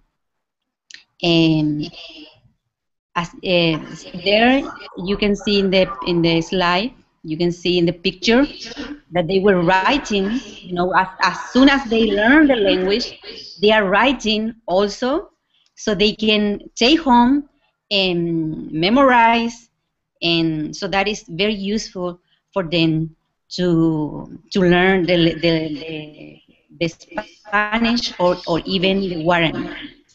So that way, I see a lot of improvement. And with the group of the people that they are working, they can do first, second, and third year only in 1 year. And that makes a lot of difference with the things that they don't know sign at first. And we are teaching them Paraguayan Sign Language, and also some writing in Spanish and mouthing, Guarani, and all that, you know, 3 languages going on there. And they are starting to communicate with their family with text, and also their family, they can remember the sign language, and they can learn faster the sign language using some writing. So I'm very happy with the results that we are seeing in Paraguay, especially in a trilingual context with these people. Sometimes that is very hard when they have to learn how to not only sign language, but also they have to learn how to read in Spanish, and also how to read in Guarani and write in Guarani. And there are so many things for them to learn. But with some writing, they can see they can learn faster their own language. And also, with the materials that we produce, first, I can show you here a little bit. And this is the book of Genesis, 1 to 3. First, we wanted to just have in some writing. But then we realized that it was very important to include the Spanish. So we included the Spanish there, so we can you know, show them that, okay, this is Spanish and this is the language, because in our country, many people, they are confused about, they think that the sign language is Spanish sign language. In Guarani, you had another different language. So we can show them that sign language has its own grammar and syntax and everything. And we can show Spanish is different, and also we included at the end the Guarani, so they can compare the three languages and learn the three languages at the same time. So that's why all the materials that we are producing, they are in three languages: Spanish, in Guarani, in Paraguayan Sign Language, using SignWriting. And when we published these materials and we went to the deaf community, they say, but that is weird, it's very hard. But when we just 5 minutes showing there, you know that this means this and that means this, so they were very interested about the materials and they are trying to use it. Of course, we had a long way to go because we are just new starting, but we are producing materials and we realized with all the mistakes that we made, and so we can improve our all the materials that we are producing and everything, and even improve the skill, the deaf people that are working with us to write and read and SignWriting. In the literacy program, we are just teaching them how to recognize the words at first. I mean, using SignWriting, we are not asking them to reproduce, I mean, only to recognize at first, because there are so many things that they had to learn. Also, something that we are struggling with introducing SignWriting also is because we are teaching them in the literacy survival skills. And so the sign that we decided to teach them first, sometimes the sign is very complex. For example, this is mother. This is very easy to write in writing mother. This is mother. You can see this is mother. But we had to teach them father, which is more complex for them. You can see the difference. Just writing this mother and writing this for father.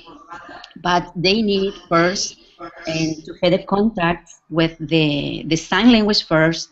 We need to teach them what they know already. So we start with their family, what they already know, their family and uncle and nephews and things like that. So when we have to introduce the SignWriting, it's a little complex for us because some of the sign, especially, for example, this is uncle, so it's a different thing. But when we teach them just how to read and recognize the word and to read and relate with the sign, and so they learn the language, the sign language very fast. So as the first step in with the literacy program, especially with rural, if they don't manage, they don't know sign language at all.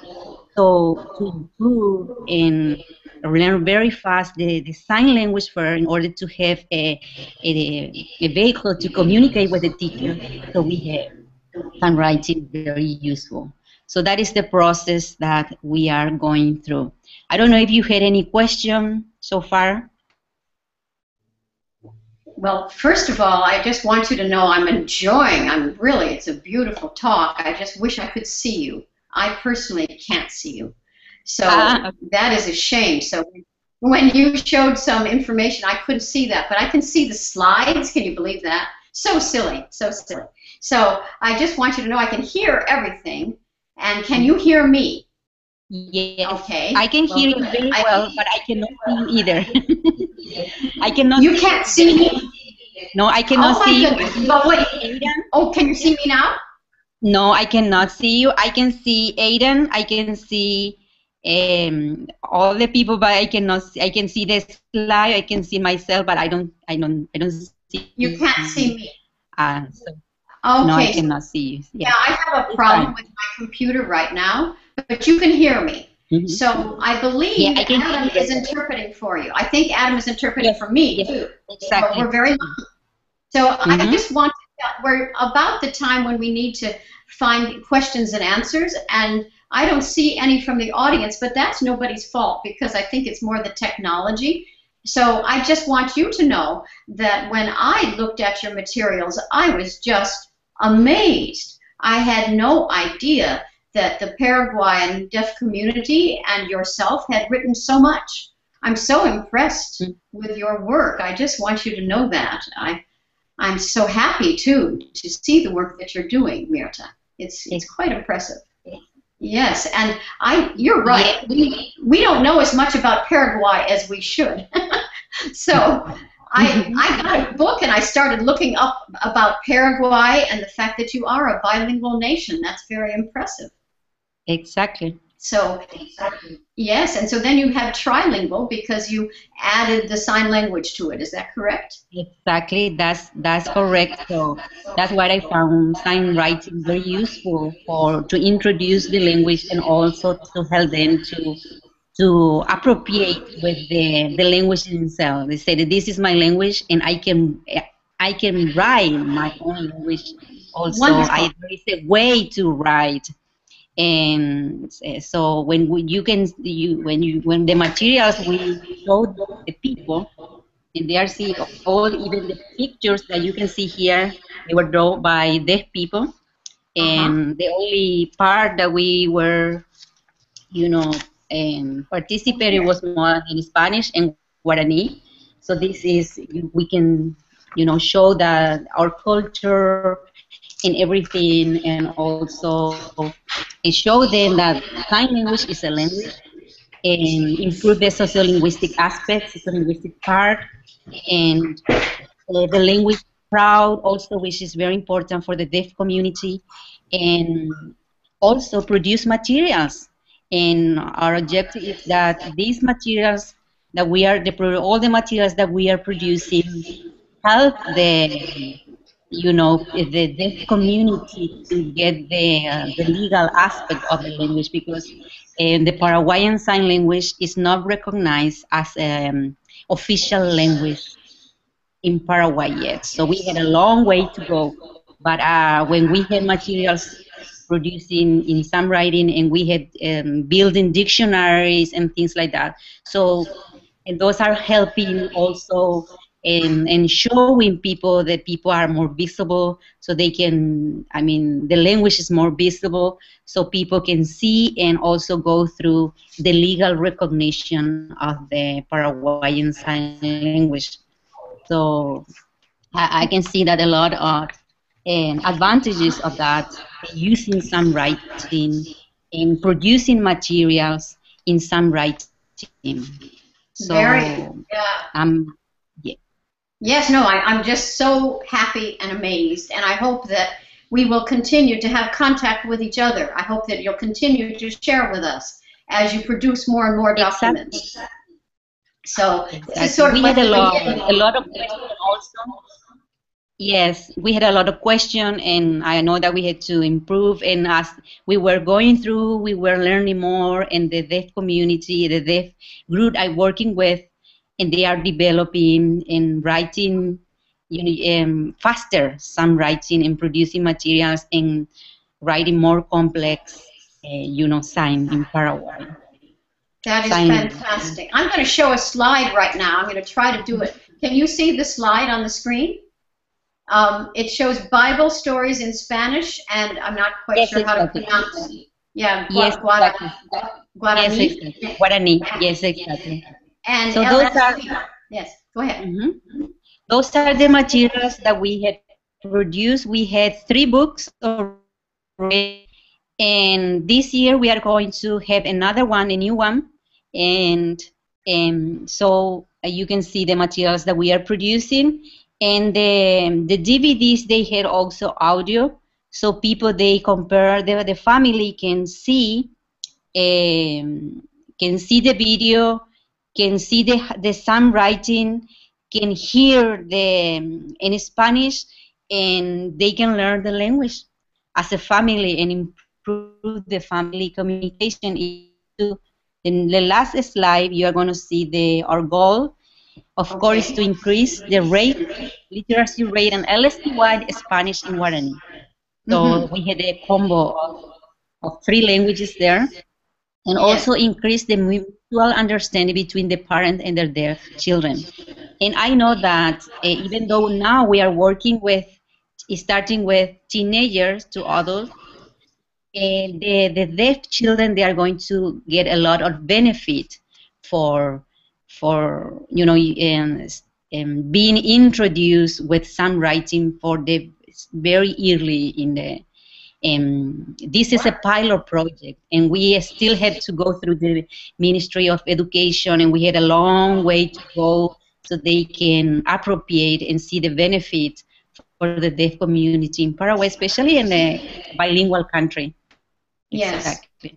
May I ask, how many deaf people do you think are in the country? I know it's very hard to know that. Nobody really knows these statistics. Exactly. So we had the same problem. Sometimes we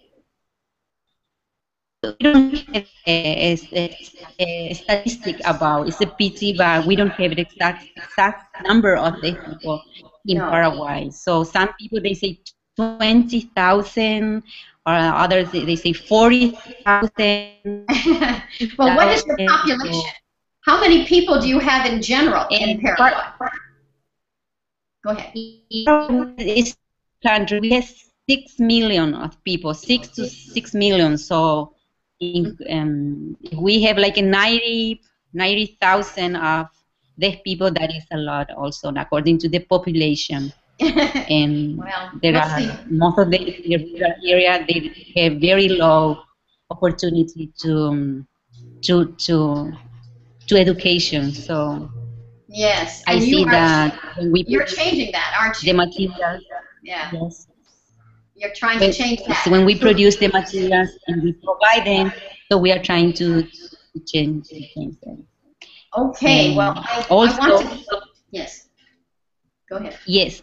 The last part, as in the slide, you can read help indigenous deaf people to learn LSPY. And we are, as the last part, and we had also 17 different tribes in indigenous different group in Paraguay that they don't use Guarani, and they had their own language. And we had some deaf people also in those community. So having in sign language, in some writing, and we help them to learn also their language, and learn Paraguayan Sign Language, and also learn their own native language. So we are doing a lot of things, and with using some writing, we are reaching also those people over there.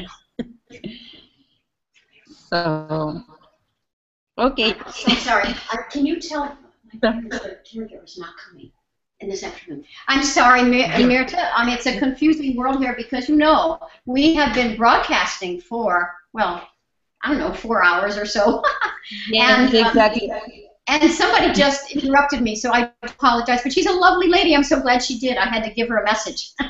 So it's all good. I want to thank you. We're going to have to move on to the next presentation in a few minutes, but I wanted to thank you again, and I want to ask all of our visitors and viewers to remember to go to the web pages that we have provided as a support for these presentations. And if you go to presentation 6, that is Dr. Mirta Barreto, whom we have just heard speak about her country of Paraguay and the deaf people there who are using sign writing. And I also want to thank all of your team, Mirta, because you introduced them to me the other day, just real briefly, when we were testing, and I never got a chance to say hello to them. So please give them my special hello and thank you, okay? Very good. We really, really appreciate what you're doing, and I'm going to tell the Parkhursts that I saw you today. That's excellent. Okay, very good. Thank you very much. Yes. My pleasure to share with you, and all what you are doing, we are getting the benefit also. So thank you very much. Thank you also, Mirta. Thank you. And so now, everybody, I am not sure if all of you out there can see me. Can you? I'm not sure, because my computer is not quite working right. I don't know what's happened. But our next presentation, just so you know, is one of my closest friends. Her name is Nancy Romero, and she is just a wonderful writer. We have known each other for 39 years. Just imagine that. Wow.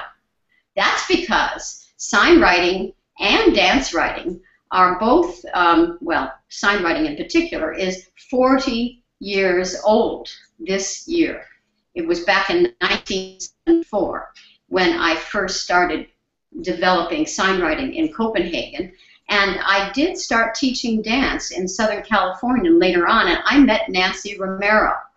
And I don't know whether we should start the presentation right now or not. I want to make sure our computers are working before we do start this presentation. So I'm going to, just for 1 minute, first of all, Steve, can you see me? I can see you just fine, Mel. Okay. And Adam, can you see me? I don't know. I can see you just fine. I can see you fine. Okay, do you think that they can see me in the broadcast out there in the world? I don't know. Okay, now, I'm going to click on Adam, and I'm going to see if I can see Adam. There's Adam. Okay. And that's okay. You have to present now because you're going to be interpreting for Nancy, right?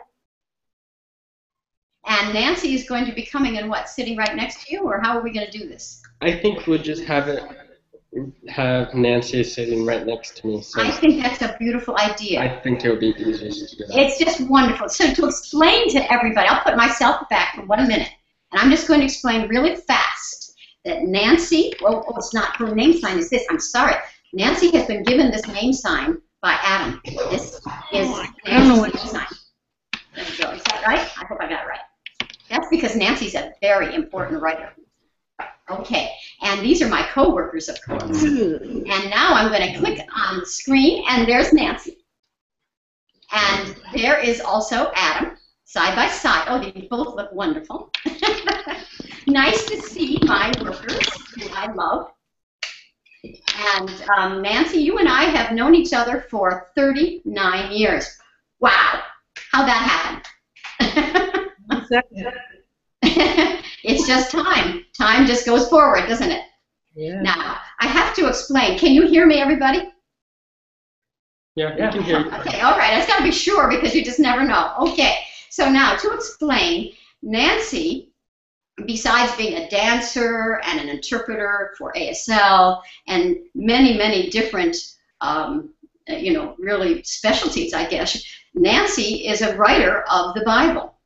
And this presentation is about, well, I can't sign very well, so I really apologize because I know that normally I would have an interpreter, so I feel kind of bad, but I'm just, go ahead. All right, I'll accept. I love it when somebody else interprets for me. Please do that. Okay, to explain, look, because back, look at this book. It's so pretty. I got to show you. Yeah. Yeah, this is the Gospel according to John, written in American Sign Language, in sign writing, by Nancy Romero. And actually, it's also because of Steve Slavinsky's software that this all became possible as well. So we have several geniuses. And first to explain, Steve Slavinsky is a software developer whom I met around 2004. Then Steve and I started working with each other. And Steve developed what we know today as SignPuddle. Meanwhile, Nancy Romero and I had been friends for a very much longer time. Back in 1975, we knew each other. And Nancy became one of the first qualified teachers of Sutton dance writing way back in the beginning. I was so new to teaching, and Nancy helped me a lot. We did a lot of documents together. We were good friends, and we still are, and I love your work, Nancy. I am so excited. I gotta tell you really fast, Nancy has written all 27 books of the New Testament. Now, tell me how many people have done that? I don't know anybody else who's done that. It's an amazing accomplishment, and part of the reason it went so fast is because Steve Slavinsky has software, and then Nancy is also very clever in the way she used it. Nancy developed her own special dictionary and then used it to create the translations faster. So rather than my telling you the whole story, because I don't even know exactly how she did that, I'm going to be quiet and introduce Nancy Romero. Welcome, Nancy. Thank you, Valerie.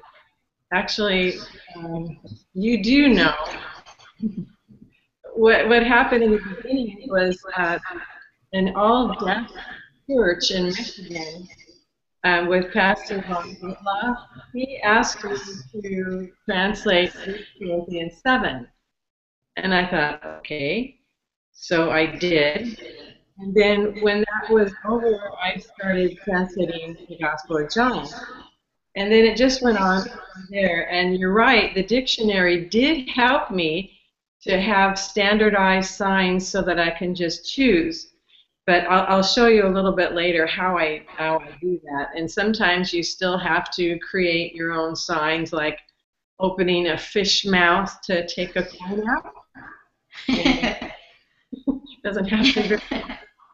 And, but Steve's program makes it possible to do that, so it's a lot of fun. Sorry, my slide-type presentation disappeared in transit. I don't know if you can see this. Let me put this up here, and you tell me if you can see anything. Yes, yes, I can see it definitely, and I want to apologize. I realized now when I was showing your book that the picture wasn't on me. That's why you didn't see it. I just didn't know what I was doing. So you got to show your book now later, okay? So they can see it. That's fine, and we're all new at this. But yeah, go ahead. I'm sorry, go ahead. No, I was just going to say, I could see what you gave us, but you could maybe pull it a little bit further from the camera, towards yourself a little bit. Could you show us again? The piece of paper. Hold on. There, like that. That's what I needed to see. Okay. So I understand that's the translate feature in Steve Slavinsky's program, right? And your translation in there. Right. This is where you get started. This is an English gloss that you have to add to. So this says, well, English gloss, wood, whatever, other from broken ship. This is from the book of Acts. Other people hold on to, people that didn't know how to swim. So everyone safely escaped and arrived at shore. So when you write this in the English gloss and press translate, you get this. You see this? Yes. Okay. A whole bunch of signs come up, and you choose which one works for that particular sentence. Sometimes it doesn't work at all, and you have to add another one. And it goes on and on. Here's another. But it's not exactly a long sentence. No, that's good. And guess what? Steve has been showing your slides as well. That's weird. It's not no, it's not. He has it on a separate screen. I'm clicking on his screen right now for your slides. Okay. But that's not from the book of Acts, but that's all right. That's okay, too. I'm going to go back to you now, Nancy. We're back to you. Yeah, you push the button above the sign that you want to choose. And then it goes to Steve's sign text. Now, can you see this? Yes, I can. I love sign text. And there you are. Yes, I see the sentence going down in a vertical column. Well, I hope so, because that's not what I see. That's not what you're seeing? That's all right. What are you seeing? Well, can you see this? Yes, I can see that. And when I see it, it looks just right to me. Well, it doesn't come up. Well, I was just trying to show you what it looks like. It goes in a vertical column, and from there you add the eyebrows, you add shoulders if people are talking. Yes. Yes, you add punctuation, and of course you add the verse. And then from there you get the entire. And that is showing up, Nancy. You just can't see it because you can't see it from your own end, but I can see that. I'm seeing it fine. It's a beautiful, and I believe they're seeing it as well because this is your screen, right? Yeah. All right. Well, I wanted you to know that in the sign text editor, I don't know if you can see this. Yes, I can see it, yes.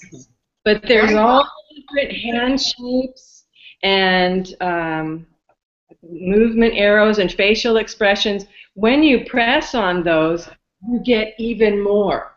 So you could be very, very creative in how you want to do things. And so that makes it really, really nice for adding on to the dictionary and will I choose that one or will I won't. That's not even grammatical. But no, that's great, and it's wonderful. It is in sign language. You know, when you think in sign language, you write that way, and sometimes you talk that way. So anyway, so starting out with the Gospel according to John, yes, this took 4 years. Wow. It took 2 years to actually translate, and another 2 years to edit. Linda O'Grady Batch Barnaby was the editor for this book, and we worked on Skype. And that's, we finished in 2008. So this is the only one that's actually in print, but there's 26 others. Yes. And I'm hoping to start on the Old Testament as well. I have been the interpreter at Maranatha Chapel in San Diego for 5 years, and sometimes people don't understand, well, what is this and why is it vertical? And it was deaf people that decided that it looked easier to read if you have it written vertically. You have the choice to write horizontally. It's really nice. Nancy, can I ask a favor? Here, I'm going to show you something. Can you see me? Can you put it in the center of the screen rather than over to the side? So move. Well, I'm going to go back to your screen soon, but put it in the center of the screen. Okay. And then we can see it. There it is. Very, very beautiful. Wow, what a book. Thank you. I love it. I just wanted to explain what was happening with some of you. You were getting cut off, so the book was over on the side. It's kind of confusing because we can't see what you see. No, I know that. I'm aware, and I can't see what you see either. So you see everybody out in the world who's watching us. This is really funny, isn't it? But we all want to share with you, so why not try? Okay. I think Google Hangouts is a fascinating piece of software that gives us the opportunity for this. So let's just keep going and keep telling us about it. Okay. Yeah. Well, it just happened one verse at a time. And I wasn't particularly aiming at doing the whole New Testament, but it happened anyway. Once you're once you're finished in the Sign Puddle program, you put it column by column into Document Maker Pro, and then from there PDF so that people can access this online if they'd like to. So that's another nice feature. Yes. And it can be edited too, because I am an interpreter, but someone else, Adam, might interpret differently. You know, so you start somewhere and then build on that and maybe have a nice big committee. After I'm done. Well, I'm going to interrupt and just tell everybody that Nancy used to tell me, oh, there's no way I'll ever finish the New Testament. There's just too many books. Or maybe not in my lifetime. but she did it. And finished what? Revelation just recently. Mm-hmm. I'll go back to you now. That was really exciting because that's about what's going to happen. And that's why I started on the book of Daniel in the Old Testament to get started. And waiting for permission from Tyndale Publishers. Since translating the Bible, you have to have permission.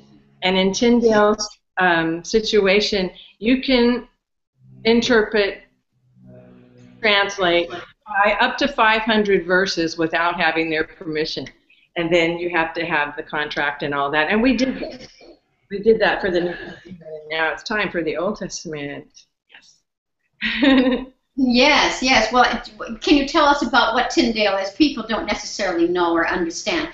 The Bible is called the New Living Translation, right? The New Living Translation was, for me, my favorite translation, and it helped me to understand the easiest. So it just makes sense to ask permission to translate their version, New Living Translation. So that's what happened. They gave me permission, and we're good to go. Yeah. Does anybody have question, answers, or anything? I have some. I don't know. I did see somebody try to write to us, Adam, but I have no clue how to use the software. Isn't that sad? I'm afraid that if I click on something, Nancy, I'm going to somehow destroy the software and it's going to explode on me or something. So I'm going to try to click on this without it exploding. I guess I click on the question answers. Is that right? Yeah. The QA, is that right? Okay, I'm going to do that now. It's downloading it. It says, says I'm very. Oh, this was Charles talking to the previous previous person, and we didn't even know that she had questions. How sad! I'm so sorry. It's so confusing. Isn't this confusing? Oh, we got somebody who said congratulations to the very first present. We haven't read our notes. That's our problem. So Claudia got a congratulations. So yeah, we got that one. And then the lady Mirta Barreto, who just, told us about the Paraguayan sign language and spoken language experience. Everybody said they were very impressed with her workbooks. But then you do not have an interpreter. Somebody said they couldn't see. So you see, we were having problems. Isn't that too bad? And now I'm going to scroll down and try to see if I can see any questions for you, Nancy. Well, I want to thank you, Charles. Oh, Erica Hoffman-Dillaway and Charles Butler, thank you for your comments. And Erica said that she could see the video. Deborah Campos, these are people who were here before. This is so interesting. All kinds of messages. I'm so sorry, Nancy. I don't mean to be interrupting your talk. It's just life. It's just so fascinating. This software is just amazing. We have so many messages that I have to find yours, literally. So I would like to ask you a question. May I do that? Sure. Okay. I'm assuming everybody can see me, and I'm asking the question, and I'll put Nancy back. Okay, but you can hear me, I hope. So Nancy, tell us a little bit about how other people could read the documents right now, even if they don't have the printed book of the Gospel according to John. In other words, there's got to be a way to read it on their computer, right? How do they do that? Where do they go? Thank you. I had forgotten to mention that. Well, there is a new website called aslgospel.org, and all of the books of the New Testament will eventually be on that website, that you can read many of the books right now. You could also go to SignWriting.org and find it there as well, that not in PDF form, but it's very easy to read. Yes, that's true in both Sign Puddle and on aslgospel.org, where you have the PDF documents, right? Correct. Right, and you're right. They're not all up there yet, but you have created them. They just have to be uploaded by our little organization that was deluged with beautiful documents from all over the world in the past month. Wasn't that amazing? And so we just had to be patient. We're going to get them up. However, as Nancy just said, there are already documents up there. So I suggest everybody go to www.aslgospel.org, okay? I have another question. I'm sorry to do it this way, but if you don't mind, I will. I would like to ask, with the New Living Translation, I know some people are translating from other Bibles, like the King James Version. So why was it that you didn't choose the King James Version? I didn't choose the King James Version because for me it was too hard to understand. Use King James Version without permission. That's why Pastor Detloff uses it. And maybe he prefers it as well. But for me, New Living was the way to go. It was the easiest to understand. When I didn't understand a passage, I would go to the commentaries, or even this book was wonderful to help me, the Jesus book, Hawaiian Pidgin, the New Testament written in Hawaiian Pidgin. It helped me a lot to understand. Yes, and so what you're really saying is that the English was hard to understand in the King James Version, right? Yes, very much. Yeah, so you've got an easier English Bible to translate from. More contemporary. And like Dr. J. Vernon McGee said, the Bible must be made understandable. Yes. Well, I want you to know, Nancy, I just clicked on a slide that Steve created for us, and it shows aslgospel.org right on our screen. Now, maybe you can't see that, and that's okay, but I just want you to know that we're showing aslgospel.org right now. At least I think we are. I hope we are. Well, I do see that the photo that you put up there, and Adam changed the English to sign language, if you could see my dearest. My dearest? Uh-huh. Oh dear, I'm lost now. I'm so sorry. I apologize. It's the actual, the person holding the feather pen. Oh, yes. English, yes. It say, my dearest. And nice. To write it in sign language. Isn't that beautiful? It is. You guys are both so brilliant. I like this. I do. And I do.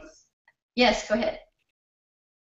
And I want to thank Steve for getting us up on your site, because I think he's actually on the website itself. Is that right, Steve? Yeah, I'm up on the. Yeah, that's good. See that? That says my dearest. I didn't know that. I didn't know what it said. Shows you my ASL is not that great, but that is very beautiful. And now, Steve, can you show us some of the, like the four Gospels? Can you show the drop-down menu? And you go to, let's say, John, which we know is one that's up there. And there we go. And then we have, as you can see, every chapter of the Gospel according to John there, and and then plus the complete book. So if somebody clicks on one of those links, they actually download the document that Nancy produced using both SignPuddle and Document Maker Pro. There it is. That's a document that Nancy has created. Isn't that beautiful? Look at that. So clean and clear, Nancy. And then the English at the bottom of the page is the New Living Translation, isn't it? That's right. Yeah. Oh, it's just flawless. I'm so happy. I am. I can't believe it that we're so blessed to have the full New Testament. My goodness. What a blessing. Look at that. See, NLT, that means New Living Translation. Right. I'm talking too much. I'm going to be quiet. So I'm going to go back to Nancy now, and thank you, Steve, for this demo. This was just perfect. Unless you could show us SignPuddle, Steve, could you show the SignPuddle of one of Nancy's documents Sure. where she works? I'll put Nancy back, or no, maybe I shouldn't. Okay, now we're going to SignPuddle. Wait, I'm going to go back to Steve now. if you don't mind. And see, there's Sign Puddle, and then we're going to an area where Nancy works. See, there's the ASL Bible Dictionary. And look at that, 8,838 signs, Nancy. Wow. 10 years worth. Yeah, Revelation, look at that. Revelation. And Steve is, can you see it? Steve is clicking on, there's just the one word. The actual documents are in another place, right? They're in number 4. Yeah, yeah, that's okay. There it is, wow. Look at that. Beautiful. Revelation 22. Yeah, 22:19, yeah. So, going back to Nancy now, Steve, I think, or do you want to stay here? Do you want to tell him what more you'd like to show? No, that's the American. Oh, there we go. Yeah, there we are, yes. Dictionaries. It's confusing. Yeah, that we want me to go back to it. It was a dictionary, wasn't it? Well, the actual scripture is in the book. See, there's all of Revelation. Every chapter, every verse. Wow, look at that. Wow. Wow. Look at your accomplishment. And if you click on one of those documents, Steve, just one, because after all, we can't read the whole Bible right now. But there we have it. Wow. And then Nancy would use the software of another program called Document Maker Pro to give us the PDF documents. Right. And the combination gives me the PDFs to be able to upload them to the aslgospel.org website. And the last thing I'm going to go back to Nancy for 1 minute, honey. I'd like to ask you another question. How many years have you been working on this? 10. It's been a decade, hasn't it? A decade. Yes. And guess how many years Steve has been working on Sign Puddle with us? 10. So isn't that fascinating that his decade is at the same time as your decade? Very. And Natasha, too, 10 years. Yeah, well, you know, it took me 10 years just to learn how to manage my office, you know, I mean. But that's okay. We've been working 40 years, so we're still here. That's all that matters. Isn't that amazing? Yes, it is, honey. And so it is now 1:21, and the next presentation is from Nancy Romero. Imagine that. And, I mean, we could just blend the two presentations in together if you'd like, or we could continue with this one about the Bible. Do you have something more to tell us about the work with the Bible? Like, what are your plans? What do you plan to do now? My plans are to get permission from Tyndale Publishing to continue with the Old Testament. I can translate the Daniel because it is less than 500 verses, but I would still like to have official permission to get going. Absolutely. There's going to be no trouble. I'm sure we will write to them, call them. They've already given us permission to translate the whole New Testament. That's a major blessing for us and for the world. Mm-hmm. I don't see how they could say no to the deaf for the Old Testament. Don't you agree? So we love that. And so you started with the book of Daniel? Yes. Wow. I don't know too much about the Old Testament. Is that a really big book? Oh, no. I think it's 16 chapters, but it's very, very intense and a little tougher to write because it was written in Hebrew instead of Greek. Yeah. Originally. And so it's very, I don't know the word for it, but it's incredible and an amazing challenge, and I'm up for it. Well, I know you are. You can do anything. And also, I want everyone to know that Nancy wanted to show us some work with dance writing. So I would like to suggest, if you don't feel too tired, that you just move right on into your next presentation because you've got a lot of good things to show us, I think, don't you? Sure. And my wonderful interpreter, Adam, has been interpreting since the beginning. Yeah, do you need a break? Would you like to have a break, everybody? I'm fine. He's amazing. He's fine. Yes, he is amazing. I totally agree. They always tell us that we're supposed to give interpreters breaks, right? Mm-hmm. But So I'll try to talk slowly. Well, that's fine. Now, I did print out for you before you arrived this morning just one of your encyclopedia articles, your Wikipedia articles. Oh. Did you see that there? It's on the table somewhere. Maybe you should go look for it. It's right there. Yeah, there it is. Yeah. Sideways. Oh, are you not on? Can you see yourselves? It's sideways. You're on, but the printing is sideways. It is? No. That or I can't see. We don't have anything. Oh, I'll go up on, I tell you what, Steve is showing us his screen. Here's the main page. Very, very nice. Adam did this. Awesome. To create titles for each article, and Adam went through all the trouble to find pictures to go with each one. He did an awesome job, really. Especially the one about America, the beautiful, or the Star-Spangled Banner. I actually had a chance to see the real one. I didn't realize I saw. Well, I think you have to tell people what this is. They don't even know it's a Wikipedia. We haven't even told them yet. Wikipedia is the articles that are in sign language are in the incubation period, which means no one can read them yet. There's 3 sections, as I understand. There's the experimental section, which we passed with flying colors, and now the incubation period before it's out into the mainstream and everybody can go to it. So what they needed was at least 50 articles written and translated from the English articles, translated into American Sign Language. So I'm choosing a different, a smattering of different topics. So, can you click on one of the titles and let us see the actual articles? Steve, are you there? Yeah, click on one of them. There we go. And there's America the Beautiful. Can you see that, Nancy, on the screen?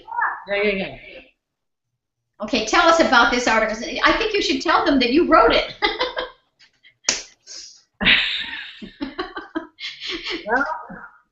Right. It's the translated song, America the Beautiful. Sorry I don't have my glasses on. I can't really see that well. Uh-oh. But it's written vertically, and when you see a bunch of little squares, that is finger spelling. Can you still see it? No? Right. Okay, well, yeah, okay. It is America the Beautiful, and beautiful goes with 2 hands and then opens up. Sorry, I got here. Can anybody see that? Yeah, we're looking at the screen right now at the actual signing, at the written signs. Okay. Well, you know what? I think what this is, it's the actual article about the song, and then the song is further down the page, because you don't finger spell in the song. I see. Yeah, and the year, I missed it when it was done. And then the actual song looks like it's right there. Oh, beautiful sky, sky. And grow, grow. That's all I see. Grow, grow. Oh, sorry. Yellow. And they're waving. So obviously wheat all over. Adam's got it right. And then mountains, mountains. Both purple. Awesome. Who's laughing? Well, I'm laughing because I'm going to tell you all that this is amazing. We have our team here, and you don't see everything. It's complicated. But I want to, can I click on you, Steve, for 1 minute? Sure, that'll be fine. Hey, guys, can you see him? Who? Can you see him? I see. You see part of it. I see a hand. Oh, you don't see him, huh? Half of his face. Oh. There we go. There we go. Okay. I want to introduce everybody to Steve Slavinsky, because Steve, the 4 of us work together. Steve, Adam, Nancy, and me. We are the 4 chairpersons of the SignWriting Symposium. And it is because of these 3 lovely people that I have been able to work every day with excitement that we are doing great projects. Steve does the software development, and Nancy writes the literature, and Adam is in deaf education and also in teaching ASL and using sign writing for that. And Adam is also really good with other technology things. He, for example, does the Translate Wiki, which is going to help us get ASL column, like the menus up on the top of the Wikipedia will be in American Sign Language when Adam is done. So we're a team, and I just wanted everyone to be introduced to our team. And Steve, thank you for the Wikipedias that made it possible for Nancy and Adam to give us this beautiful tool. And thank you to Nancy and Adam. It's really wonderful. I just had to tell you that Steve is here because he has been behind the scenes, sitting here giving us all these slides, and we never even introduced you. So now we know who you are. And in a future talk, Steve will be telling us about his development of the software that we're talking about right now, SignPuddle and the Wikipedias in sign languages. So I'm going to go back to the screen now, Steve, to show the sign language itself written in America the Beautiful here. Maybe you could show us another article that Nancy wrote. Nancy wrote 48, isn't that right? 48 articles? Uh-huh. Wow. I don't know how you do it. So fast. Really fast. So which one would you like to look at, Nancy? It doesn't matter, but I have to get glasses so I can read. Oh, you can't see? You want to go get them? Go ahead. Okay, well here we have Charles Michel de la Paix, and this is a beautiful article that I believe Adam wrote. We have 50 articles total in the ASL Wikipedia, 50, and 48 have been written by Nancy, and one was written by Charles Butler on Helen, Georgia, and one was written by Adam Frost about Charles de la Paix. Here's an article, Gallaudet University, and it's written by Nancy Romero, and we're looking at it on the screen. Can you see it, everybody? Okay, so we have Gallaudet University. It's a beautiful article. I love it. And how did you do this, Nancy? We're going to go back to you, and you're going to tell us how did you write the Wikipedia articles? I took from the English Wikipedia. That was a requirement. Nancy, you need to move over into the middle of the screen. You're over to the one side. I can't see you. There we go. Now I can see you. And yeah, stay so right where you are. Don't move. Okay, don't get too close either. I know. You don't have to try to see anything now. You're just going to be looking at us and grinning, just like you're doing, and you're so beautiful. So it's just perfect. Okay, so go ahead. How did you do it? Okay, you take the first few paragraphs that are in English, and sentence by sentence, just pretty much like I do with the Bible verses, you translate the English into American Sign Language. Sometimes you'll have to make up the finger spelling, like, let's just say,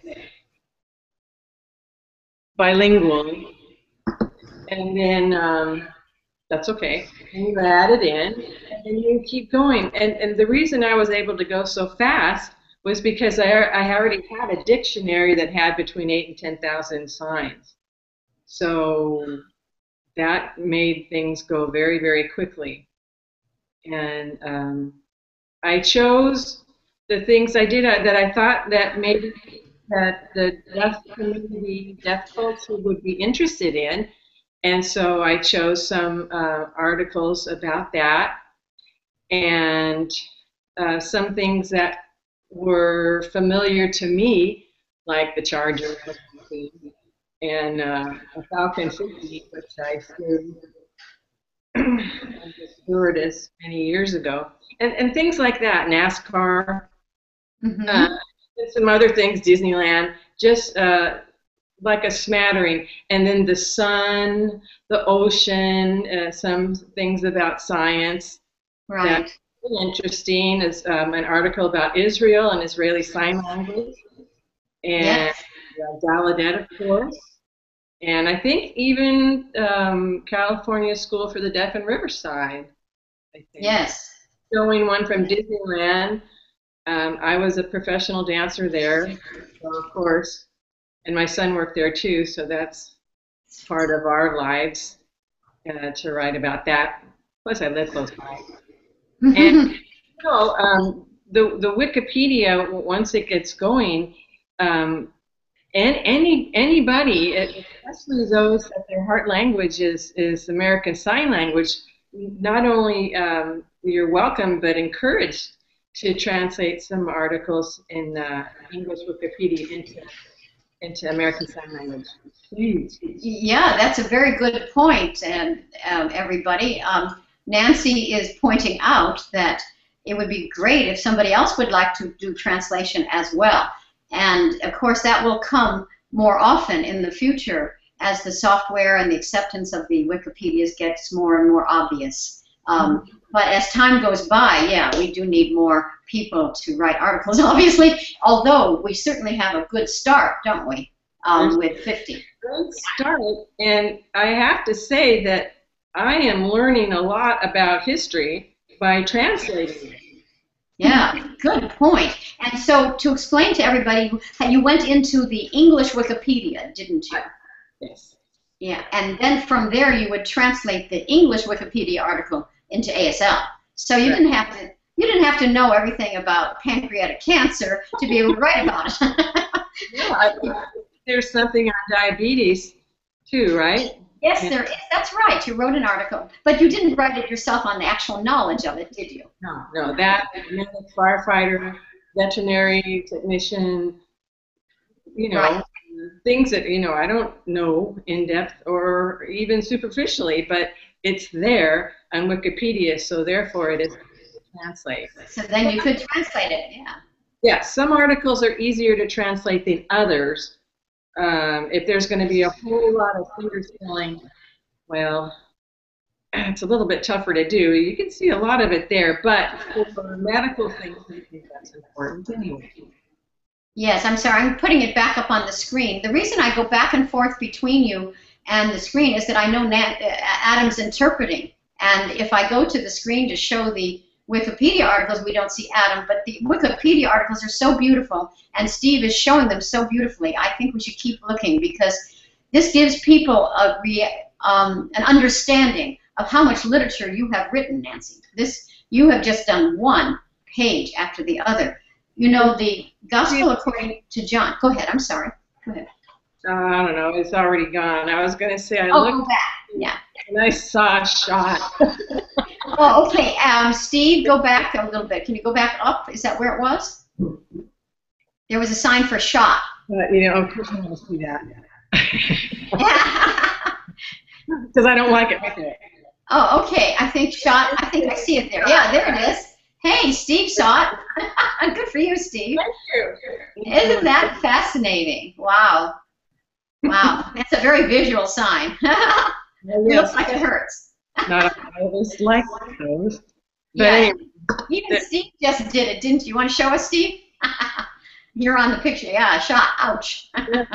Yes. Very good. Well, it shows you how beautiful the software is, Steve, that you gave us this opportunity.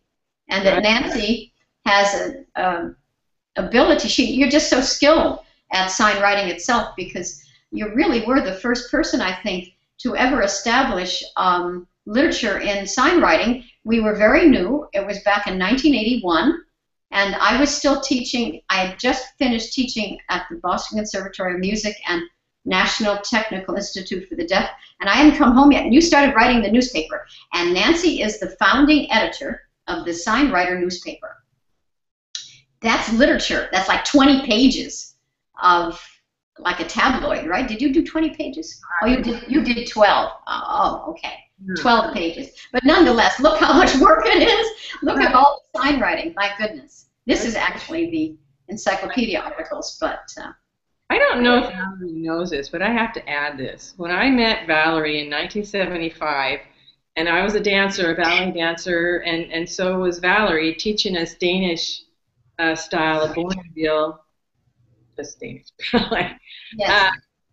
I felt so clearly in my heart a voice saying, "This is for you." At the time I didn't think anything of it, but now, all these years later, I realize that Yeah, it is. Oh, that's so wonderful. Well, Nancy, I tell you, I'm so grateful that you have chosen to work with us all this time. Well, thank you. Yeah. Thank you, Steve, and thank you, Adam. I think you guys are wonderful, and I owe you lunch. Yes, and I want everyone to know on the broadcast world out there that this was just very unusual. We had two presentations from one presenter, Nancy, back to back. And so we sort of blended them into each other. And that happened because it was just easier. But I do know, Nancy, before we do close, hey, look at this. Wait, Steve. Wait, don't. Hey, Steve, come back. Oh, let me pull it back up. Okay, there's a slide. We're not done. Nancy wanted to show us some dance writing, I think. Is that right? I forgot to bring it. Oh, you forgot to. Oh, okay. Wait a minute. Steve was showing us something that might be equivalent to you. So no matter what, I'm going to go back to Nancy until Steve is ready. But he was just showing some dance writing of yours, I think. I'm not sure. So you forgot to bring it. I see. Well, what did you want to tell us about? Oh, you just have dance writing there. That's all. Oh, okay. Well, that's just dance writing. That's not Nancy's work. I'm sorry, honey. I thought Steve had some of your work up on the screen. I misunderstood. That's okay. I emailed it. There's so much going on. I know, and I could go over and try to find it, but I'm afraid I'll stop the broadcast by mistake if I do that. I can't do that. But Nancy did send us some beautiful things to show. You're right. And as you probably all know, I was just deluged with people sending me documents right at the last minute, literally, and so I couldn't even. I know Stefan wanted me to also. I didn't even post something he thought I was going to show. So that's the way life is. But we will definitely put it into your broadcast later. And it was about dance writing, wasn't it? And Nancy is a really skilled dance writing person. We've done a lot. So, yeah. Oh, now there, Steve. Wait, don't go away, Steve. Okay, here. There's Nancy Romero. Well, at the time you were Nancy Wu. When you were at your drafting table, can you scroll up a little bit, Steve, just a little, so we can see the rest of Nancy's picture? Oh, well, okay, you're going down. Yeah, go up. I don't know what direction. Go this way. Yeah, I want to see all of Nancy. Can you go a little bit more so we see the full picture of her? Yeah, there you go. Yeah. Okay, there it is. That's Nancy when I first, back when we were all younger. And Nancy was doing work on the SignWriter newspaper, which was an enormous, you know what I'm going to do? I'm going to go find a board. One moment. I'm going to get something on the SignWriter newspaper. Sure, but if I can. You can get rid of that.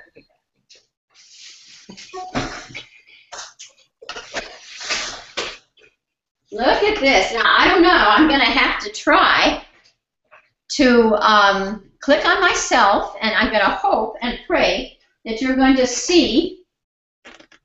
Remember those articles, Nancy? Oh, yeah. Can you see them? Can you see them? Look at Sydney. I know. That's Lucinda O'Grady Farnaby back when she was younger, and she was, I guess, Lucinda O'Grady Struxness at the time. Uh-huh. And then that's Dr. Stokey. Yeah. And then Rusty Stecker, an old friend of mine. And Nancy wrote all of that sign writing by hand with ink pens. And we called it the SignWriter newspaper. And you were just terrific, Nancy. You took over. You did the whole thing for years, and it was really good. And I love it. So you're the founding editor. And then we got other people involved, and they did write articles too. So what is this over here? Do you remember this? Yes. Isn't that amazing? Look at the hard work. And in those days, I hope you guys can see this. In those days, we didn't have computers. So how did you do the newspaper, Nancy? By hand, by layout, and yeah. The line, the script things that I forget what you call it. Well, they were transfer sheets. I guess Steve had just tried to show that before. Yeah, they were like wax. We had pieces of paper with wax on it that we would press down and rub. Remember those? Oh my, that was dance writing. That was dance writing. Yeah, wait. Steve, stay there for a minute. I'm gonna look at that. Isn't that a transfer sheet? When I did the newspaper, I did not use a transfer sheet. I used a plastic template. Ah, did you? Yeah, still have it. So now just imagine if you had SignPuddle software in 1981 when you were doing the first newspaper. Wouldn't that have been cool? Well, it would have gone a lot faster. Yes. No, we were using shoulders and full arms. Yes. It was all receptive, not expressive. Yeah, let me show everybody again because I think they should see that. This is back in 1981. And as you can see, Nancy was writing as we were writing then. That's the way we used to write. If you look up here at the top, we had full stick figures, and we had, look how the arrows are very similar and to what we do today. But they were just simply over to the side of the stick figure, weren't they? In today's world, we got rid of the stick figure and we put the symbols underneath the hands. Correct. Yeah. It's much better. Say that again. Say that again. That's much better now. It's better now? Well, thank you. I'm glad to hear that. Yeah. But you know something? You helped all of us get going on all kinds of projects. And when it comes to translating the Bible, there are definitely many wonderful people who are translating the Bible, in fact, into sign writing, into different sign languages around the world. We know that. For example, Mirta Barreto, in her previous presentation, was telling us about doing that in Paraguayan sign language. Very impressive. And we know that in Malta, they've done some Maltese sign language translations, haven't they? Right. But no one has done all the complete books. And so what I am hoping for now is to find the funding, let me go over to me here, to do more of these printed books. Right. And so, you see, we even have it on the spine. It says Gospel according to John on the spine, and then the English there. And it goes, wow, just the whole, what a job. I think in time, when people read more, those pages are going to be less because there's going to be more on a page. Instead of 3 columns, there might be 5 or 6, and closer together as people get used to reading.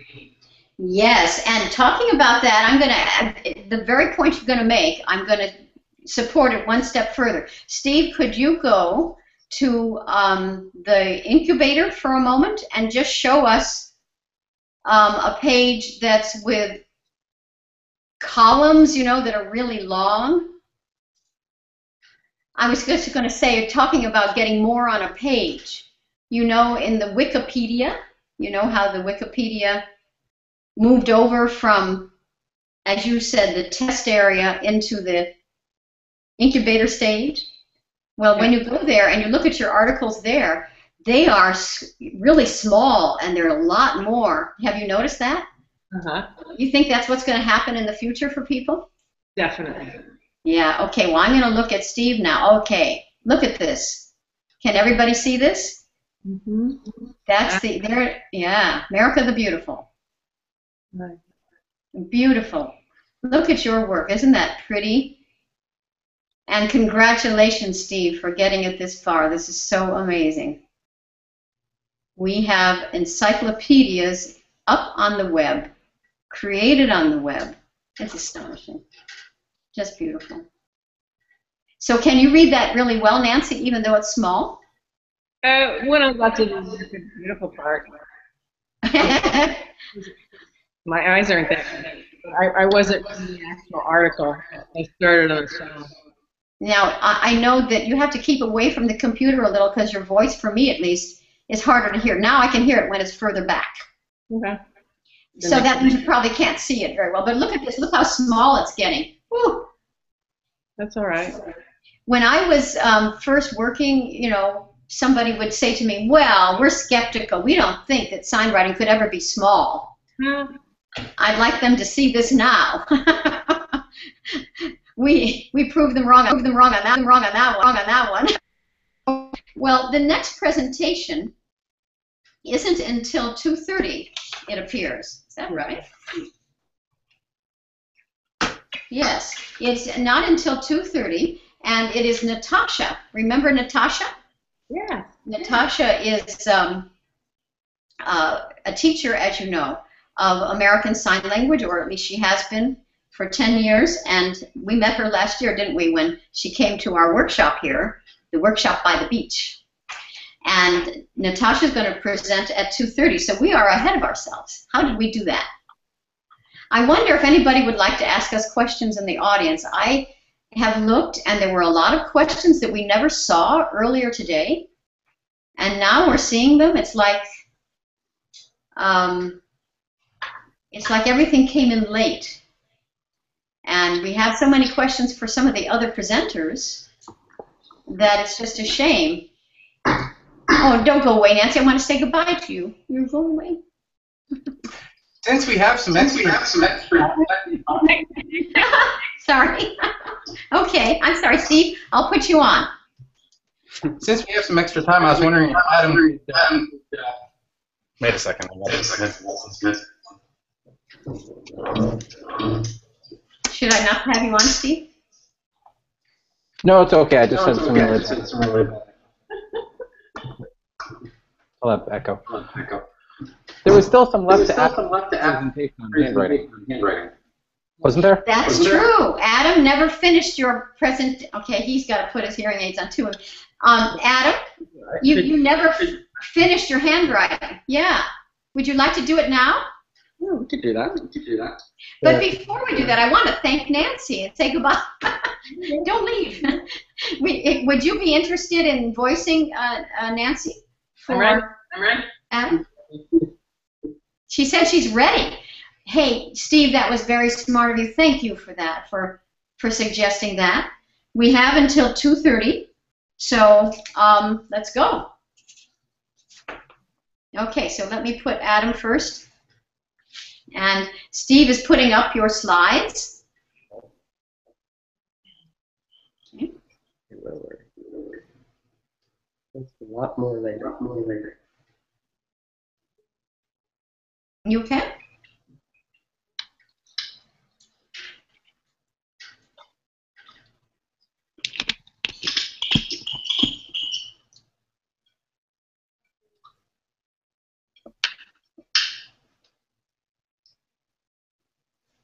Okay. Because we've got time, I'm going to go on and explain. I think I can hear you through Valerie's computer. I think maybe I'm going to. Oh, wait. No, that's okay. I'm supposed to mute you. Wait a minute. How can that be? What am I supposed to do? Mute Steve, maybe? Yeah. Is everything okay?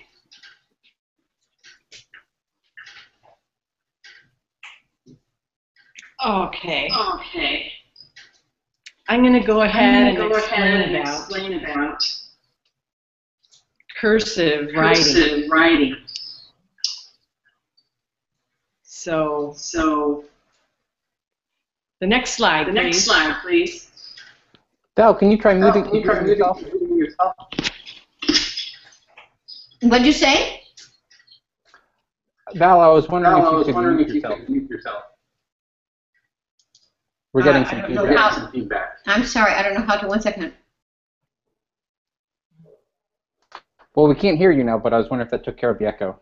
Okay, well, if you can't hear, but I think there's an echo going on. But, okay, there's no echo. Okay, now, remember with the handwriting, we have, the basic root shape, and then almost the same, except with the square is not really a square. Now it's kind of a loop. So you have to learn a little bit easier way for your handwriting, because writing an exact square, This is a lot easier. Understand, you have to be careful though, because you need to make sure that you are not looking like the palm of the hand, the flat hand, you know. So, hold on.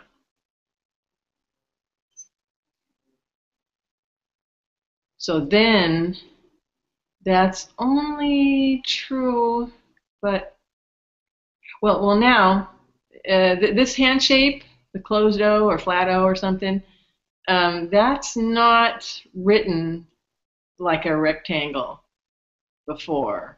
It's the same with the square. It's got a kind of a loop there. But understand, you have to make sure that it's smaller, thinner, not bigger. Square. Then for the flat hand, you don't have to draw that whole angled top of the hand. You only just draw a loop. Like Valerie said, a mitten. Well, that's what Valerie said. She called it a mitten. Cute. I don't know. I think it's a cute name, but I don't know. So, next slide.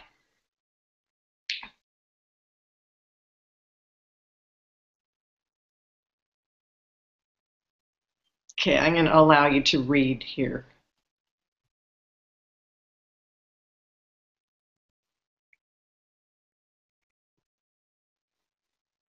All right. Now remember before we had a diagonal line for shading, and for the side view of the hand, I do not add that diagonal. I know you could be confused as to which hand is which and which way it's facing, but because you don't know which part is dark. But I've noticed that most of the time for me, myself, it's really the other, the hand doesn't do that. You don't have a tendency to do that with your hand. Not most of the time. But also, I'm not writing both hands anyway. So that makes it a little bit easier. So, next slide.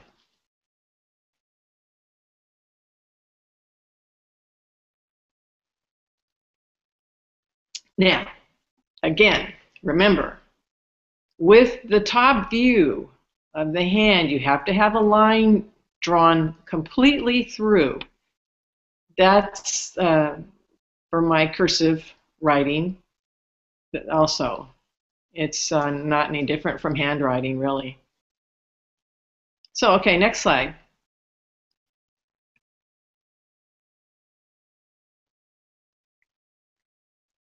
Okay, again, for the E that's flat or the top shape, you don't write the top of it, okay? You write that little loop with the line through it, and that is the same as with handwriting. Next slide.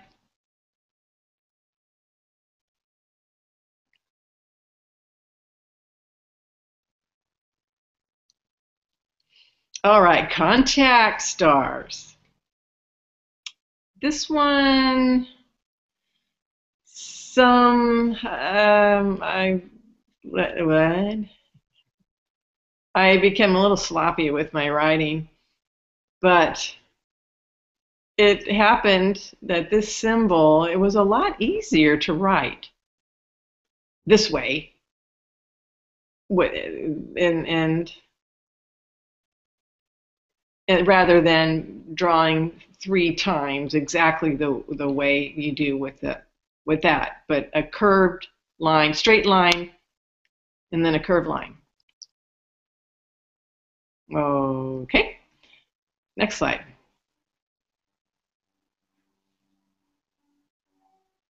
Okay, this is the same as for finger movement. Same as before. Same writing. Okay, you have the open and closed. You have the circle with the diagonal line through it. Or to open, it's the same thing. Next slide.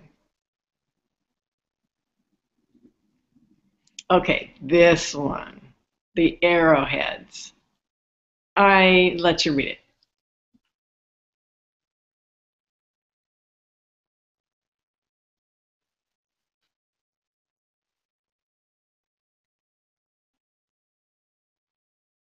Okay. The arrowhead, how is one with the diagonal line? How are you going to write that?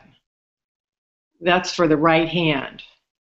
And then for the left hand, you're going to have a line through it. That would be an example like most of the time when you're writing only the right hand, that symbol is only going to show up. But if it's going to be on the left hand, that's when I'm going to use that symbol. Okay, then remember, when you're writing the hands, if you have writing with the arrow, generic arrow, that will tell you that both hands are moving at the same time. Okay, next slide. All right. This is the second double head movement. Okay, this, when I have written a diagonal line for the arrowhead, this, if I have two of those lines, that means it happens twice, exactly the same way. If I have just one of those little arrows on either end of the stem, then that means it's going back and forth. And remember before there was a problem if it's going which way, right to left, left to right. Well, when you have an arrow with straight and then just one diagonal, you know that it goes that direction first. Because if I have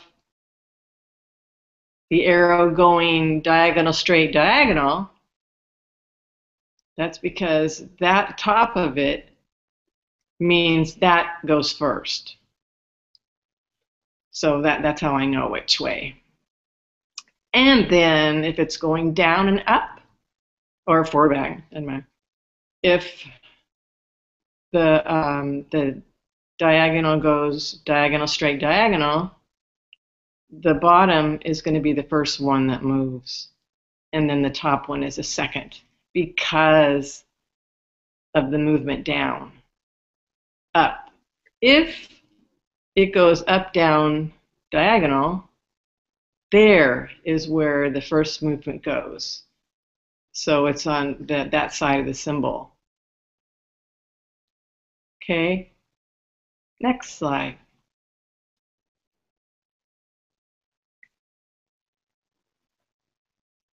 Okay, let you read it.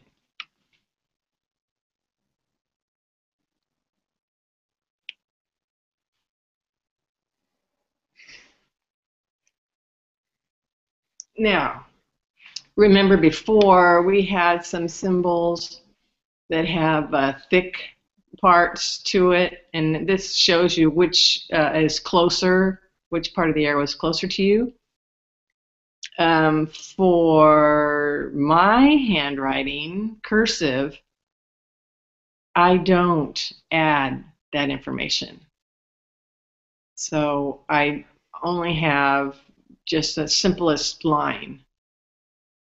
So if the movement is going up and over, you draw the diagonal and then the loop. How do I know which is closer to me and which one's further? If it's on the right-hand side, or that side, the arrow, that means it's closer to me. If it's more in the center, that means it's further away. Also, if it's at the bottom, if it's goes a loop and up, the arrow goes up, the bottom means it's closer to me. So that's how you know. And if I write a loop and then the diagonal, you'll know where the movement is going that direction, circular towards me. Okay. That, I know, is a lot of assumption. And that's why sometimes maybe it can be confusing for people to read my handwriting. I don't know. So next slide.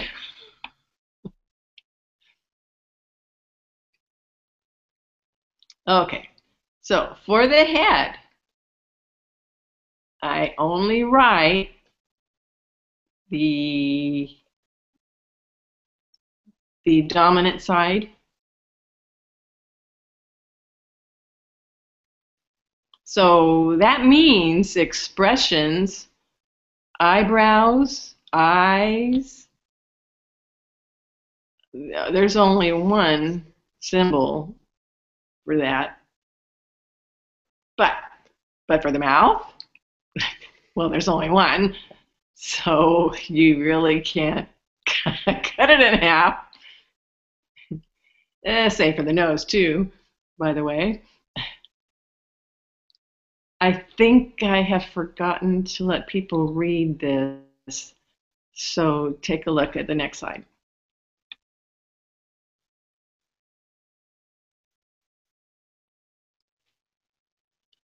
Okay.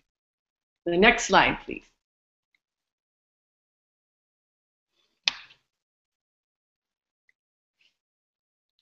All right, this is the same as before for the writing, the handwriting.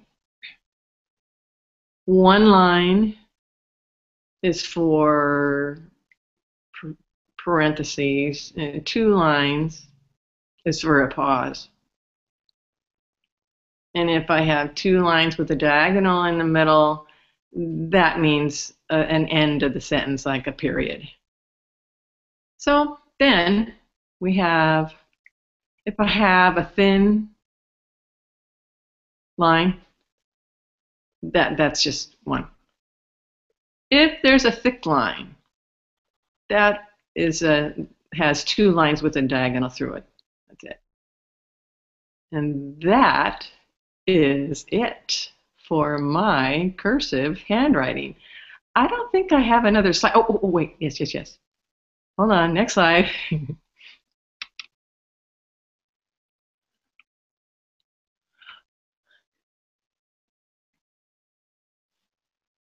So I've told you before, there's only writing with the dominant side. So I have a few examples of print and my cursive handwriting. And you could see all the 2 hands signing. And then, for example, teacher, you can see 1 hand and that loop underneath. What is that? That is a time indicator symbol. So that means that both hands are moving at the same time. Okay, same time. So that's why I know teacher with 1 hand really means teacher with 2 hands.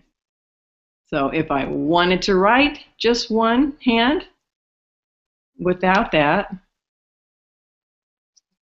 it means the same. Teacher with 1 hand.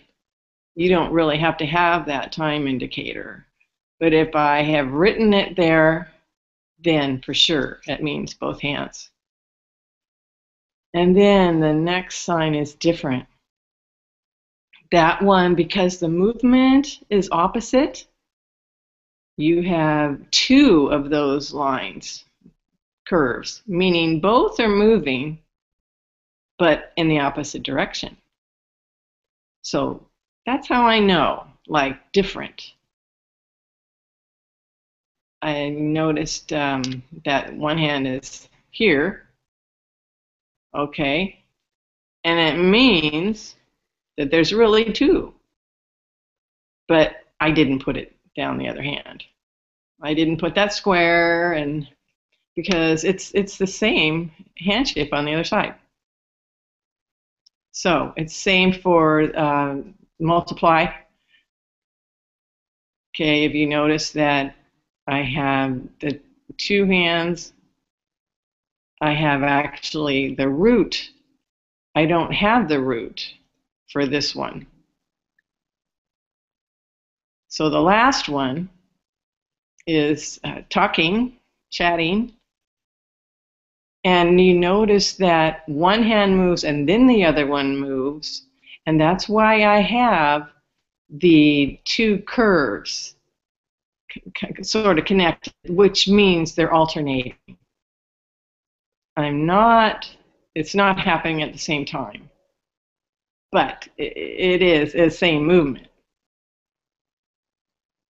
So that's how I know that when I'm doing this with one hand, with those two lines, the time indicators really means it's alternating movements with the same hand shapes. Okay, next slide.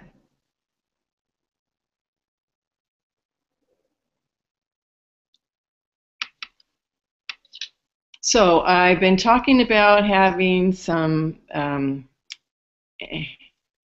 I don't write complete shapes for some signs, you know, like, for example, different or multiply, or, you know, I only write one line, really. How do I know? People would say, how do I know this?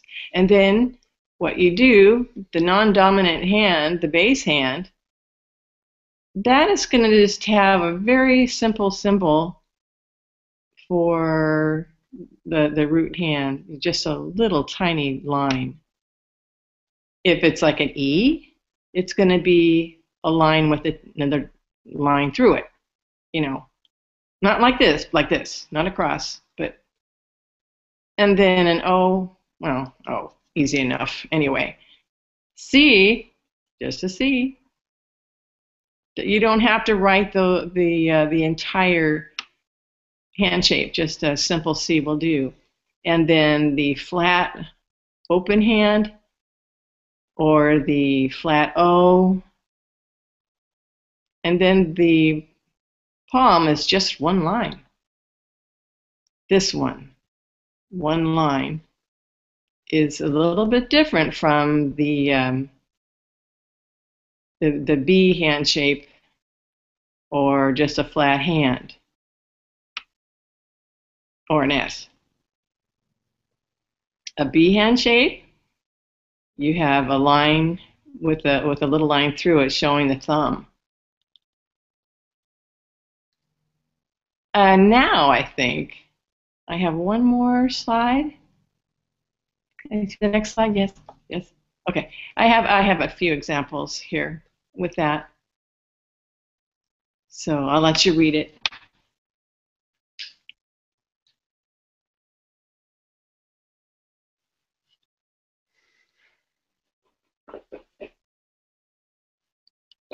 Okay, so now we have an example for in, join. Okay, this I didn't have fully explained. This hand shape is really a C. We don't know which way it's going or located. But because I know that sign going join, I don't have to write the whole thing. I know I don't have to write it all. I know that it's in that location. palm facing. So, like the sign for name, this non-dominant hand, I just write the fingers. I don't write the whole hand shape. That's how I know it's name, the sign for name. It's not moving. And then the last symbol, I have writing. Okay, the non-dominant hand is just a line. Truly, of course, it could be confused with writing down the back of the hand. However, if that information is important, of course I'm going to write it completely. But for me, I know, I just write that line. So, next slide.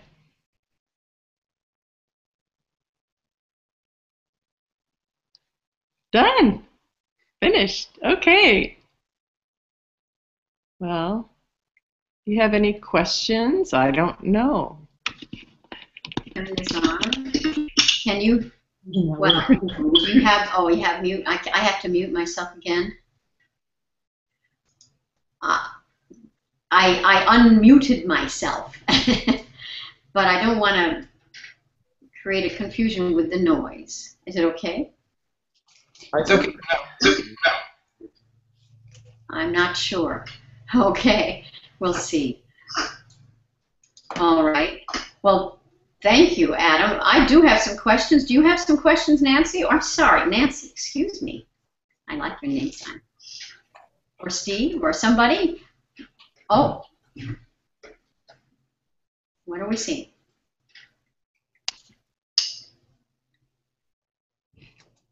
I don't know what Steve is doing, so I will go back to Adam.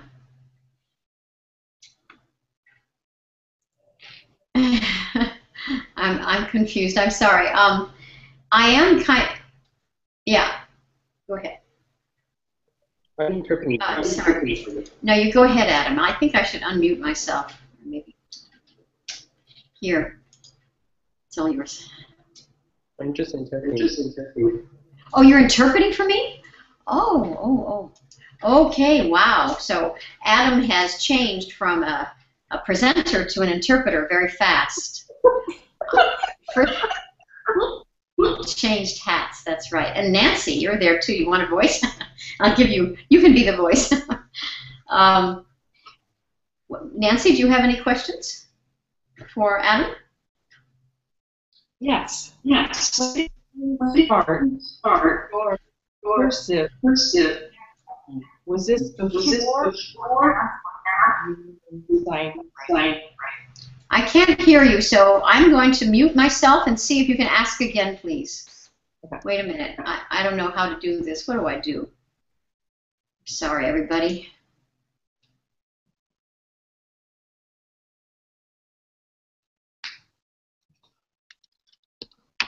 Nancy, can you repeat your question? Okay.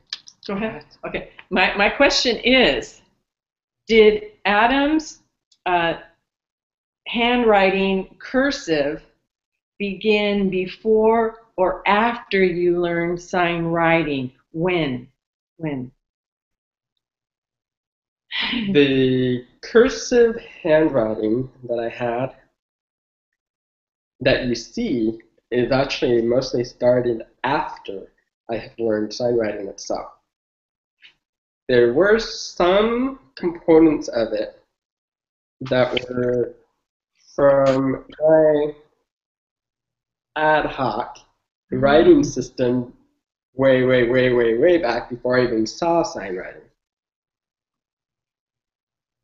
And then there were some parts of it that were involved that I added into it because I saw other sign writers' handwriting, and I saw some things that made it a little bit better.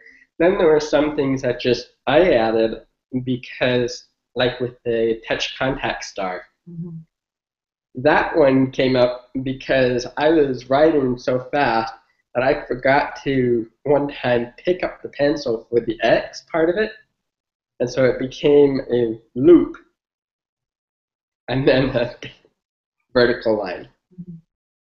So some of it came up afterwards, some of it came from it before, some parts of that I showed you came up from other people. So what you saw now is a mixture. So do you have like pages that we could read?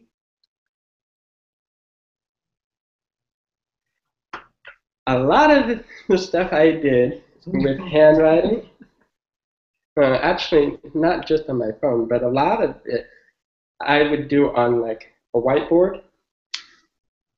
And so after a while I would start erasing it and write something new, erase it, write something new.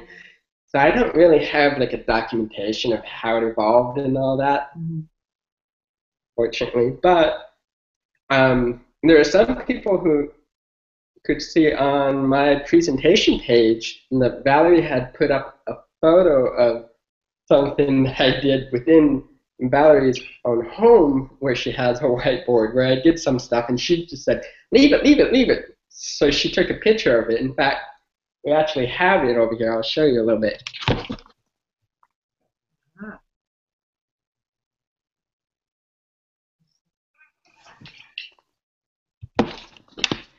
And then we have another board that's over here, which is another picture that I had taken that you saw in the presentation.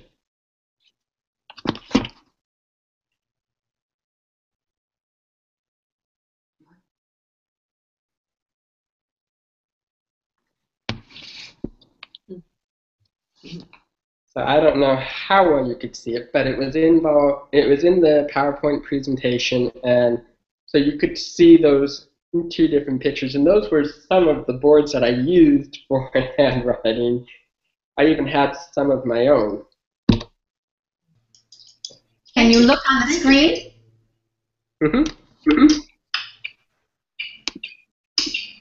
Thank you, Steve. It's good. That's the board we just looked at through the computer. Very nice, Adam. And so what's happened is you have, oh, sorry. Can you hear me? You can hear me. Okay, good. So what happened is that you have been working many, many years with SignWriting, and you just sort of started to do handwriting, and it just sort of evolved. Is that right?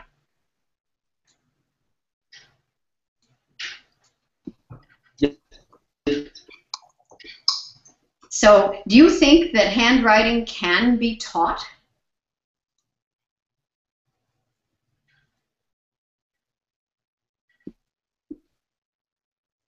Taught where? What I mean is, it feels like you learned SignWriting itself, and then you just applied writing by hand because you needed to. You weren't really going to school and sitting down and being taught how to do cursive writing. You just sort of did it. It was just a part of your daily life, and so you didn't have to think that much about it. It just sort of happened. Isn't that true? It was experience, in other words, not classroom. Yes, it was all. I think Valerie knew while I talked. Oh, okay, I will. Yes, I will. Sorry. Boy. Yeah, because we're so close to each other, I don't know why, but we're echoing for some reason. But anyways, yeah, mostly it was just my own experience through things and just seeing different things. And there were some things that I would try, and then I'd go, that doesn't really work, and I'd throw that out. And then there were other people I would see their writing, and I'd go, oh, I like that. In fact, the square, where it has the rounded bottom, that one, I believe, comes from Andre from Canada, who's a deaf blind man, I think it was. He was the one who said, well, when I write by hand, this is what I do. And I saw that, and I was like, that is so much easier to have it rounded. And at least you can still see it's different from a circle, but it doesn't take as long as trying to write it as a square. So there was a lot of that stuff where I just kind of picked it up from other places and just kind of learned it, or just trial and error.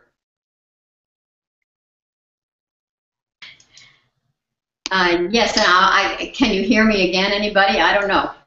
Can you hear me now?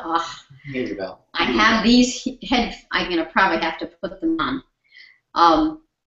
But anyway, Adam is right that he's just sort of evolved with it. It's obvious, and it's really nice. I think you mean Andre, is it Thibault? Thibault, who's deafblind from Canada? Yes, I can imagine that he has a way to write by hand also, because he has been writing sign writing for years. So years ago, people used to say, Valerie, why don't you just teach me the shorthand? Or, I don't want to even bother learning to read and write the full writing system. I just want the shorthand right now. And I pointed out to them that even doing a shorthand or handwriting for English or any other language we know takes a little time to learn the actual language itself and learn how to read and write the basics of that language first before you can shorten it. How can you shorten something until you know what you're shortening? So you can't just jump into learning handwriting before you've learned the full writing system. At least that was my feeling about it. And I just wondered what your feeling is about that, Adam. And I'll mute my sound. Yeah, I always tell people the same thing, because there are sometimes people will see my handwriting and they'll say, why are you teaching the printed form when you could be teaching this? It's a lot simpler to write. I tell them, yes, it is a lot simpler to write, but if you don't know the foundation of what the symbols mean, it's hard to try to figure out how to read the shorthand, the handwritten form of it, because it's even a lot more simplified. And so then I always tell people, well, it's just like when you first learn to write English or whatever other written language you learned. You always learn the block printing, and it's always really huge, and maybe you'll have 4 lines per page, and you're going up, down, pick up, over, that, A, okay. And so I always tell people that's the first thing you have to learn, is how to write the full symbols themselves. Then after that, you can learn, oh, just do an A. And my way of writing a capitalized A is probably different from other people. I know some people have it where they have a loop, and then they do the line across for the A. There are some people I know that just have kind of like a circle, and that's their A. And that's because that's how people have learned it, but also they felt that's a more easy way of writing it.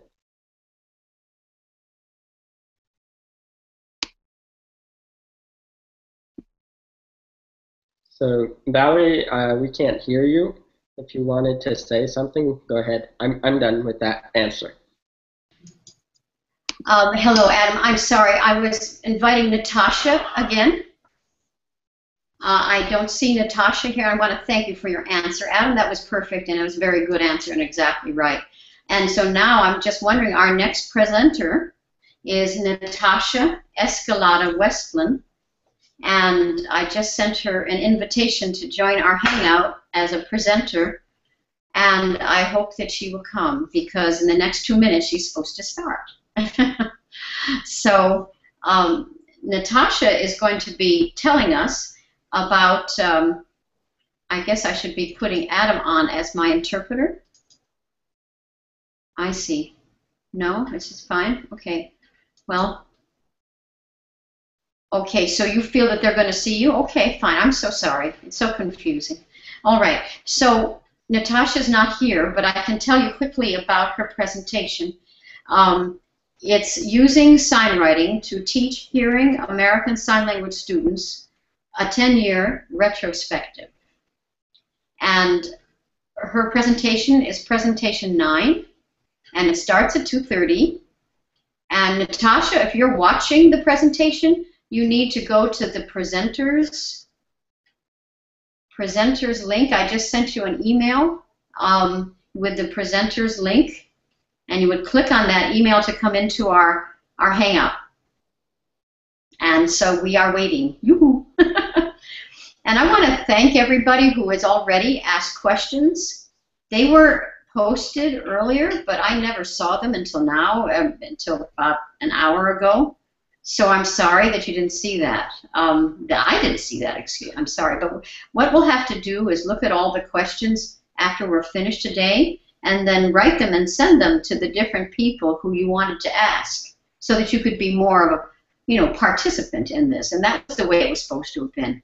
But clearly we have had a little bit of a confusing time. And Natasha, she says, my app keeps crashing when I try to join. Yeah, so I'm so sorry. Natasha, I understand. That's sad. Let's see, she has an iPad, I believe, and she's trying to join the Google Hangout here, and every time she's using the iPad, it's crashing. Oh, darn. So what do we do? Poor kid. Let's see. I'm going to write her back and say, I understand. Technology. Yep. Have her reboot the iPad. Okay. Reboot the iPad. Should we see if Charles is available to start early? What did you just say? I'm sorry, Steve. If Natasha's still having problems, we can have Charles start early. You could tell her to start early? Is that what you just said? I didn't understand you. I'm so sorry. Presentation 10 is after.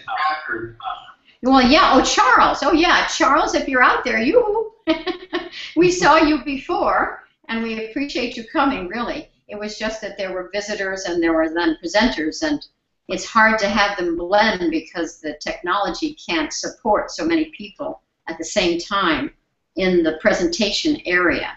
So we appreciate you coming early and asking questions. But now, maybe if you wanted to show up, Charles, if you can hear me, you could come and present now, if you'd like. Here, Natasha, she said, I tried on my iPad and my iPhone.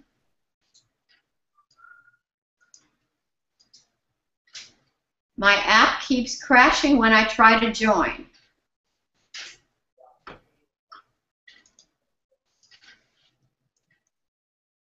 I tried it on my iPad and my smartphone. What do I do? It worked before. Oh, poor kid.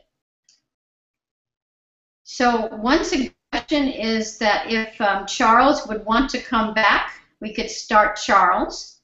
Another suggestion is that later, after all of the 4 days are finished, we'll just have another day and we'll redo some of the ones that didn't happen today. I mean, surely we're not going to forget Natasha. She's wonderful, Natasha. So I don't know what to do. What should I tell her to do? The first thing is just to reboot. Reboot? Is that what you just said? Yeah, turn it all the way off. Okay, I'm typing that to her. Yeah, not just suspend.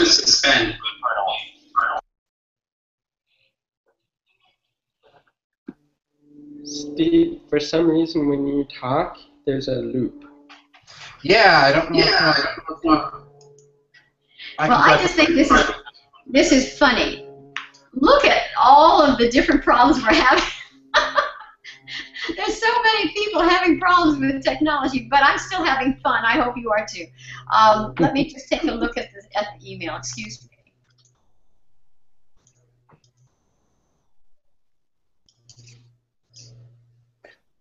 Okay, this is an echo check. I still have it. Is it me? Shall I put on my headphones? Maybe give it a try. Yeah. Well, Natasha has a website. It's well, I mean, she has a website. It's called Westland ASL, I believe,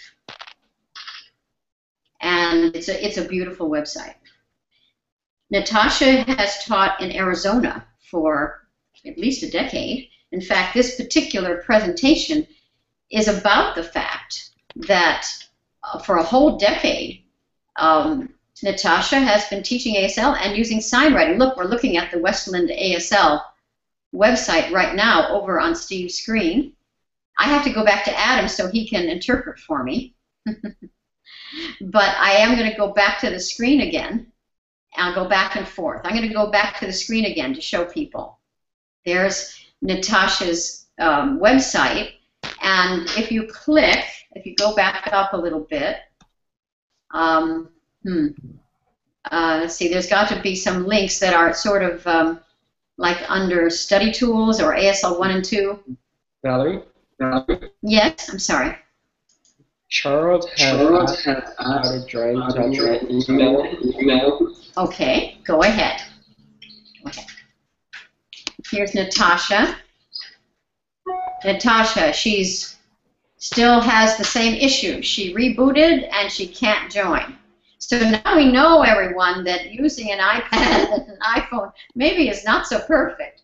Do you know that I have a new computer and I had some problems today? So, oh, go figure.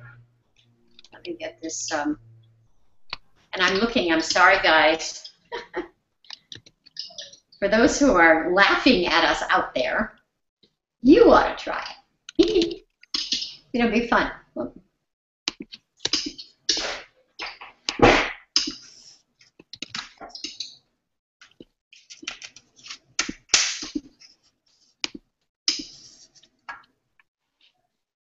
Okay, Charles, I just sent you an email to your Yahoo account, so you should get the link there. And I am going to continue to show. Can you hear me? Mm-hmm. Yes, we can. Okay, I have, yeah. Okay, so first I'm going to click on Steve's screen and show some of the study tools and the classes. I wish I could use the actual website, but deep into the site, I'll click on Adam now and he will interpret for me. Let me tell you about Natasha. In recent years, Natasha has been teaching hearing children or teenagers in high school. And they are learning ASL, but they're hearing people, so they're learning ASL as a foreign language. And here's Charles. Welcome, Charles. Thank you, thank you. Can you hear me? I can hear you. Can you hear us? All right, fine. Now, you're going to have to bring up my presentation, and I honestly hope that you can get the Portuguese interpreter on here. Oh, we didn't plan on that, so we didn't hire them for that.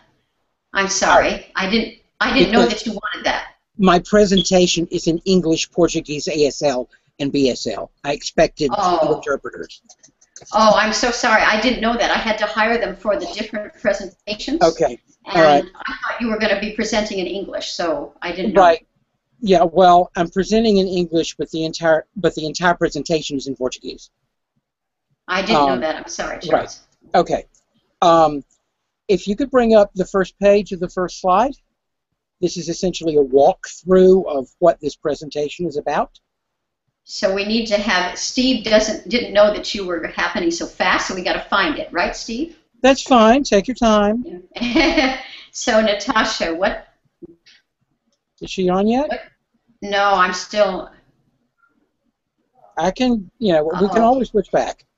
It is hard, isn't it, Charles? Now, can you, I'm going to ask a question of Adam and Steve. Can you see a real picture of Charles? A real person? Yes, I can. Okay. Yeah, because I can't see Charles, but you can. But Now, Okay. Charles' camera is a little high. He needs to bring it down a little. That's better. That's better. Okay, that's fine. If you could put on the first page of, I guess, the intro. You should have 2 files. All right. I don't have any slideshows, but there are several papers that are PDFs. It's the PDFs, and we're just going to scroll through those. He wants to see the PDFs. And now I have to tell you that Natasha has asked, what does it mean when it says that the audio format isn't compatible? So Natasha has... That just means that the technology does not know what to do and it's sick and it just needs to be shut down for a little while, and then maybe in a few minutes, 30 minutes, 45 minutes, when you try it again, it should be fine. Sometimes it just means the technology is saying, I don't know what's going on. Okay, so I'm going to click on Charles so Charles can present. And I believe, where's Charles? Is Charles there? I'm here. I'm here. And if you can see him, then everything is okay, because I can't see him.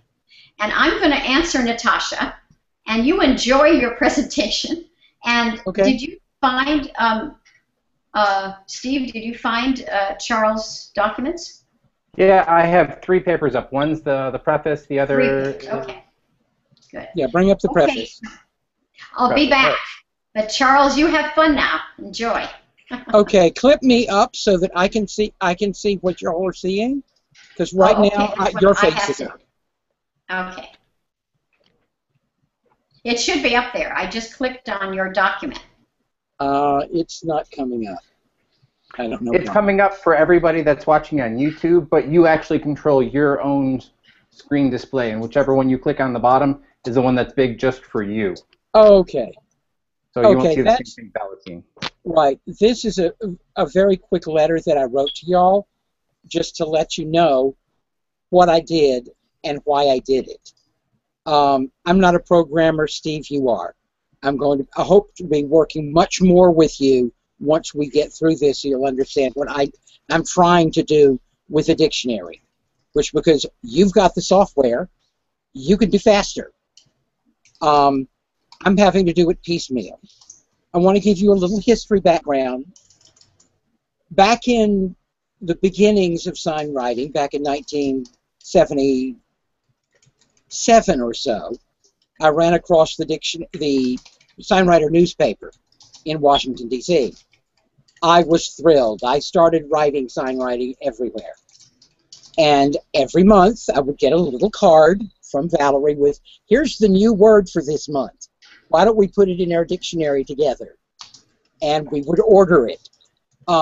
Following her sign writing for everyday use dictionary. Using all of her principles of what are you looking for, how do you order it. And so I did that every day. Well, when I got to Brazil, every sign language dictionary started with Portuguese. If I don't know either Portuguese or sign language, how am I supposed to learn the sign language? Immersion is wonderful, but that still doesn't tell me if I hold up my hand and this is a 1. Isn't there a dictionary I can look up that?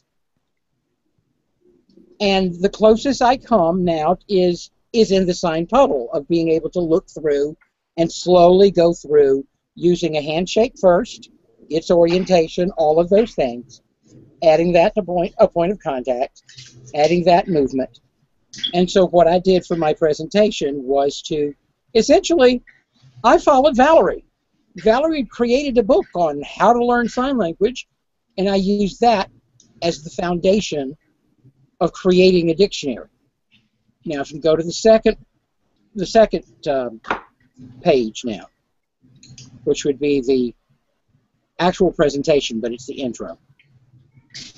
Steve, it would be another document. Another document. Here we are. Yeah. Now, this is one that I'm in the process of creating, and as you can see, I used a lot of different sources. I asked all of them for permission in terms of, can I use yours for examples? Can I use your dictionaries? And, you know, the beginning of this is simply acknowledgement of thanking all of them for borrowing on what they'd already done. A lot of people had, again, used SignWriting in their documents, but they'd never ordered them. They followed English, they followed ASL, but if you were going to look it up by the sign itself, you couldn't do that. So, keep on going. And the next couple of pages is all of the people that I cited in my work in Brazil. Okay, now we start. How do we find a sign? First thing you do is you look for what group it's in. And so group 1 is dedo indicador, the index finger. And if you'll notice, all of the examples here are in Portuguese. I wrote this in Brazil. So that for any Portuguese people who are listening and watching this presentation, it's in their language, and so that there's a way for them to understand. Then next, okay, now we've got individually, what do you do with that handshake? The next, which orientation? Scroll down that page, if you would. And so here are the different orientations, and here are examples of signs using those and eventually being ordered. And if you'll notice on the screen, the examples would be in dictionary order, because I'm starting with facing towards you, then facing halfway, then facing back. And so you start with 1, you move to your 2 fingers, the back of them, your 3 fingers, the back of them. So I'm already ordering. It's Rafa who's come. Is that Natasha? No, it's Rafa. I wish. Okay. Natasha. I'll wait. I'll wait for Rafa to. Rafa.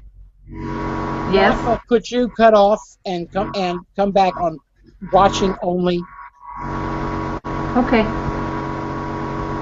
Because unfortunately, it overwhelms the system. I don't know why. Well, because this is the broadcasting area. It's not the watching area. It's not the watching area. Okay. Yeah. So as you can immediately see, if you look on the screen there, that's in dictionary order, and it's in dictionary order by the sign, not by the spoken language.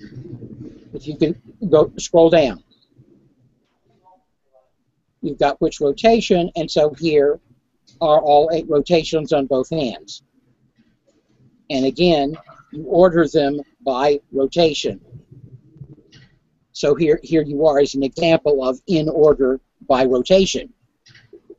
And so looking up in the dictionary, you would be looking up by order of rotation. It was fascinating finding examples of Portuguese words that use those handshakes and in that order. I can only thank Steve for having cataloged them, because that enabled me to do this very quickly, at least relatively quickly. Okay, then go down by location. And here is an example of 5 hands. So that you've got up on the shoulder, up on both shoulders, rotating in space, rotating this way, rotating in combination. So a lot of different parameters you have to take into account if you've got 2 words, which one comes first. And then going down to the next page, you've got your heads. You know, where is it? And I've taken it as counterclockwise, because counterclockwise looking at it, because you're going down around the right hand, the natural order all the way around. And of course, it stops at an eyebrow, and then goes all the way around. Now, some of these are a little bit off. I wasn't able to distinguish when I was pulling forms between 3 and 14, and the eyebrows are backwards. I'd rather point out the errors now so people don't write me later. So I know the errors are there, but essentially it's going around the head counterclockwise with the nose in the middle of the sequence. Now, yes, you can get many more articulators, but essentially it's going around all the way clockwise to see what is the order. And so now you've got a row of hand shapes that are going around in order using, first using the hand shape and then going around the head. If you were just ordering by heads, that's what you do. But my dictionary is doing all of the parameters at once, but I'm breaking them out so you can understand this. Is this making sense to the three of you? Oh, yes. Oh, sure. Okay. Yes. Next, scroll on down. Well. Scroll on down, and so here I have tried to move back up again because clearly, Valerie may have a question here.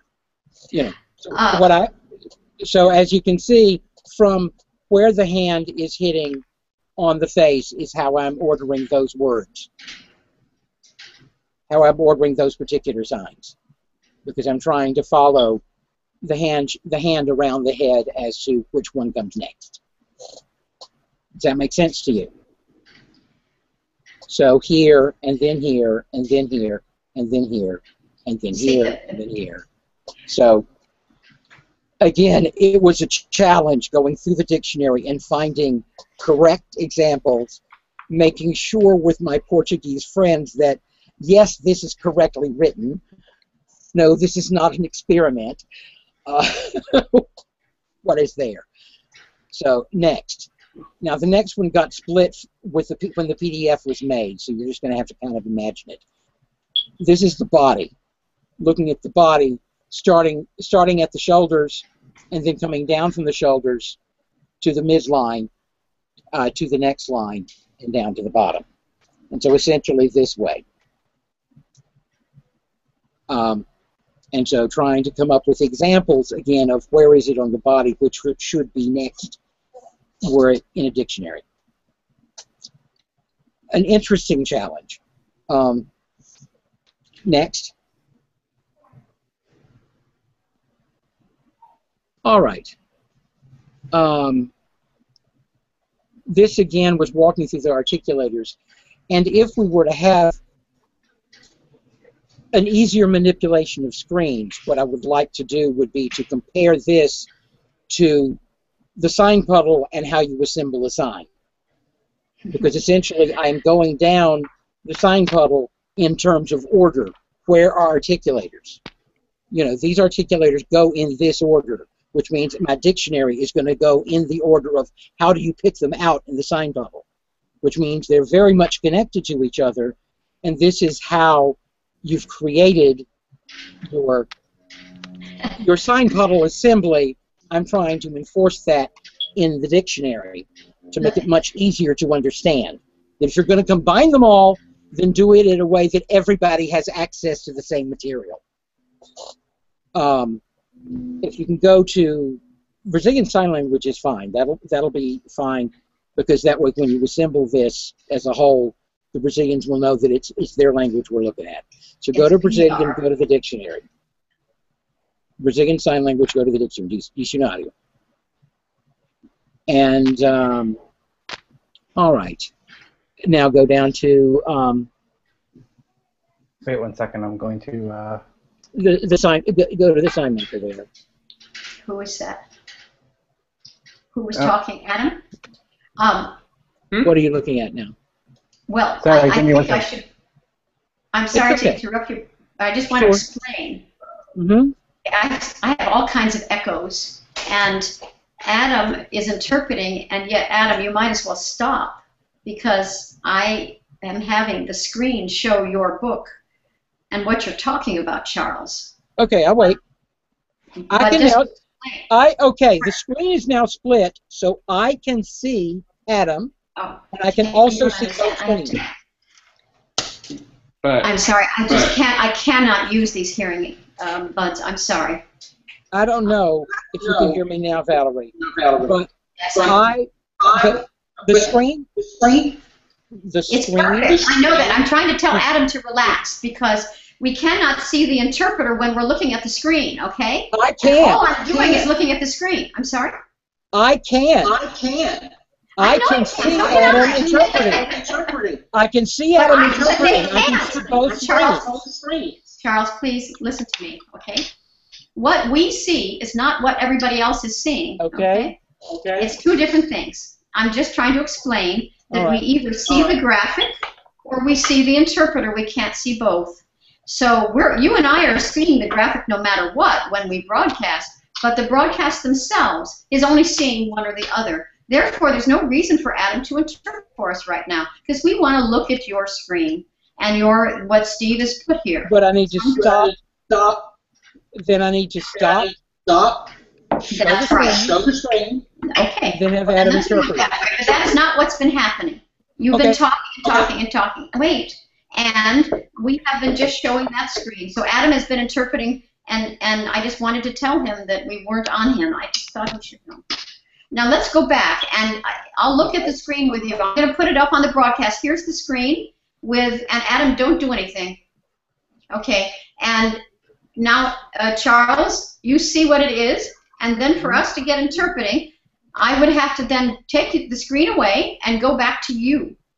So now I'm going back to you, and now you can talk, and you'll get interpreting. So start talking. Okay, then. What I have tried to do is to follow essentially the structure of the sign puddle, to use that as a dictionary. So that if you have a printed dictionary, you'll be using the structure of the sign puddle to be able to look up a sign.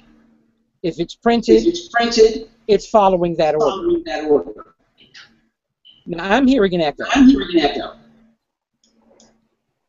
Okay. I don't know where the echo is coming from, but it's about 3 seconds away. Hold on one second, okay?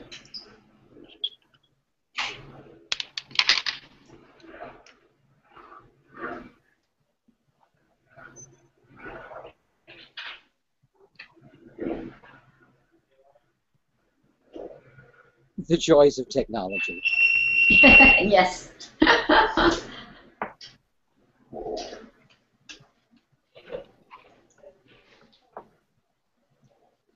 All right. Adam, can you see me?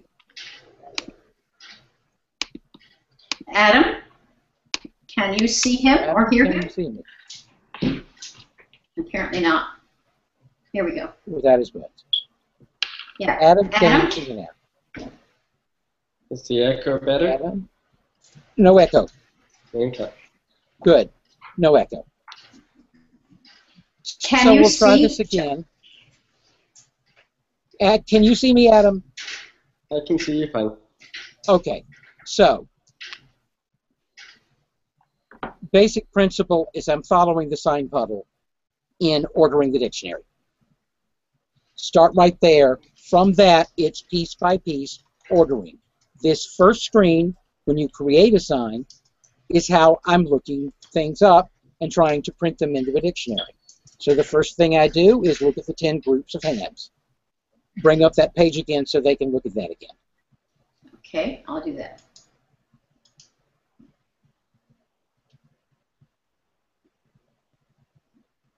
So they see the 10 groups of hands. Okay, go back to me. Okay. We're back to you. Right. Then you go through orientation and rotation. Go ahead and click the one and then bring that page back up.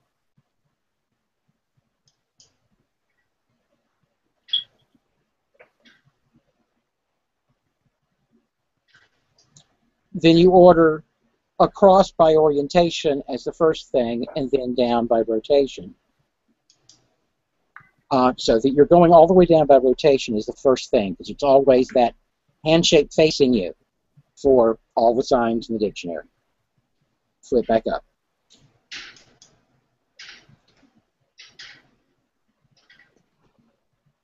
Let's hope we can work this out long term.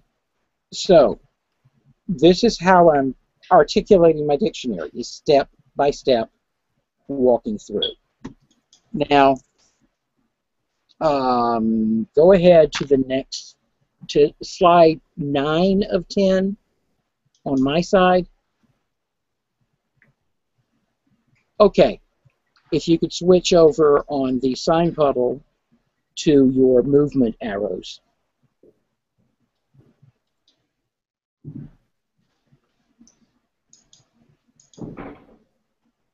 Okay.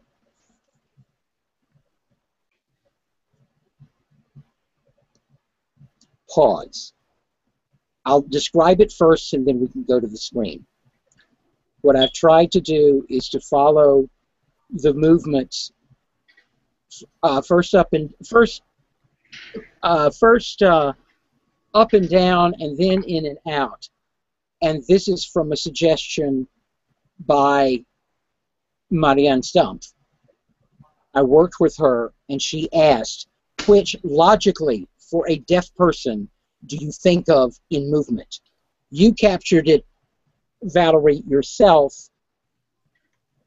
intuitively, but her as a deaf person confirming that when she was working with your dictionary, I was so pleased for her to say that up and down is the first thing you should put there, and then across, because the first movement of a human child's head is up and down. And so it's just fascinating that all of our work together for more than 20 years has confirmed learning processes in terms of how my dictionary has grown and worked. Because I've tried to work hand in hand with what you have done. So now bring up the slide so people can look at it and see where we are. I'll pause. Let me do half of the screen. Yeah, if you could bring up the other screen so that I can see what they see. I've got it up on my other machine so I can tell what people are watching. I don't know, Steve. I don't know what he wants. Do you understand it? Steve, can you bring up the symposium screens, or what's been showing right now? What is showing right now? That's not something I can pull up. Oh, so Valerie has to bring up. No. Well, I have. All right, I'm confused here because there's a slide there that has my presentation and the SignWriting program together. That's what I want showing on the screen. So but it's showing right now. Okay, it's showing right now. So now bring it back down. Now bring it back down because I'm trying to decide. Okay. What I'm going to do is let's hope that this will work. Can y'all see this clearly? Is it clear on your screens? I don't know what to look. I can't see you at all, Charles. Yes. So it's good. They can see it. Yeah. Okay, my computer is. Okay, that's fine. So now this is the first page of my dictionary, which I'm going to be bringing up on screen later. But this way, you can see me. Adam can interpret, and you can look at what I'm talking about. At the top is all of the hand shapes with the index finger. Then I start going through hand shape by hand shape and orientation. Can you understand this, Steve? Sure. Okay, I want to make sure you can see it. Mm-hmm. Now, the second column is the sign spelling for that particular hand shape. This is something that Valerie put together some time ago on how to spell a sign, so that it's a uniform system of what do you call out. And so that's what this does. And then the third is the actual sign in order. Right now there are only four signs there, but I went ahead and put in the Portuguese, the English, and the ASL to the best of my ability.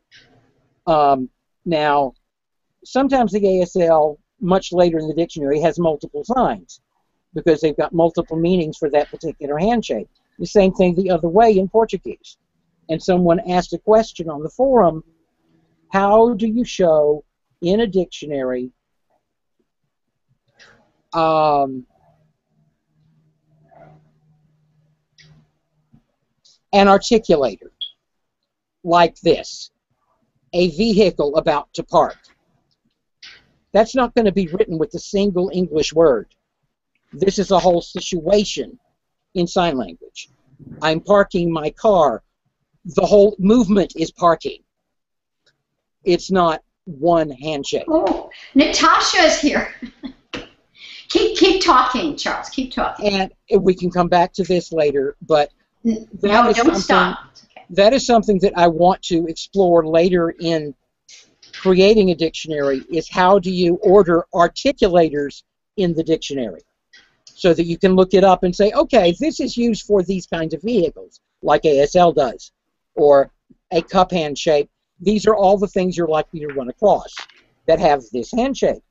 It's not one word in a spoken language. It's about 20. And so it becomes a struggle as to what do you include in a dictionary. But my project is to at least give an example of what do you need to look at. How can you do that? Now we go to the next page, and I'm going to hold it up to the screen because that way Adam can continue to interpret, and I can hold it up to the side. That's now, good. Can you see this? Bring it over. You're not over the screen. Up, back. There? You're too close to it. You can't see anything except for the top corner. Tell me when. Okay, now go more over to... If you click on yourself, Charles, in the boxes in the bottom, it will bring up your picture and you'll see exactly what we're seeing. Click on me, okay. All right, because I want to make sure that they can see Adam. Because that's the whole point of having an interpreter. Yep. Yes. Much better. Yes. Good. Okay, so now you can see, and this is the next page to the dictionary, and you'll notice the articulator is now my index finger, but it's turned. And so the dictionary goes through any of the hand shapes you may have and their actual orientation for a particular sign. So you can see, this is by no means every sign in the Brazilian dictionary. This is examples, so that you can see what would you do moving to the next orientation.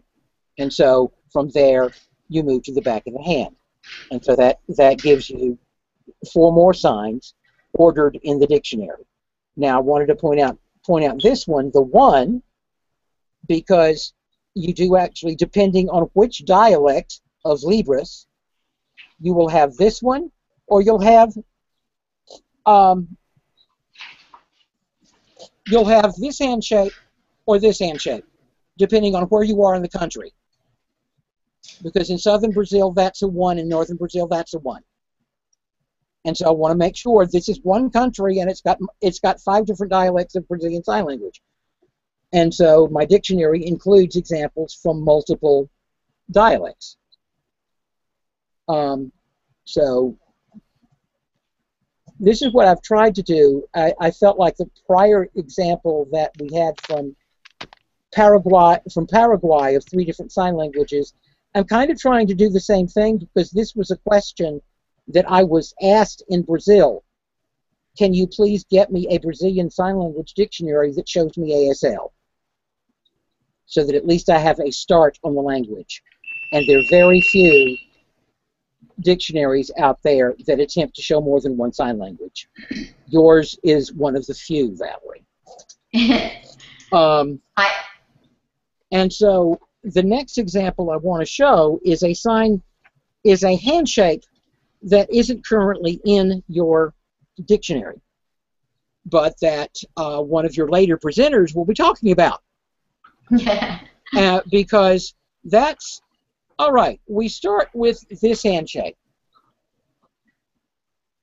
And this is under index finger because it's essentially an open oval, so it's this way. Well, what he did was he went one step further and opened the fingers and felt that it belonged under the index finger, not under the 5. And I can't find it under the 5. I can't find it under the 6. I can't find it anywhere else. So I decided, all right, for now, because I am trying to follow the example of Brazilians, I've got it under the ones, and there's only one sign that uses that handshake, and that's this. This is the sign for dinosaur.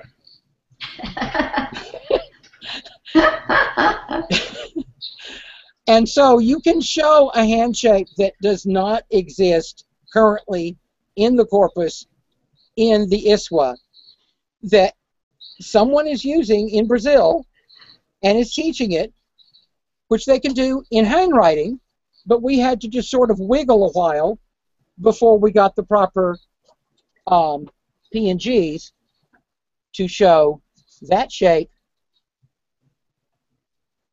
sideways as it would be in your dictionary, and then as it actually appears in the SignWriting. So it's been kind of interesting to work with the teachers in where are they now? I believe they've moved to Santos, but I'm not certain. Your deaf couple that are going to be presenting tomorrow or the next day. Madsen? You mean? Yeah, because basically they were the ones that created a card game with all the handshakes, and they had this handshake among them. And I said, if I'm going to republish this dictionary, I'm going to make sure that's in there. And so they get full credit for this. The other one, which is kind of funny because she's also gotten her name in the news of late, is this handshake, which you already have in the dictionary, but what they call the handshake. Let me get back far enough. Is this the right page? Yes. It's the bottom here. Okay, we have 5 minutes. Okay, that's fine, but I wanted to show this handshake. Yes. That's, Okay, good. that's this handshake. And this is the sign they use for Dilma Rousseff, who is their current president. This is her name sign. And so I just really had to laugh that the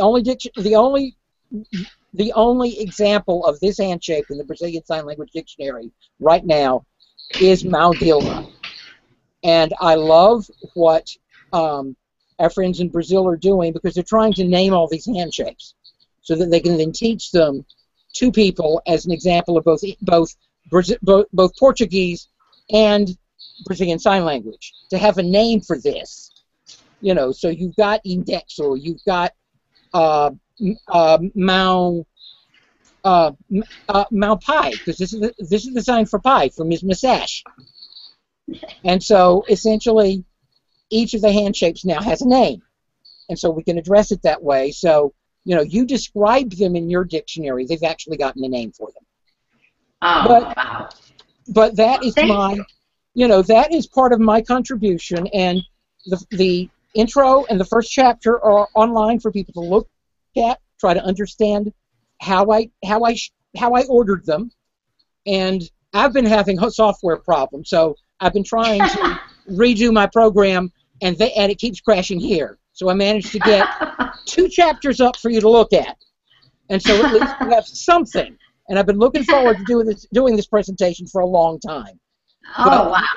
But y'all can now understand what I've been working on in Brazil. This has been a 10-year project because I started it with Senor Rocha in southern Brazil. I mean, he was a wonderful man who helped me start this project, and then I continued it for the past 10 years in one small way or another. I've got more than 1,500 signs to put in there. I've got about maybe 500 in now, right now, that I've been adding to the sign puddle first, but now I've been trying to do it as a printed dictionary so people can understand, you know, give me a dictionary that's ordered by sign language so they can look up a sign without having to know which language it's in. So I'm so sorry I have to stop because of time. I'm getting notices saying that they're going to cut us off soon, and I want to talk with Natasha. So, Charles, wait, don't go away. Don't go away. Okay. All right. Thank you. It's a beautiful presentation. I'm really impressed, and I love it. And I just want to thank you for all the work you've been doing for such a long time, Charles. It's terrific. Okay. Because what I want to ask Steve to do is to help me get the proper software installed to be able to not have to do this with all the hard work, but to be able to just go to the sign spelling and order it by the sign spelling, because that way I can go to the signs on the puddle, order them by sign spelling, and they will come out this order.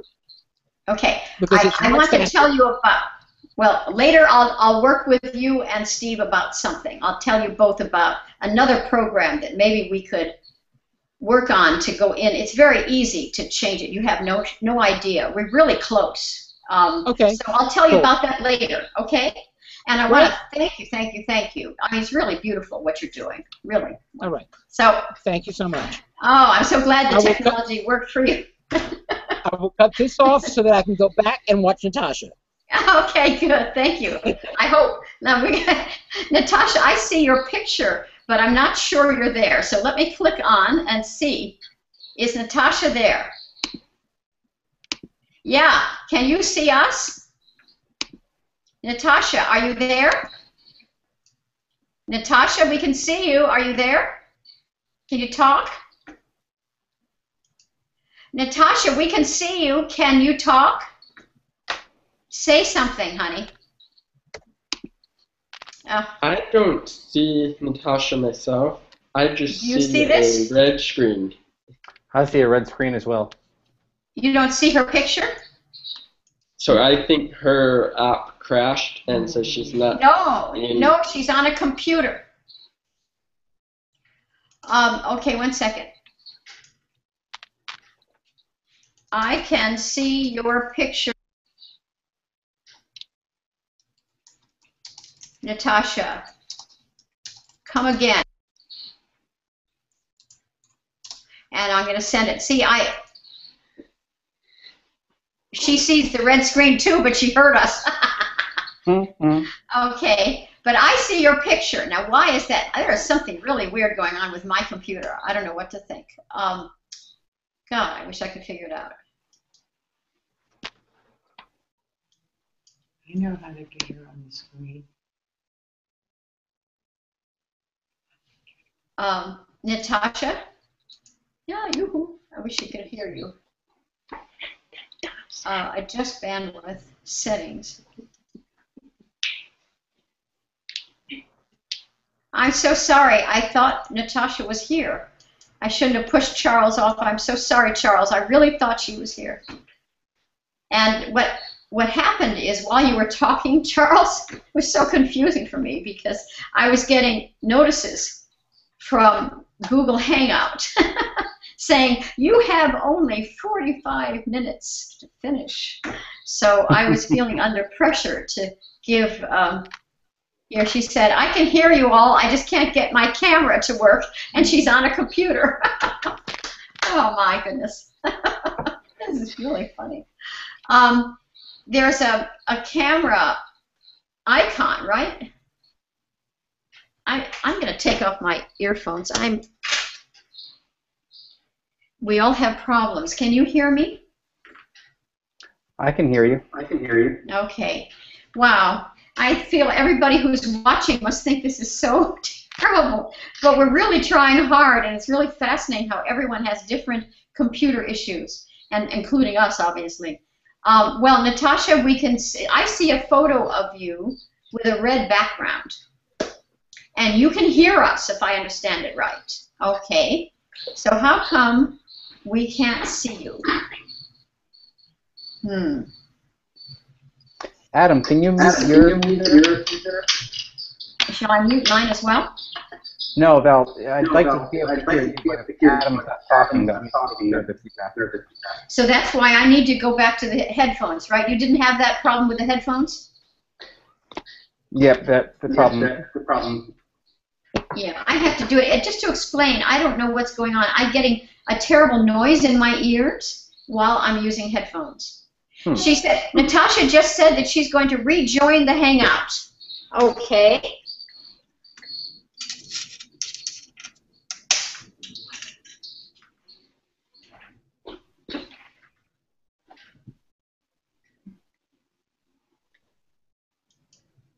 I'm going to try to go into I'm going to have to put this in anyway, whether I like them or not.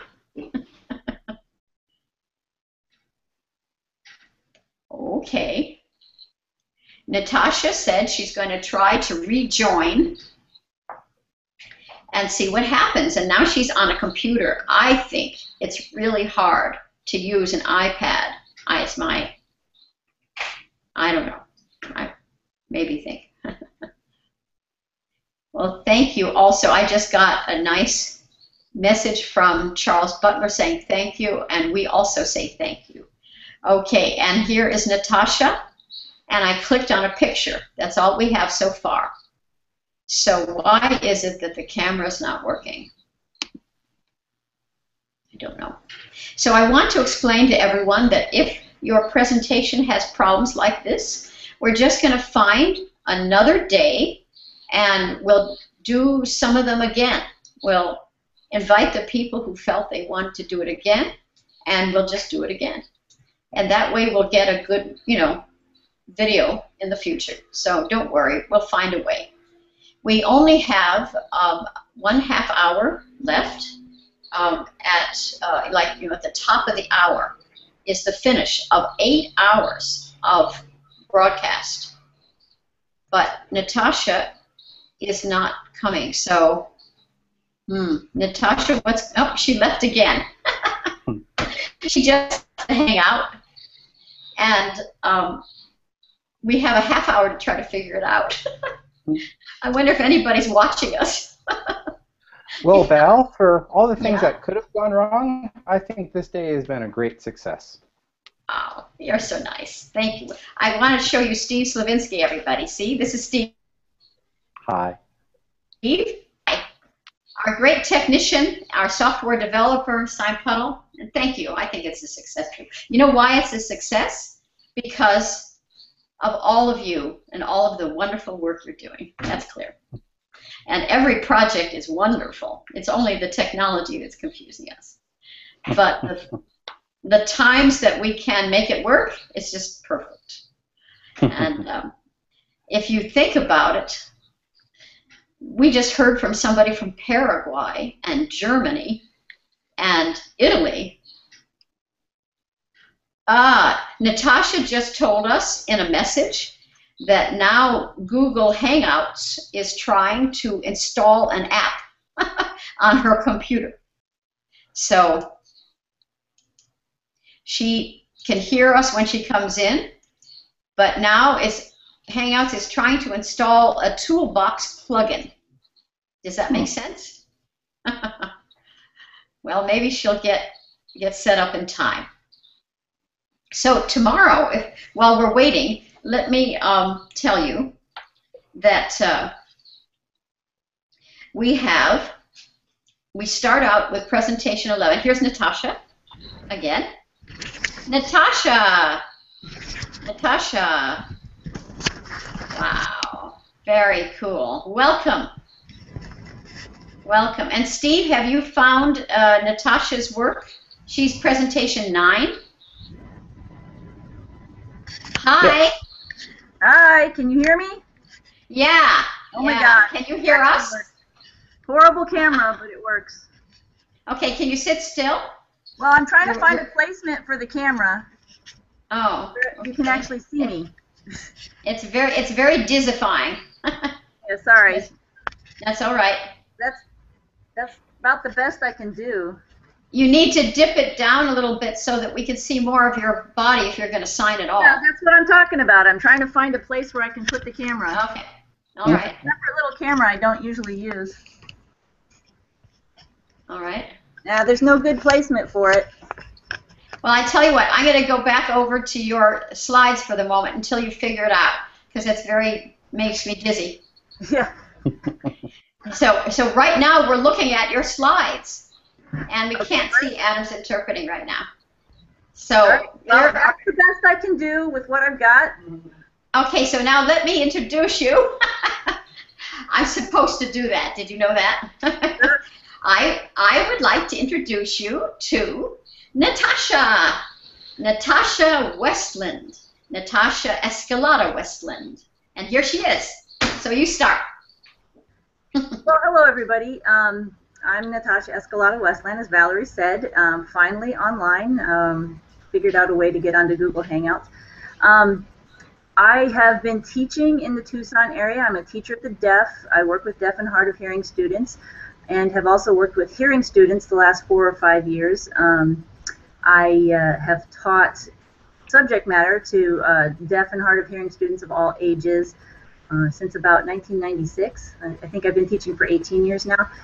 In the last 4 or 5 years, I've been teaching in the regular classroom, teaching American Sign Language as a basically as a credit, an elective credit for language, alongside Spanish and French in one of the larger high schools here in town. And that will be changing soon. I'm moving on to middle school level next year. I'll be working with deaf and hard of hearing students, teaching math and English to them. So basically, I've been teaching sign language for the last 10 years, and I built up quite a few activities and materials that I wanted to share with their, and I have been sharing. I have my own website, and there's quite a bit of information there. There's quite a bit of information that isn't on there, and I'd like to get on there, and I know Valerie has posted some of it on the page that she had set up for the presentation, so that's wonderful. I'm still working on it. Yeah, I saw you still need to put up some of the links, but I'm going to put some of that on my website as well. So, so let's see. So one of the things that I wanted to talk about is the setting in which I came to SignWriting. I started using SignWriting in 2003. And it was purely because I had some advanced sign language students in a high school that I taught at the time, Hallenstein High School.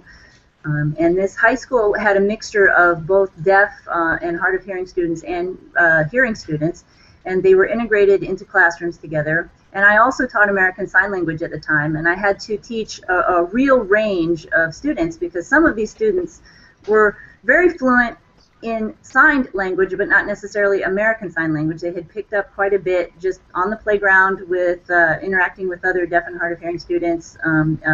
They've had some sign language in the past, so I was working with, kids who had no sign language, kids who were fluent because they were deaf and it was their primary language, and students who were somewhere in between because of all the contact they'd had with deaf and hard of hearing students. So it really motivated me to have a whole range of materials available and try to suit all the needs of that wide range of abilities. So that was the setting I started out in before I moved to specifically teaching beginners American Sign Language the last 4 or 5 years. So anyway, so moving on to the first slide. If we could go to the next slide. Well, we actually haven't seen the slides because I have to explain. Now we're seeing them. There we are. Okay, but yes. Wait, I do have to tell you something. If you talk at the same time that we look, then we can't see Adam interpreting for you. That's fine, I'll wait. All right, so let us look.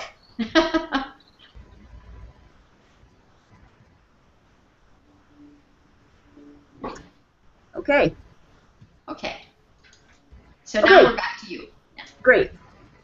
So I started off simply because I was learning sign writing myself as I was using it to present to students. And so I started off just by simply presenting new novel vocabulary. I had always used, well, I hadn't always, but I had started to use PowerPoint, and I had been labeling pictures to go along with concepts with the English equivalent, or a English equivalent anyways. And I thought, well, how convenient, I can add the sign writing. And I started to do that as I presented material using PowerPoint. And that has grown, and now I have these massive PowerPoints which are available on my website, which, if you didn't see it on Val's website, this is it. So, yeah, go and investigate that if you want to download my PowerPoints directly from my website.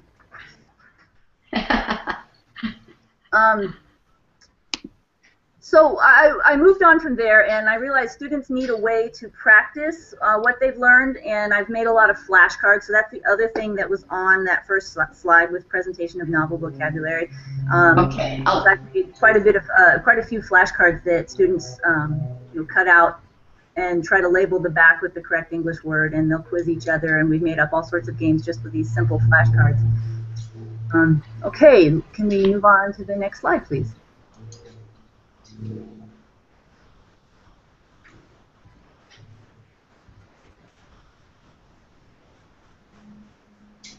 Are we on the next slide? I think we are. Can you see it? It seems to be down at the bottom.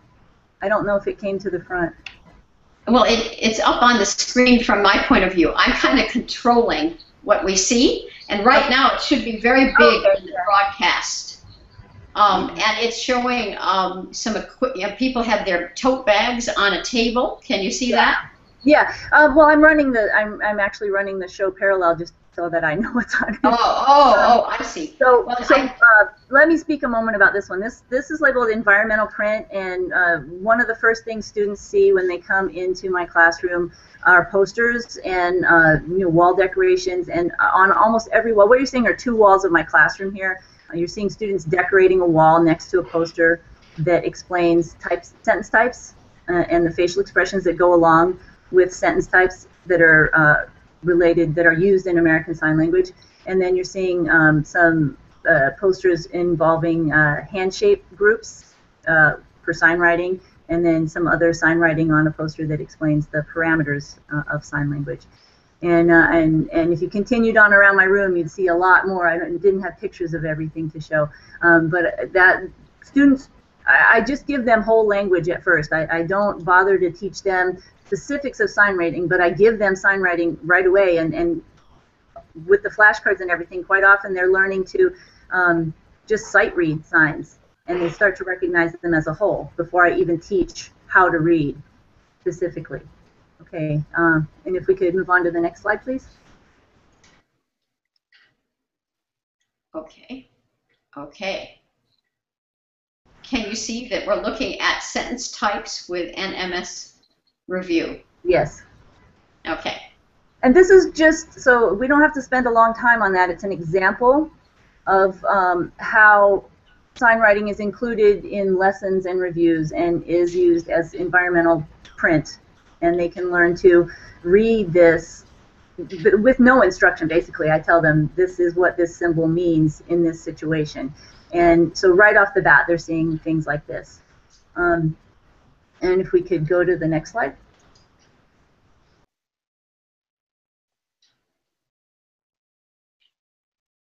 This is a beautiful program you have. It's animation. Prezi. I'm using Prezi. P-R-E-Z-I. Yes. Okay, it says unique ASL language structures. And you know, before, actually, okay, so I do want to speak about this slide, but sorry, I went on a little too quickly. I had a couple of other things that are extraneous to the presentation that I'm going to hold up to the video camera that go along with more examples of how I've used sign writing in the classroom. So we want to bring that slide down, and I'll show some other things. Some other things that students see on a daily basis is this called put it back a little bit. It's called a daily log, okay? And basically, you know, it's just a place they keep notes, and it's got days of the week and so forth, you know, translated in sign writing. And they'll use, you know, one of these a week and keep their notes and summarize their learning. And it basically just has the translation written on it. This is actually the bingo game from Suzanne Pach, and I use that when I do start teaching hand shapes. It's a lot of fun. At a more advanced level, we have students using a game like this, where they have to recognize the hand shape and think of a classifier that uses that hand shape, and then make up a story, and there are little cards that go with it. So, okay. All right, so back to unique ASL language structures. One of the benefits of using sign writing in the classroom that I've found are that I can do grammar comparisons. You know, whatever the student's first language is, you know, quite often it's English or Spanish. I can write in parallel. So one of the things you saw on the unique ASL language structures slide was a translation of English sentences into sign written sentences, and I can say, oh, this is how we say it in English, this is how you sign it in American Sign Language. And it's very easy to do that type of comparison, and it's very easy for a student to go ahead and take notes on that and use it to recall that later. Let's see.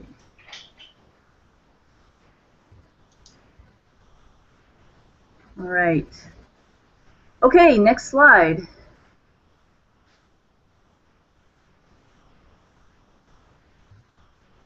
Oh, my camera's sliding all over the place. Sorry. That's okay. It's called Teaching Sign Writing Basics. Yeah. Okay. Okay. So, Teaching Sign Writing Basics. Get a chance to look at that here. Okay, first of all, when I teach sign writing basics, most of my material just comes straight off your site, Val. And I wanted to thank everybody, you know, or at least it starts from there. And I wanted to thank everybody who's contributed to the site for the use of their materials. You'll see quite a bit of that once, you know, you'll recognize things that I've built off of. So thank you very much. When I do start to teach sign writing in the classroom, I do have a very structured way that I start. Students need to work off of prior knowledge. They need to have some sort of structure or bridge to move from what they know to what they're learning. And so I usually start with the English alphabet. And I have that posted on one wall of my room, and I wish I'd had a picture of that when I was showing environmental print, because that's up from day one. But it, you know, basically looks like this. Recognize that? Yeah, I was just going to say that looks like a sign bank thing.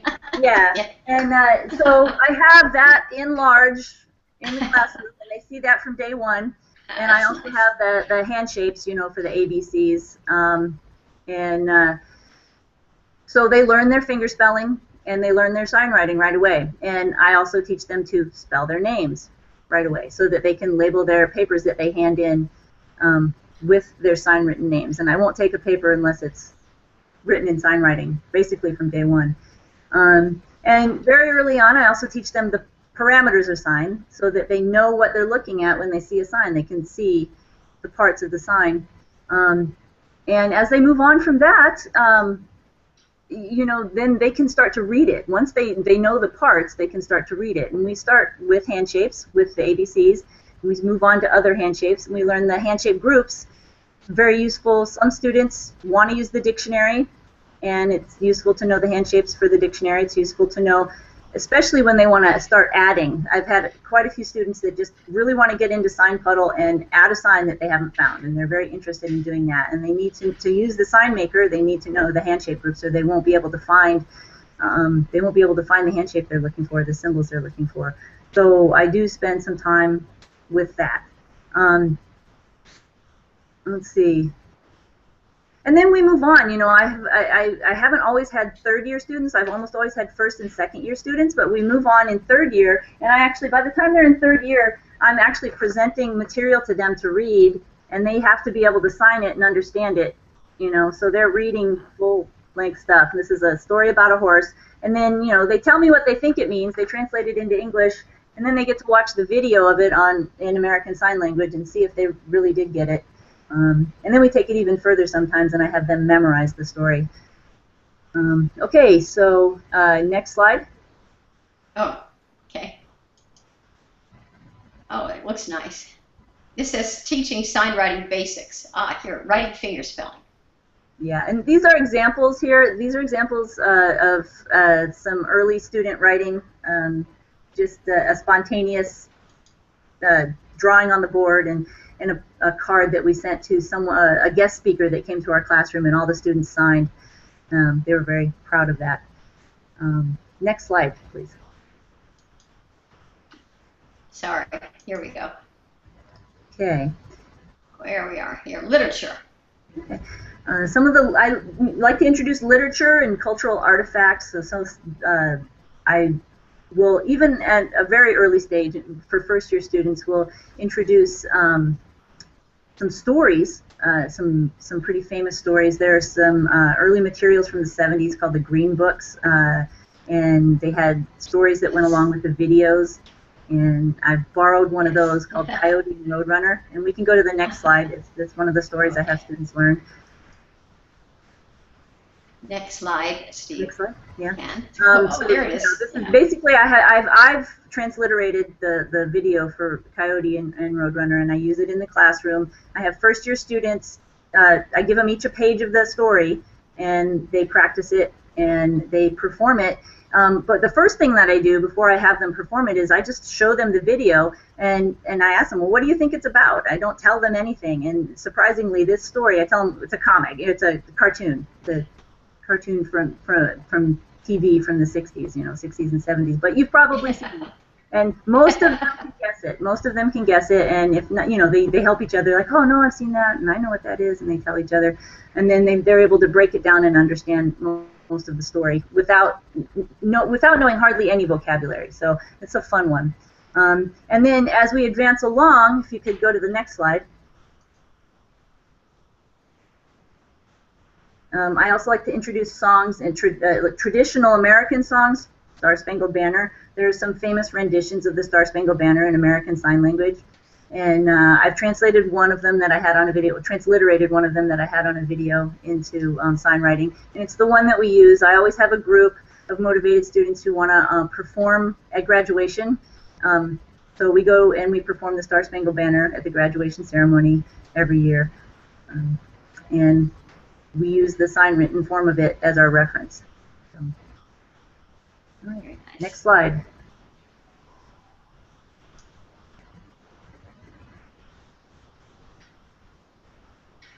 Okay, let's see,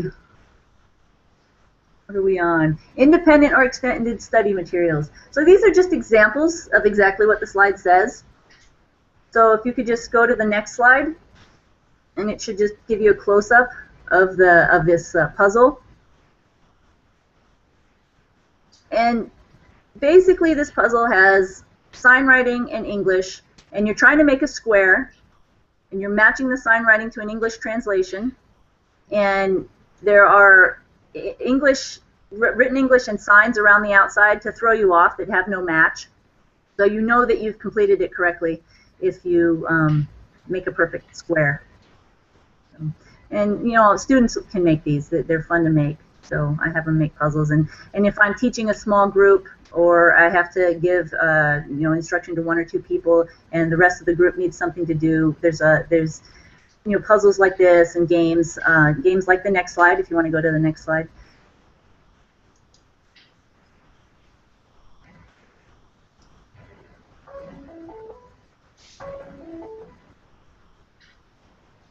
Okay, we're at the next slide. So this is a game. This is a game that students can play independently. It's a intermediate to upper level game. You'd have spinners on the circles, and a student would spin, and they'd have to be able to think of a phrase and sign it correctly, complain about something, and then their partner would have to be able to respond correctly, and then you'd move up a space, and the other team would act as judges if they thought they had signed it correctly or not. So it's just a simple game to practice phrases and conversations. And again, that's extension work or independent work when I'm not directly instructing students. So next slide, please.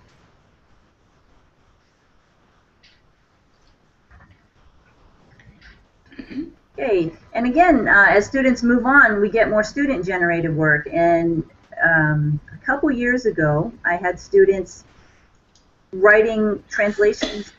They were translating basically games into American Sign Language, and then they were writing their translations in the literature puddle.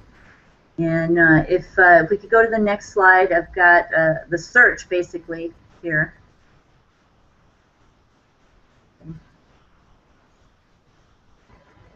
So if people wanted to look at student written work, they could go to the literature puddle, and they could search source CHMS for was it CHMS or CMHS? I always forget. CMHS, Catalina Magnet High School, and they could find my students' entries for games that they had translated. And in particular, if you could show the next slide. I wanted to write down CMHS so I didn't forget it. Okay. And so this was particularly hard work that 4 or 5 boys in the class did. They downloaded the Sign Speed game from, what's her name? Anne-Claude Prelas-Giraud of Belgium, who was the inventor of the game. I don't know if I said her name right, but Anne-Claude, and she's from Belgium, correct? No, she's from Switzerland. French Switzerland. Okay, my bad. Sorry. So she's from Switzerland, and Valerie had asked if anybody would translate the written. There was a written English version of it into American Sign Language, and my guys played the game for several weeks and got to know the rules really well, and then they each took a portion, translated it into American Sign Language, and then wrote it in SignWriting, put it on the literature puddle. So now there's a written version in American Sign Language on the puddle. So that's an example of advanced high school student SignWriting. I basically just coached them. There were some signwriters in that group who were probably better at SignWriting than I am. They had come that far with it. And I guess we'll go on to the next slide. Let me, oh yeah, look at that. That's really beautiful. Yeah. Okay. Outcomes when SignWriting is used, yes. Let people read through.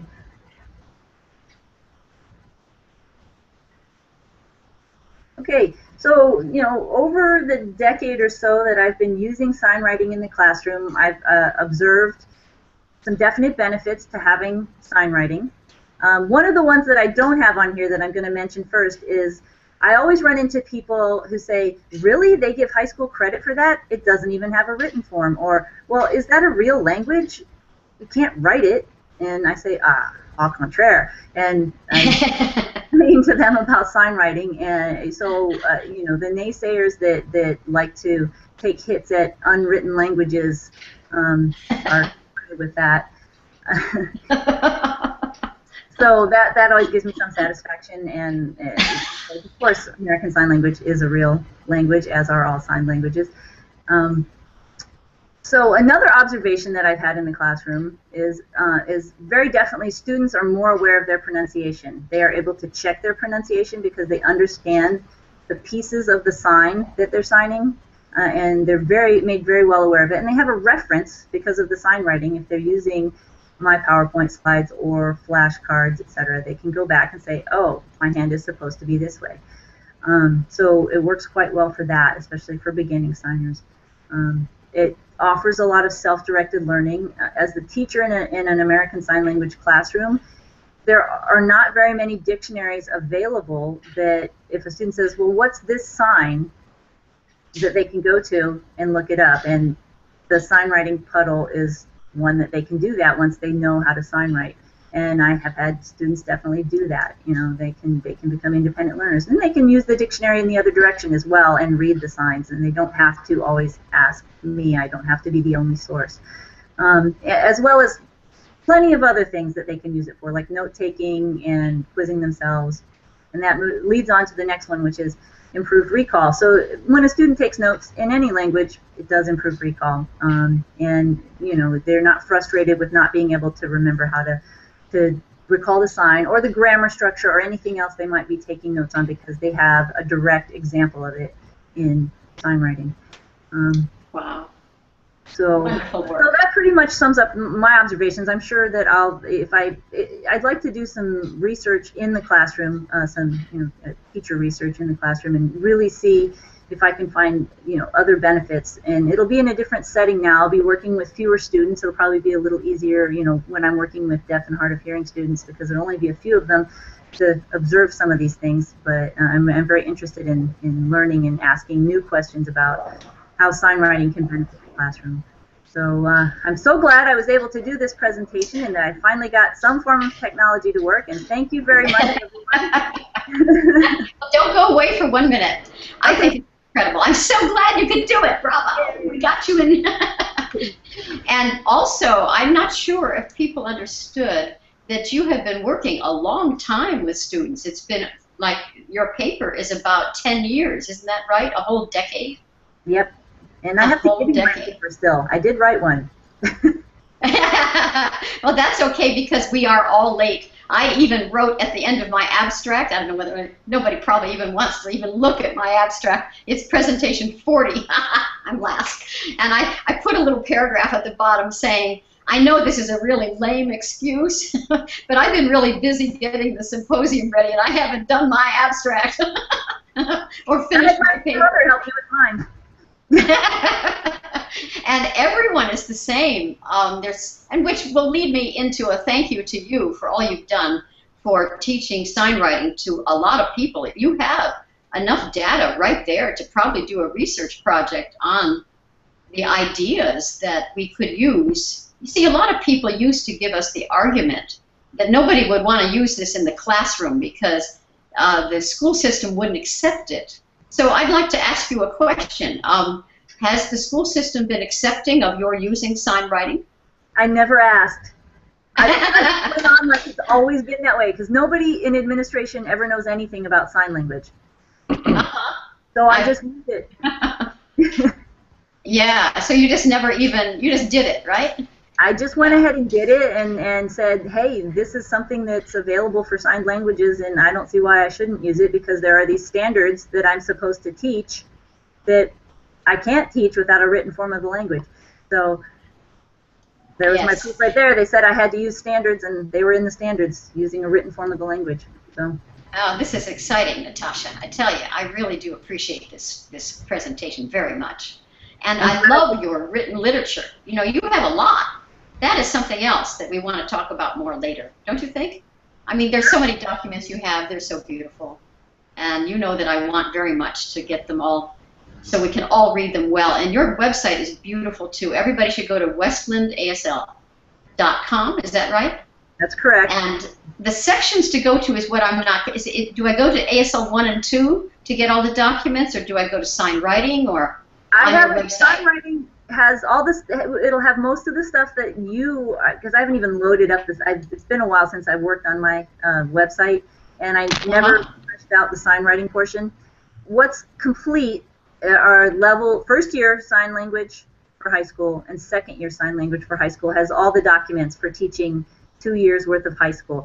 I haven't uploaded third year, which is ASL 5-6, and I haven't uploaded the sign writing materials that I have. So all of those get in place for everything that I've taught to be there. And then I'm going to have to add more sections now because I'm going to have to write, you know, English for middle school deaf and hard of hearing students and math for middle school deaf and hard of hearing students. So that's going to be the next part, even though I haven't finished the first part. It's amazing. I mean, I'm very impressed and happy about it because I can see there's a great future in using sign writing to be a part of ASL education. Why not? My goodness. I believe so. Yeah, I mean, other languages have written forms and everybody just assumes that they're going to be used when you learn French. Of course they're going to give you books written in French, right? I mean, what else would they do? And the same thing with this. So I think in time it'll change, thanks to you and also Adam, who has done something similar, just using sign writing without asking. Adam and I should get together and write a textbook in sign writing. Please do.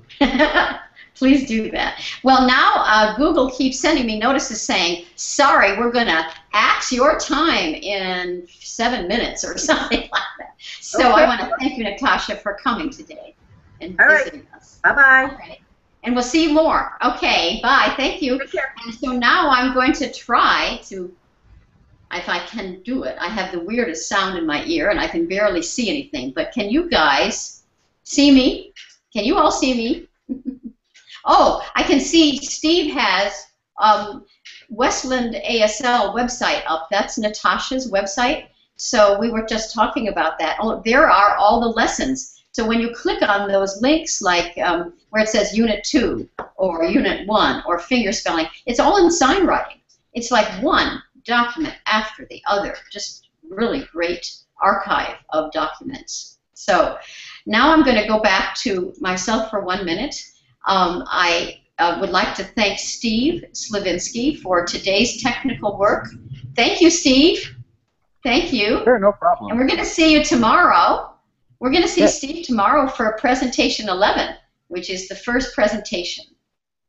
And I want to thank Adam, and I'm going to click on Adam, who is interpreting for me right now. Thank you, Adam, for your interpreting all day and for helping me with so many technical things and even rehearsing everybody. Wow, we really needed you today and all the technical problems I've had. And now I'm back to wish you all a wonderful evening, and thank you for joining us on our first day of the SignWriting Symposium 2014. I cannot believe that we are so fortunate to know you all, and I think it's really been a good day, kind of difficult with the technology, but we're going to get better at it. I am determined to learn this software so that it becomes smoother and we have more communication together over the years, not just in the next 4 days. To finish, tomorrow we are starting again, same schedule, and we're starting with presentation 11 and going to presentation 20. So tomorrow morning when we start, I will introduce every presentation in my little half hour before we actually begin at the half hour. And I have to say goodbye because Google says I better do it, so eek. Goodbye. See you tomorrow. Now I don't know what to do. I go stop broadcast. Bye, everybody.